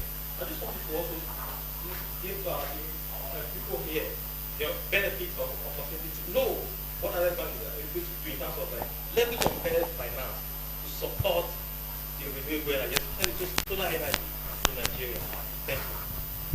Thank you very much. The question is, what has Access Bank done to support, deepening of renewable energies and scaling of renewable energies in Nigeria? Go ahead, Mr. Lukman. Okay, I think when it comes to financing of renewable energy, I'm able to say that we are one of the leaders, right? Now you are talking about blended finance, right? Okay, so there are quite a number of projects, which of course I cannot disclose some of it because I don't have permission of the other counterparty, that will be able to finance those things using development finance, even development finance agency in Nigeria to come to a finance structure to finance those projects. But what I would say that if you have anyone in mind, right, please, we can talk after the session.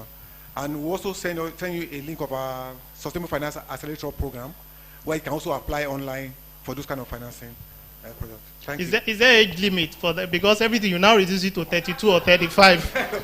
So those of us that are older than that, we cannot do acceleration again. No, there's no age limit at all. No idea comes from everybody. Okay, yes. Very good. Yes. Because at some point it looks like they think if you are over 35, you are now going to deceleration, no acceleration again.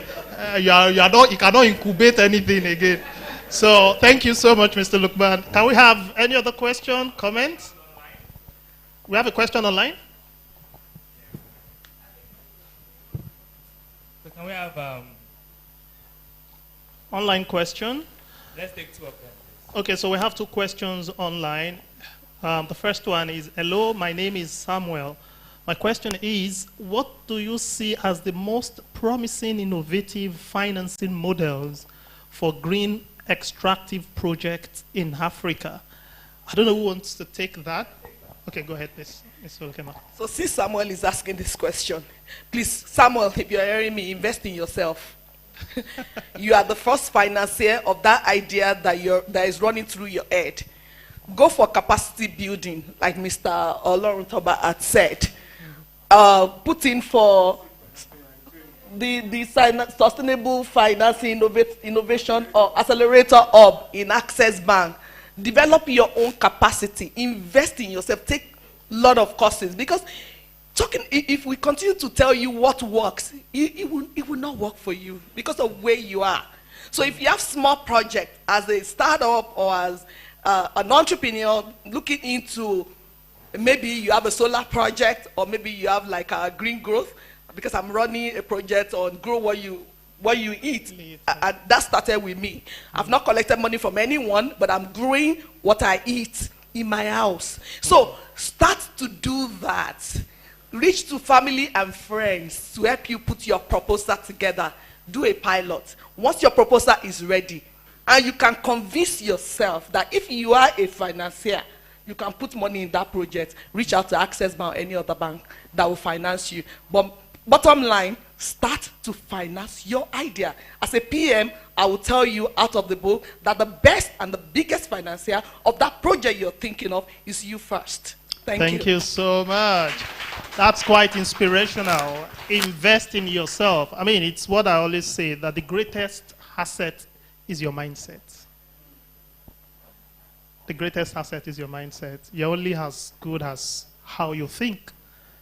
And if by the term education, the word education, the root word of education is from educo, educe, to bring forth from within.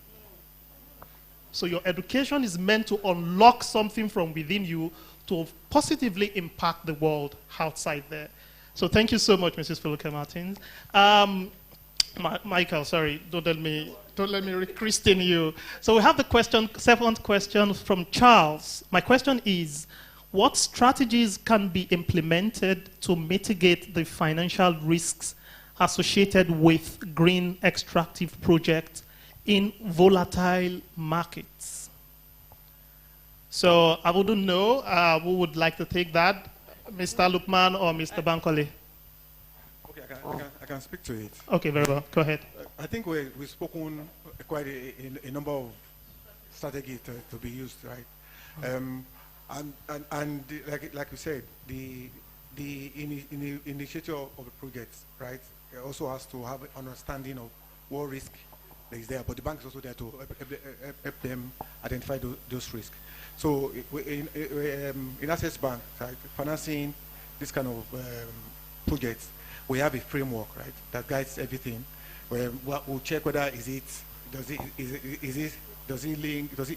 address any SDG goals, right? We have a ESG framework that we use in terms of prioritizing what we finance, right? Identifying, looking at the risk assessment, right? You know, risk assessment just doesn't stop well after approval of facility. It also involve monitoring, life cycle, checking the impact of the operations of the company, and doing disclosures, right? Yeah, very well. Reporting is also very important, right? To gain the confidence of financiers and regulators, you have to be transparent, right? So you have to use a reputable reporting agency that will audit you, and everything has to be disclosed to make sure that what you have promised is what has been delivered. So that's how to do that. All right, thank you so much. Do you want to add a few things? Yes, I very think quickly. to add to that, stakeholders' involvement can be involved. Then the evaluation of the project, is, like you said. Thank you. Thank you so much. It's been a very enjoyable conversation this afternoon. So we're bringing the panel session to a close. But before we go, one final, statement from our panelists before we close. Mr. Bankole Oloruntoba, your final words, please.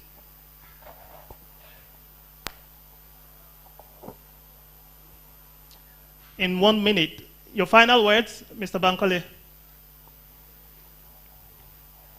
Okay, so we move on. So let me start with Mr. Lukman Martins.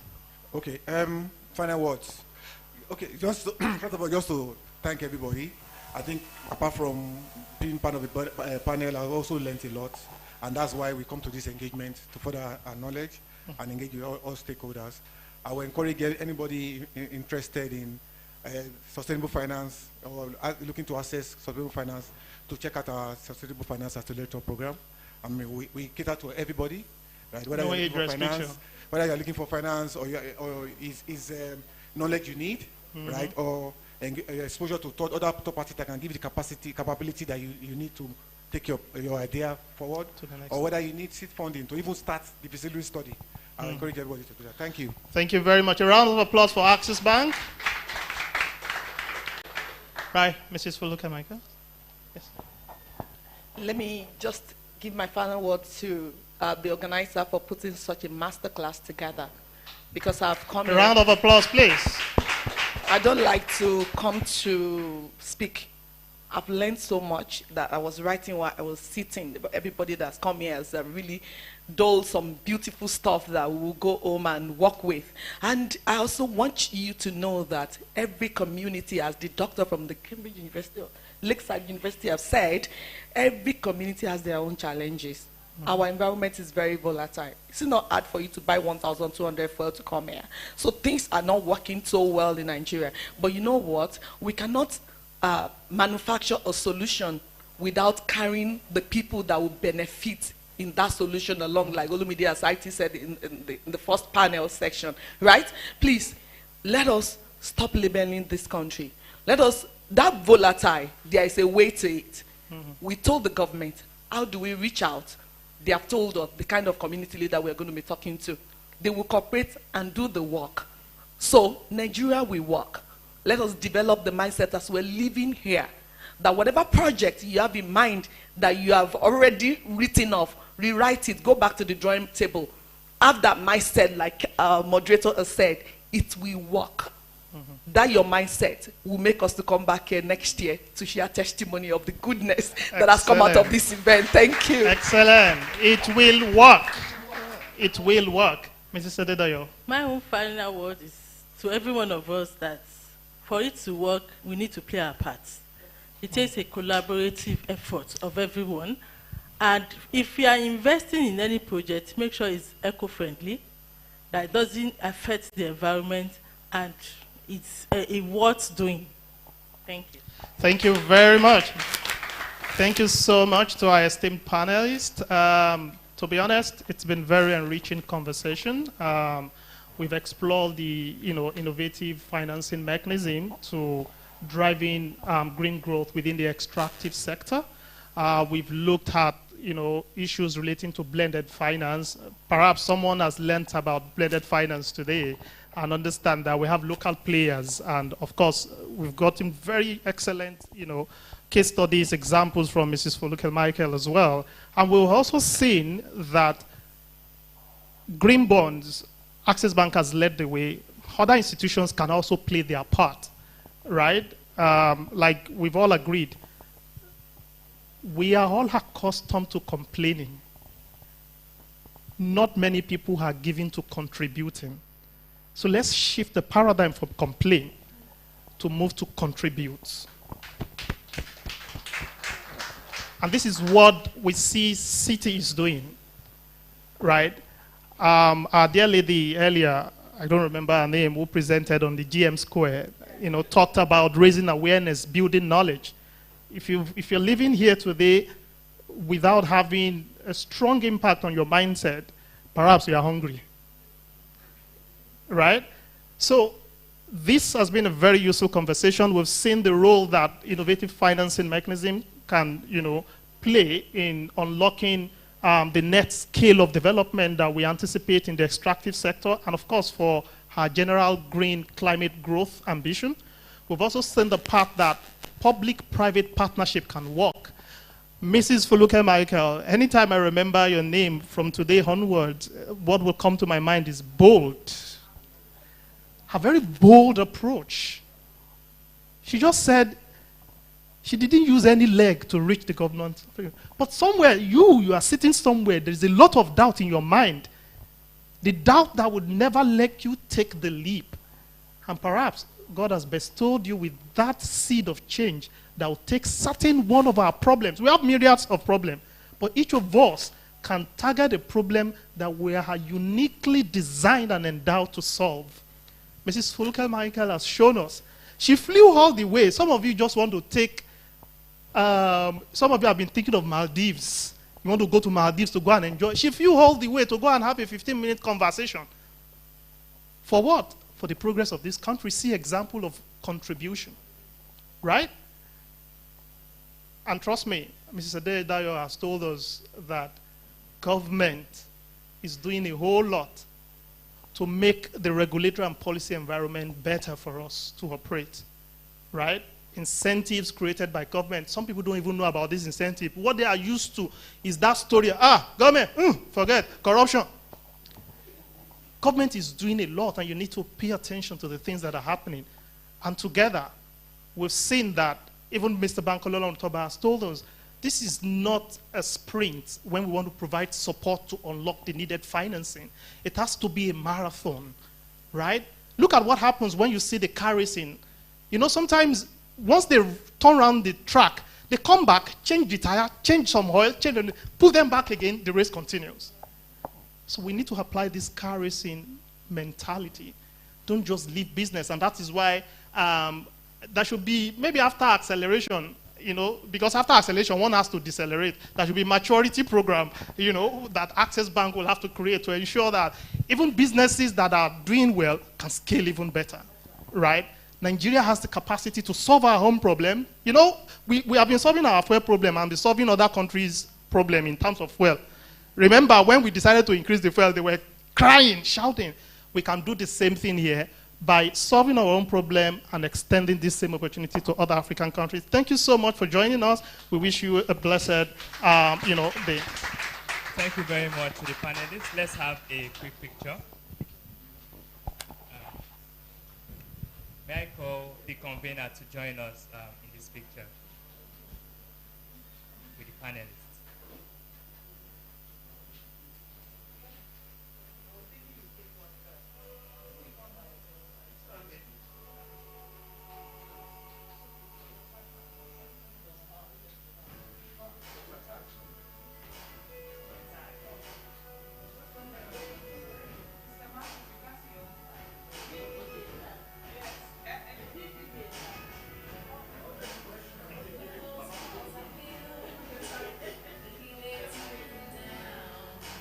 Okay, that has been such a very...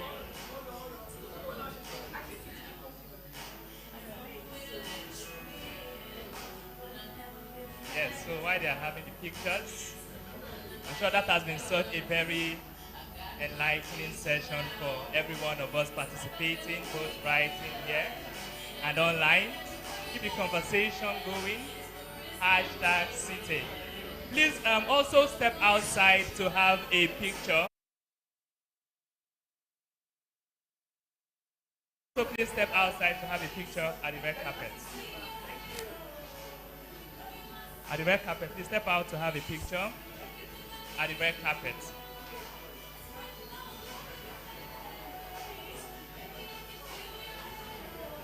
Okay.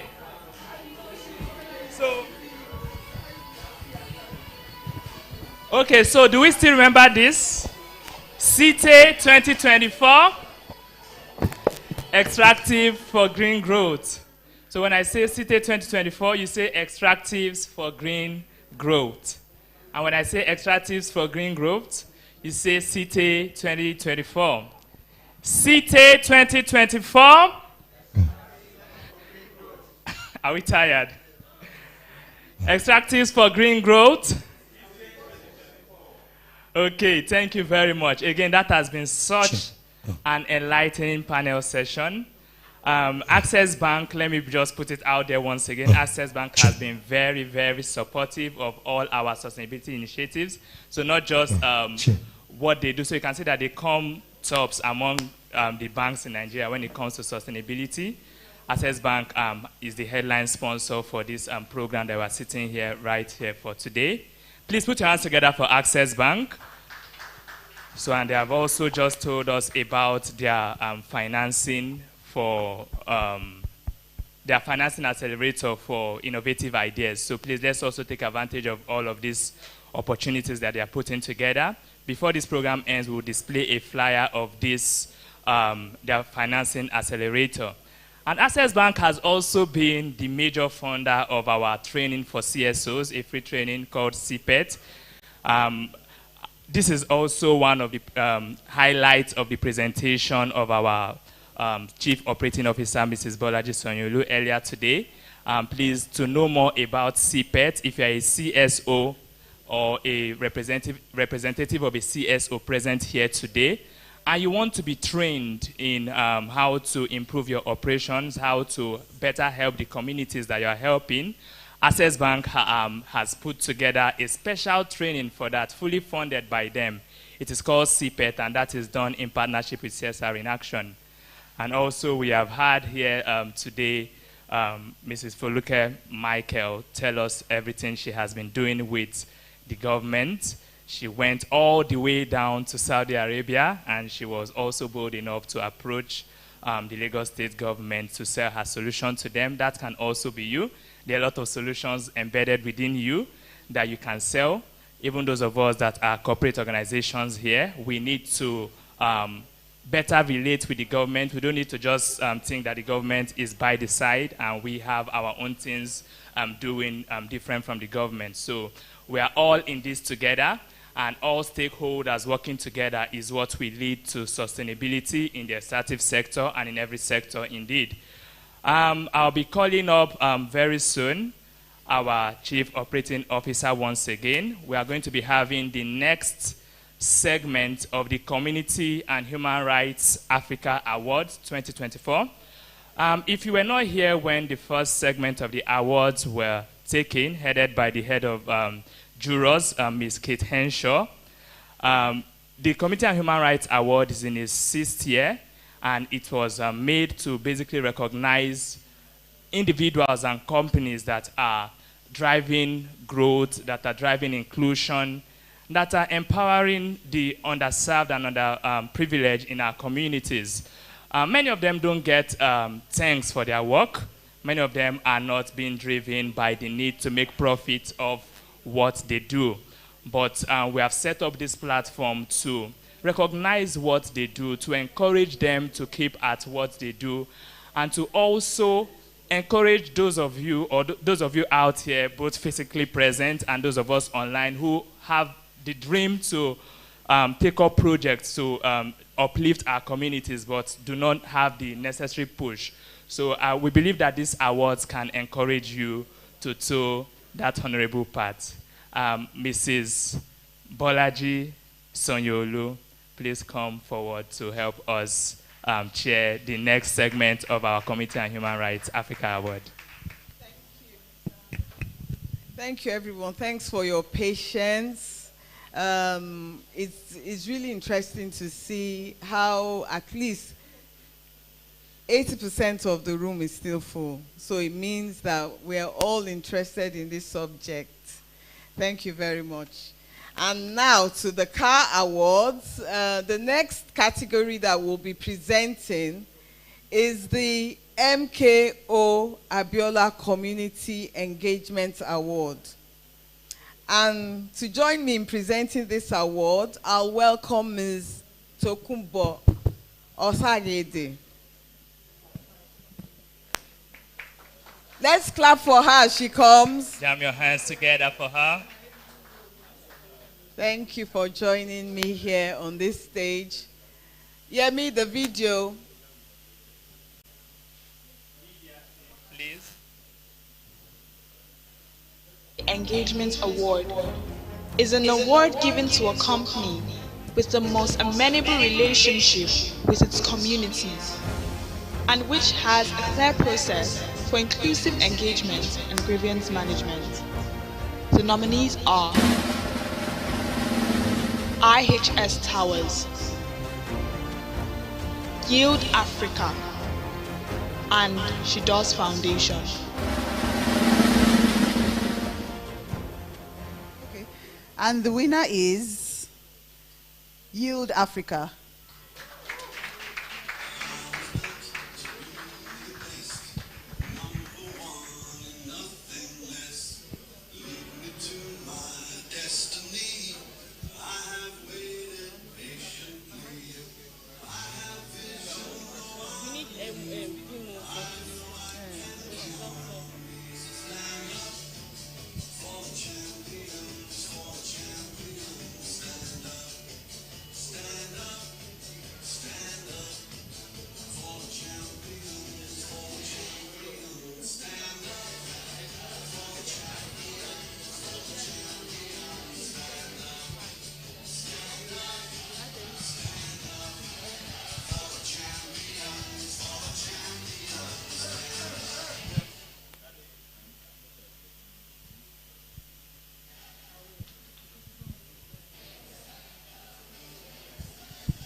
Good afternoon, everyone.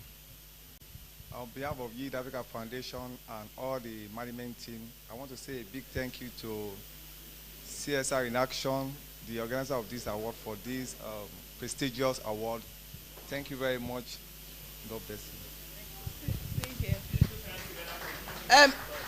Are any of the nominees around to join him on stage and have their picture taken? And you'll be presented with a certificate, because it's not easy to be a runner-up for this. IHS Tower, please join us on stage. Is it Tower? Then, okay. Thank you very much. You may, thank you. So the next category is the Malam Aminu Kano Award for Leadership. Malam Aminu Kano Award for Leadership. And to join me to present this award is Ms. Ifoma Abdullahi. Aminu Kano Award for Leadership is an award given to an individual who has exhibited exemplary leadership that has a significant and positive impact on advancing and scaling responsible behavior. The nominees are Ifella Oligbinde and Terence Afukeze.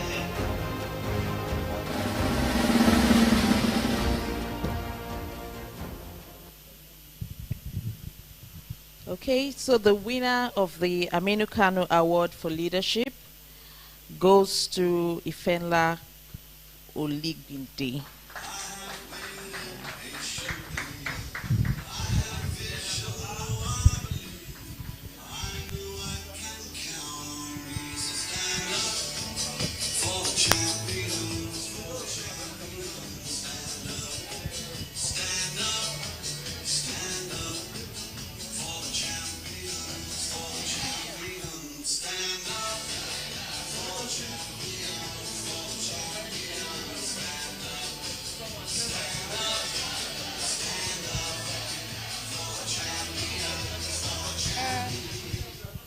Good afternoon, everybody. Hi, good afternoon, everybody. So on behalf of, my name is Anuluakpo Oligmide. I am representing Ifenla Oligmide. That's my sister, the founder of Akan Rainbow Development Foundation. So thank you very much for this award.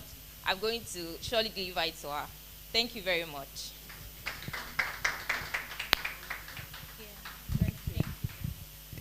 We'll have the nominees. Mr. Terence Afuake.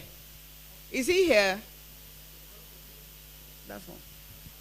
Thank you. So the last award in this category is Josephine Nkemdilim Masade Award for Gender Equality.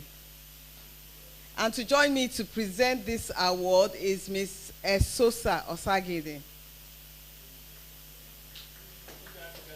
Dilim Masade Equal Rights Award is an award given to a company or individual who has exhibited strong commitment to gender equality. The nominees are Bella Foundation for Child and Maternal Care, Cecilia Ofo Empowerment Foundation, Tech Africa.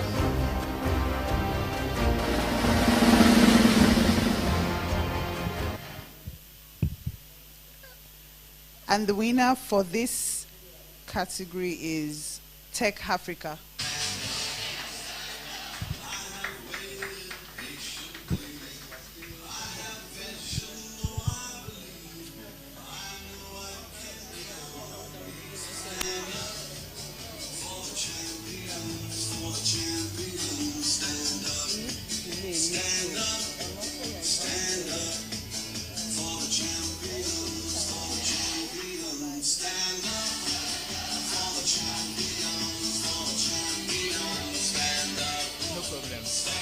Don't worry.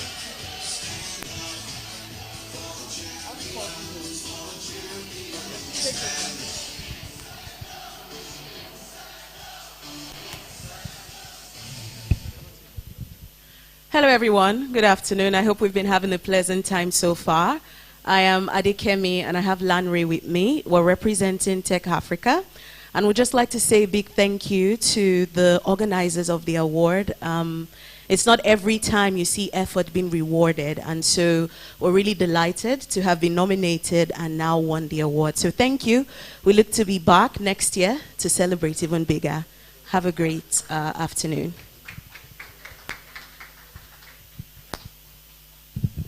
Thank you. Okay, so up next, we are going to be having a special series of awards, special recognition awards. And before I call up the convener on stage for this award, I just want to give us a quick feedback. The third panel session that is holding online has ended, and the participants were really engaging. We really thank all the participants from across the world that took advantage of that platform. We are also especially thankful to Mrs. Achare Tako, who moderated the panel session. So now let's have our special recognition award categories to be convened by Madam Bekeme Masade Olowola. Please put your hands together for her. Thank you. Thank you so much, Nonso. Thank you, everyone, for staying with us. I know how hard it is to stay during these kinds of events.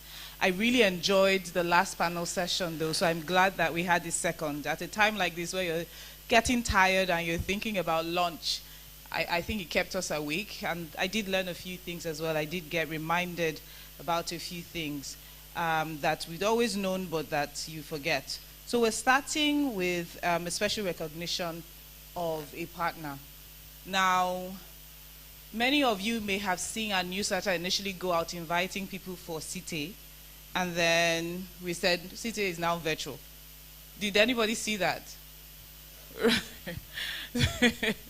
And then we said, oh, you can come for SITEI now. Some people heard you could come to SITEI physically as well, again, after a while. Now, this partner is one of those partners that has helped us to do these kinds of things.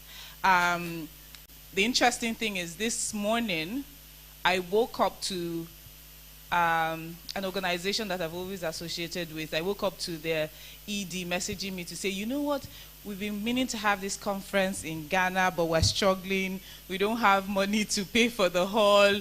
We're looking for who to help. And I said, welcome to the club. But this organization that we're going to recognize today has almost always stepped in. And the interesting thing is, for a program like this, they're not into the extractives. They're not oil and gas or mining, but they're somehow always there, whether it's, I don't know, whether it's to train non-profits or CSOs, or whether it's to host or convene an event, or whether it's to believe in an initiative we've had, they're always there. They're also one of the first, probably the first business to actually give us a proper consulting gig when we actually commenced that. So I just want to use this opportunity to appreciate Access Bank.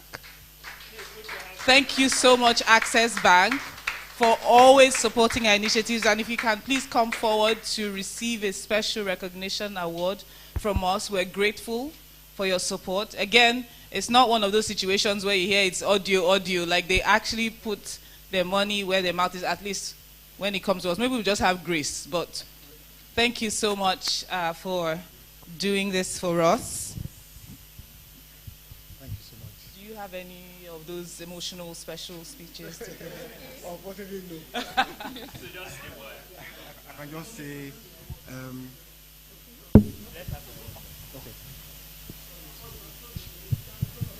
okay.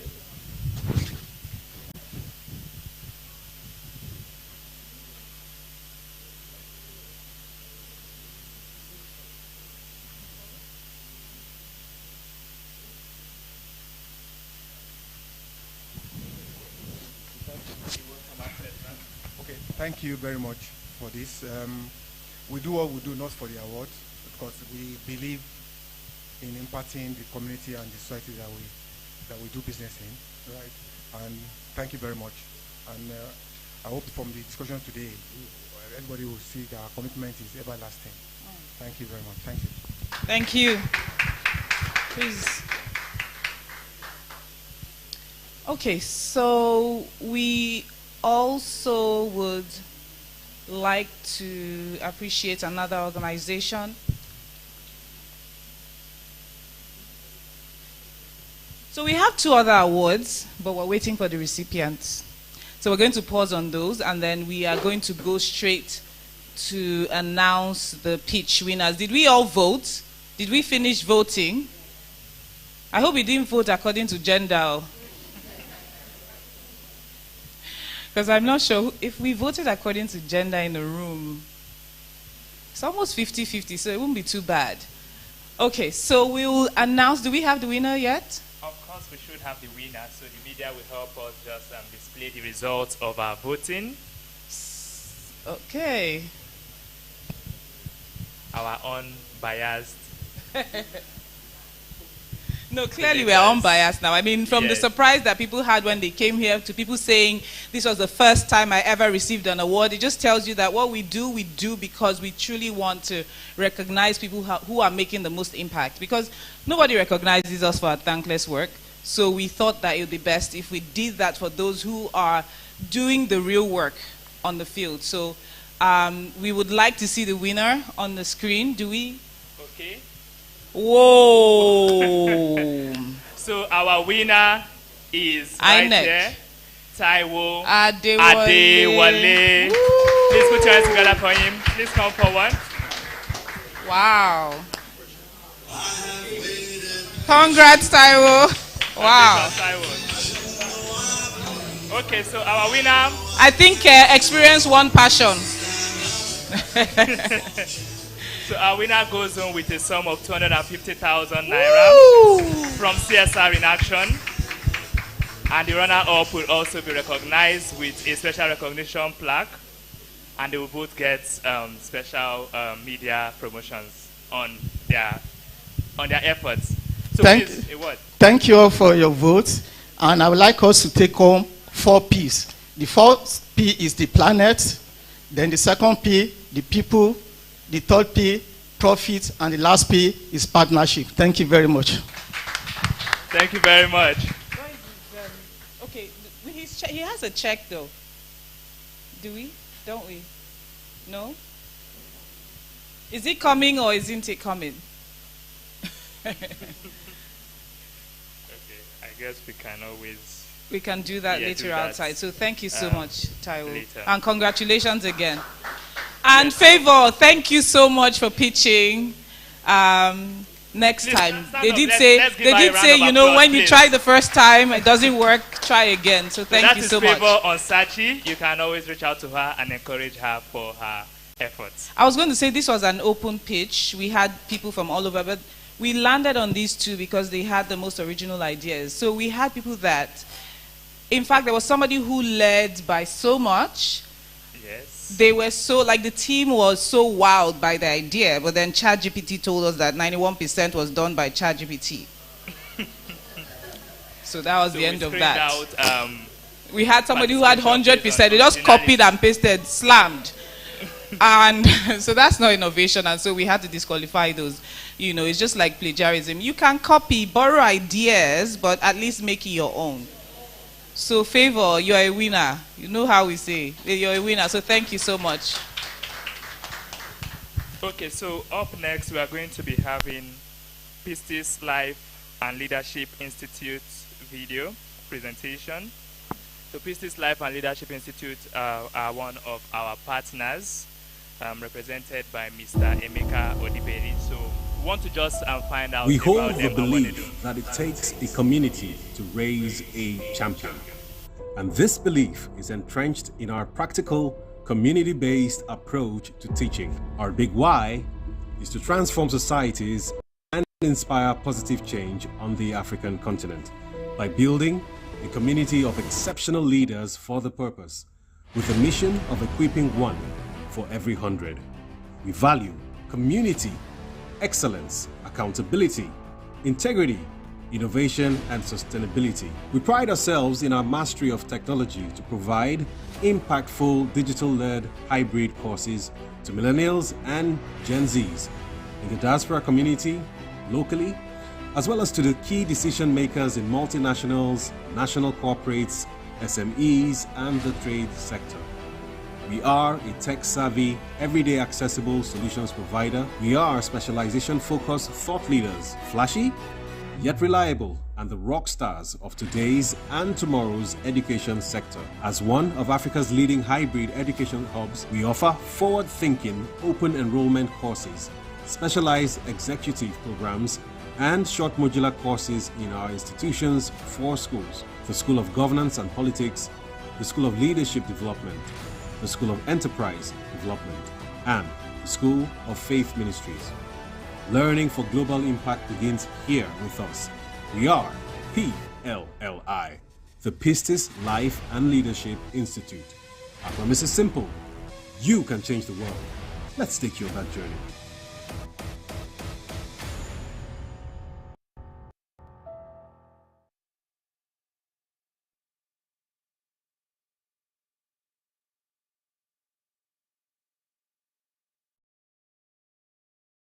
I would like to especially once again recognize Mr. Emeka Odiberi, the General Manager here with us. Please, let's have him just give a short remark about what they do. Thank you so much, and thank you so much for having us here. I came here with my team. I have William here, who is my COO.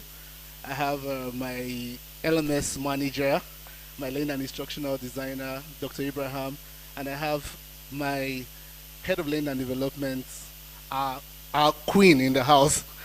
One of the things I want us to understand is that learning is for everybody, and like we can see, we are trying to do our own little contribution to help upskill the people that will benefit from the blended financing, the community development projects, and all the things that have to go with it. So at Peace and Life and Leadership Institute, one of the things we're here for is to see to it that we have quality in our curriculum to be able to ensure that irrespective of your project, irrespective of your ideology, irrespective of your policy, we're able to help you get the required knowledge to drive it down to the community and also drive it up to the government and policymakers. And as one of the things we want to do going forward is that we want to be able to see how, as an institution, we can help also bring our own quota of improvement to the things that CSR-in-Action is using to upskill the CSOs and the communities that they are showing their passion for, especially the extractive communities. And we also want to be able to do our bit to upskill for policy making and advocacy those who have been award winners, to see to it that they can even do more, reach out to more, and have a larger impact in the greater society. So with Pistis, we believe that whatever you're doing, however you are doing it, that little extra is what it takes to be able to refine the knowledge, make it useful, and make it scalable for sustainability. Thank you. Please, your hands together once again for Mr. Emeka Odibeli. He represents Pistis Life and Leadership Institute. You can reach out to him to find out more about what they do after now. Okay, so up next, we are going to be having our next categories of special recognition awards. And I'll be welcoming on stage once again Madam Bekeme Masade Olowola, the convener of this conference, to anchor this segment of awards. Thank you, Nonso. So we still have a little delay, but we also have with us a very special stakeholder to us at CSR-in-Action. One of the core things that we do in our work, because we're a consulting firm, we provide advocacy, or we advocate for a lot of things, and then we train as well. But a core area to us has been the extractives, for good reason. I'm sure we understand why we focus on the extractives, whether it's our consulting business or whether it's through advocacy, because it is crucial to Nigeria's economy, at least on the part of the government. And we've always said that when you embed sustainability in oil and gas, then you're embedding sustainability practice in the nation at large, because a lot of focus is on that. And I'm sure that many of us wake up to the drama that that is in the space, especially with all of us dealing with import or export, fuel and all of that. And so an organization that has helped us, even in the face of all the challenges, considering that this is a very opaque sector, this is a sector that the players don't really want you to talk about, even though it's a $1 trillion industry. So one of the key stakeholders that has helped us to have these much needed conversations, we want to recognize today. So may I call forward the representatives from Ford Foundation, our hosts today. Thank you so much. Thank you so much. Onye Mobi, representing Dr. Chichi Anyagolokoye. Right, you heard someone talk about, you heard Dr. Gbadegeshin talk about Earth Women. That was funded by Ford Foundation with some support from Access Bank. So it's not Pasha. We don't used to do Pasha and CSR-in-Action. Like, it's not our thing. But we've done recent research implementation of the PIA in extractive communities. That's also funded by Ford Foundation. We've done a radio series, Things They Happen, where we've shown it. We did it in English and in Hausa. We shared it in various communities over different radio stations across the country. That was funded by Ford Foundation. We were stuck this year as to how to do SITEI. We're here now. We're enjoying Ford Foundation's hospitality. So thank you so much. Please put your hands together for Ford Foundation.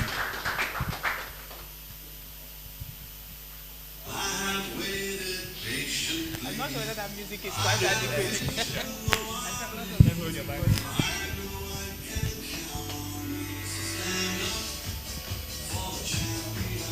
Okay, thank you very much, Ford Foundation. A word? Okay. Good afternoon, everyone. On behalf of our regional director, I really want to thank Bekeme and her team for the amazing work that they have been doing over the years. A core part of our work is to fund effective organizations that work in the extractive industry, and we find them to be very credible, and that's why we are happy to associate with them. And just to say that we would continue to do what we know how to do, just to make sure that your work is as impactful as it should be. Thank you so much. Thank you very much, Onine.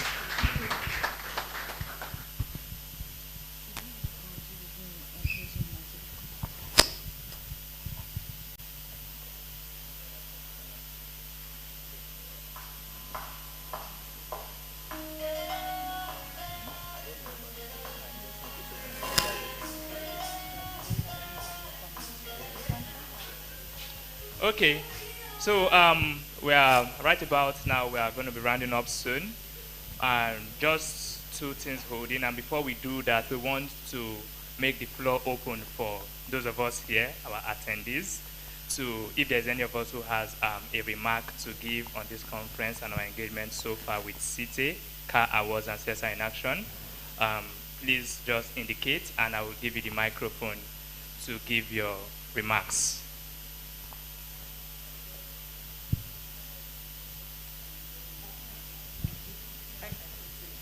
Okay. Okay. So let's start with you. Your name, Okay, my name is Odini Orise. I work with Flutterwave. So I think this is a conference that probably needs a bigger platform. I was having a conversation with a couple of my colleagues, and we're really talking about how important it is, especially in the extractive industry, especially about sustainability, the need for social responsibility. There are a lot of companies that, you know, they pay attention to it, but it's not as large as it's supposed to be. We're here, and there's a whole lot happening around us that if we don't pay attention to it, you know, some of these resources will not be available. The world is in such a state that, you know, things have changed. We're having rains, we're almost getting to November and rain is still falling. Some days are hot, some days are cold. A whole lot is happening. We have water issues, we have dirty air. You know, this kind of conference just opens your mind up to a whole lot. We're talking about Earth Women. I attended that showing, and it gave me a different perspective about how things can happen. The conversations today, again, you just ask yourself, really, what have I really contributed to sustaining anything in this world? I'm asking myself that question, and I think every other person should do the same, because then you know, maybe I need to do more. Thank you. Thank you. Okay, thank you. If you're also asking yourself that question, you can just come and see us after now so that we will tell you what to do with us. You can come in any of the things we do. There are many areas you can come in. So just one more person, and then we wrap it up. Thank you very much. I appreciate all the speakers today and all the panelists. It has been an exciting moment. Despite the fact that we have options of watching virtually, I've learned a lot, and I want also the SITEI to sustain this program and also make sure that it's been go viral. Make sure the publicity goes viral. What we have learned here, don't let it limit to this place, but let's endeavor that we expand the scope of this, what we have discussed. Also, one thing is that the monitoring and evaluation is very important. All these projects, all this investment that banks want to bring, all these things have to be monitored. A lot of people have gotten finance in time past, but they are not being monitored. So the things that along the way, government has granted grants and so many things, but monitoring and evaluation is not being implemented. And so let's make sure that we make sure it's go viral and monitor and evaluate. Thank you very much. Okay, thank you very much for that helpful contribution. We are encouraged by all of the comments, all of the feedback, both from those present here and from those of you online. We might not be able to take them now, but you can drop them in the comments. They also encourage us. So up next, we are going to be having our vote of thanks from one of our directors in the person of Mr. Meka Oluwala. Please, let's yeah, let's have him. Please put your hands together as he gives us the vote of thanks. Thank you very much, Nonso. Distinguished guest speakers, partners in the room and virtual, all our participants, both here and those joining us virtually from across the globe. I can see a number of people on social media, and even the thousands of people who will engage this material afterwards. I acknowledge everyone. It is with immense gratitude to God Almighty that I bring you this vote of thanks as we bring this extraordinary SITEI Conference and Africa Awards to a close. What a remarkable journey it has been, one that could not have been possible without the unwavering support and dedication and commitment of so many of you. I want to first of all appreciate our convener, Bekeme Olola, the beautiful Bekeme Olola, the Chief Executive of CSR-in-Action. Your energy continues to amaze us, and you will never stop inspiring us. A big well done, round of applause for those of us in the room and those who are virtual. Can you give her an emoji of applause? Thank you very much, Bekeme. You're doing a fantastic work, even if I have to say that myself. All right. I extend another heartfelt thank you to our esteemed partners, Fund Foundation. A lot has been said about Fund Foundation, who double as our host today. Thank you very much. You know, everything that we're doing here today and even beyond has been with your support. Access Bank, another long-term sponsors and partners, you know, thank you. NATI, the Ministry of Solid Minerals, Pieces Life and Leadership Institute coming on board this year. Thank you very much for the support, and the team who is present there. We appreciate your participation. Your collective shared vision and continued support have truly elevated this event's impact, and we truly appreciate your contributions. Thank you, all our sponsors and all our partners. To our outstanding speakers, both local and international, who shared their insights and expertise, knowledge. Thank you for shaping our conversations today. You contributed, as one of the commentaries went, you've contributed enormously to our understanding of the space, bringing us to fresh realizations of the realities that we are facing within the extractives. And we're leaving here going to think deeper and act with greater resolve towards ensuring that we're playing our parts, you know, in sustainable development and human rights in Africa. To our participants, those present in the room and those who have joined us online from across the globe, your engagement, your questions, your energy, we felt your energy have made this event even more vibrant and inclusive than we would have thought. We are thankful for your time, your commitment to these vital discussions. We know thousands more will engage this content later, you know, and we're thanking you ahead of time as well. And finally, not the least, certainly, you know, there are so many people behind the scenes working tirelessly to make sure that these events, and not just this event, and the programs that we then start from now to leading up to the 14th, SITEI. For those who are very conversant with the way that, we run SITEI, it's not limited to this one day discourse, right?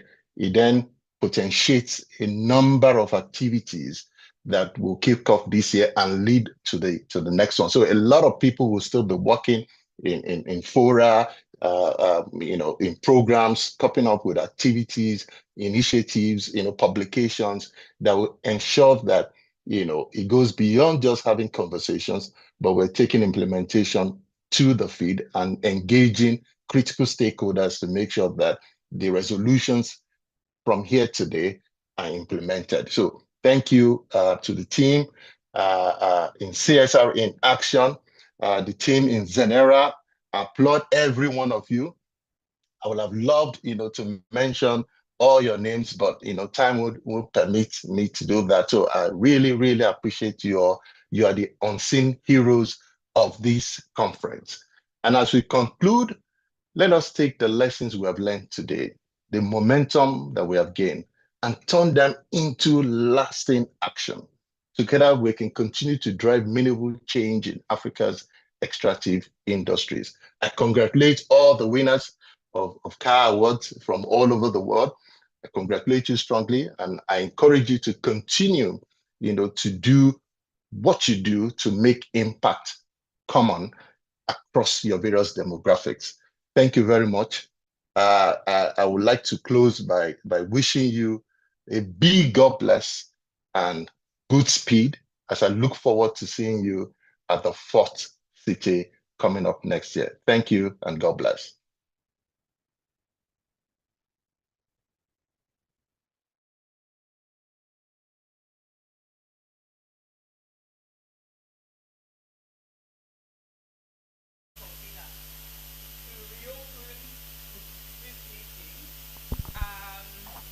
Especially because what I need to talk about, it seems as though he has ended on our behalf. So he was like, closing remarks done, we should all go home. But I'm reopening this because this is very, very important to me. Anybody who knew me growing up knew my mother. Like, they always would ask, did you have a father? Do you have a father? It's always your mom. My schoolgirls are nodding their head, yes, yes, yes. This special category award that we're going to be giving now is in honor of her. Her name was Josephine Nkemdilim Masade, Niagina. They called her Omekanwoke. Who's Igbo here? She was like a man. She did the things that men did. And she carried everyone on her back. I did mention Rotary earlier in my opening remarks. That's what makes me who I am, because every other weekend we volunteered for Rotary, at the time Inner Wheel, right? Because at the time it was women Inner Wheel, men Rotary. But I hear now that you can join either now, regardless of your gender. But those are the things that formed me. And those are the things that led me to bear the responsibilities that no one sent me to bear today. And so when I see people doing things that no one dares to do, or believing in other people that no one ever believed in, it inspires me to want the world to see what they are doing.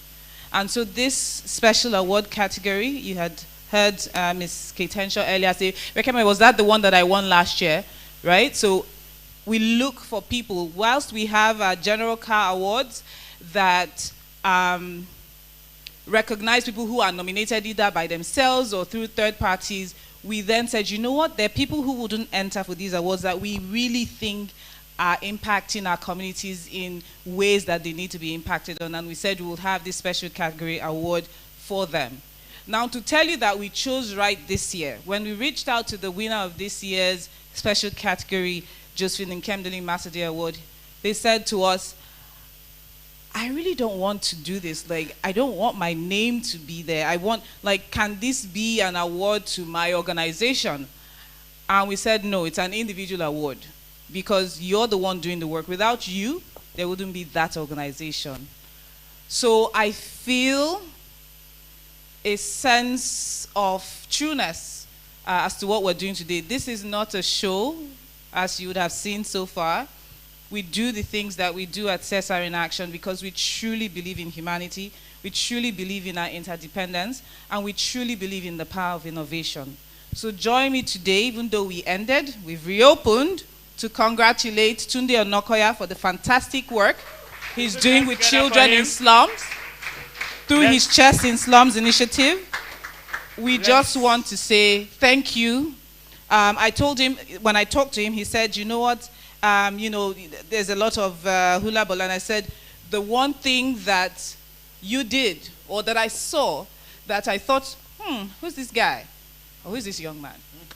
Was when I saw the video of your father and, what he did, and then I read about your beginning stories. Those are the things that continue to inspire me, that there truly is humanity in humans. And actually, we have Ford to present this award, but they preempted this. So I would like to have the Ford representative come forward. I don't know who's here at this time. Joy Madam Ehino. Chichi was here earlier.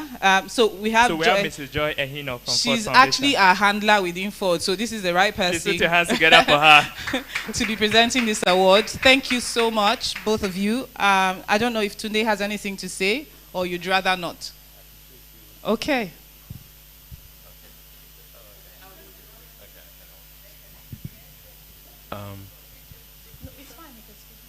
Okay. Good afternoon, everyone.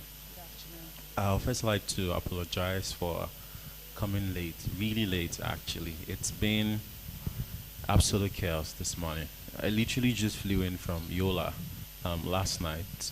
I've been in a village for a couple of days, and when Bekeme called me and told me about the award, immediately I said, maybe no more awards for me this year, because I don't want to continue to be in the spotlight, knowing fully well that it takes a village. It truly takes a village to do anything meaningful in the world. And I specifically requested that we should address this to Chest in Slums. Yes, I'm the leader, and I've had the privilege of telling the stories. But she mentioned how much it meant to her, and she also told me the story of her mother. And I said, okay, I'll take it, because it is truly a honor of a lifetime to be considered worthy of an award like this, especially for someone who gave so much of herself to the world, so much of her life to helping other people. So I'm going to tell you that I will take this personally. I won't give it to the organization again. I'll put it on my shelf, but maybe the money to the organization. So this means the world to me. Thank you so much for considering me worthy to be a recipient of this. Of course, I don't stand there alone. I stand on behalf of so many other people that I represent, the children, the team, my parents as well. So thank you so much. I would cherish this. Of all the awards I've received, this one is maybe the finest. Very well carved. And I have received quite a number of awards, especially in the last 2 years. So I'll say something very briefly before I go. Earlier this year, sometime in April, a lot of change happened. My life changed drastically. And it's only the OGs that know that we've been doing Chest in Slums for like 7 years now. The OGs that have maybe been following me on Twitter for some time. But this year, there was a Black Swan event. I was in New York, and I just decided to break the world record for the longest chess marathon. And it wasn't because I wanted any personal glory, because I used to play professionally and I stopped playing 7 years ago so I can focus on teaching children. But because I wanted to find a way to raise money for the cause and do it in a place where people would actually pay attention, because, for we that do the hard things, to give back to society, it is a very thankless job. And the world cares more about the frivolities, what is happening in entertainment and all of that. And that is always at the forefront of like the news, the information that sips through, every single day. But when you're doing work that is hard like this, no one really understands the intricacies of it. For them, it's just, hey, he's trying, well done. But the very depth of it, it takes a lot of grit, and it takes a lot of passion, and most importantly, it takes a lot of heart to do these hard things and to show up consistently every day for those that, you're trying to get the world to believe in. You're not selling a product, you're selling a dream and a vision. And that's a hard sell. And, you know, and that event changed my life in ways that I could never have imagined. And it brought a lot of attention. And I know, and I'm saying this because for all of us here, you know, in any ways, in the different ways in which we're serving people, we're serving, even if it's not on a grand scale, people within our own sphere of influence. And I will tell you this, that whatever privilege you have, whatever opportunity that you have, whatever skill, whatever ability, whether it's in the gift of eloquence, whether it's the gift of just being able to do something better than other people, please continue to be a conduit to others. Continue to do something to help other people find that sense of belonging, that place to belong. I don't ever want to be known as the guy who broke the world record. You know, I want to be known as the guy who taught children that it was possible to do great things from a small place. And this is the very essence of who I am. And I would like to charge all of us that don't be tired, don't be weary. Maybe one day you get a chance in the spotlight for the work that you do as well. But the moment you do that, please find a way to turn that spotlight into flashlights to illuminate the paths of other people. So thank you once again, and it's truly an honor. Thank you, Tunde.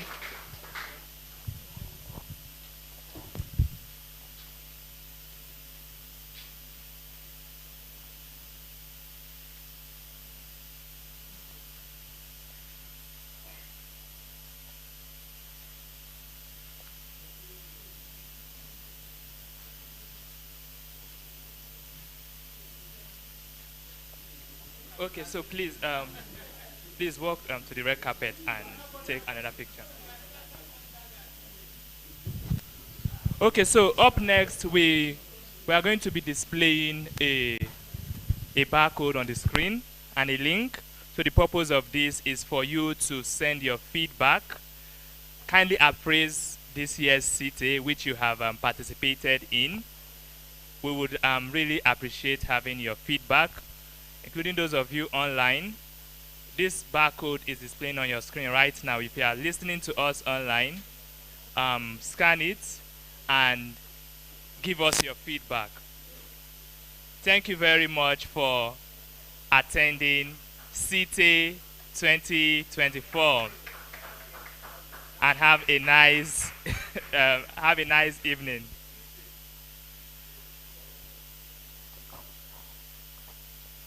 Okay, so up next, this is the networking session. So you can just speak to someone, exchange contacts, you know, you could get partners for that your project. You could get partners for that your idea.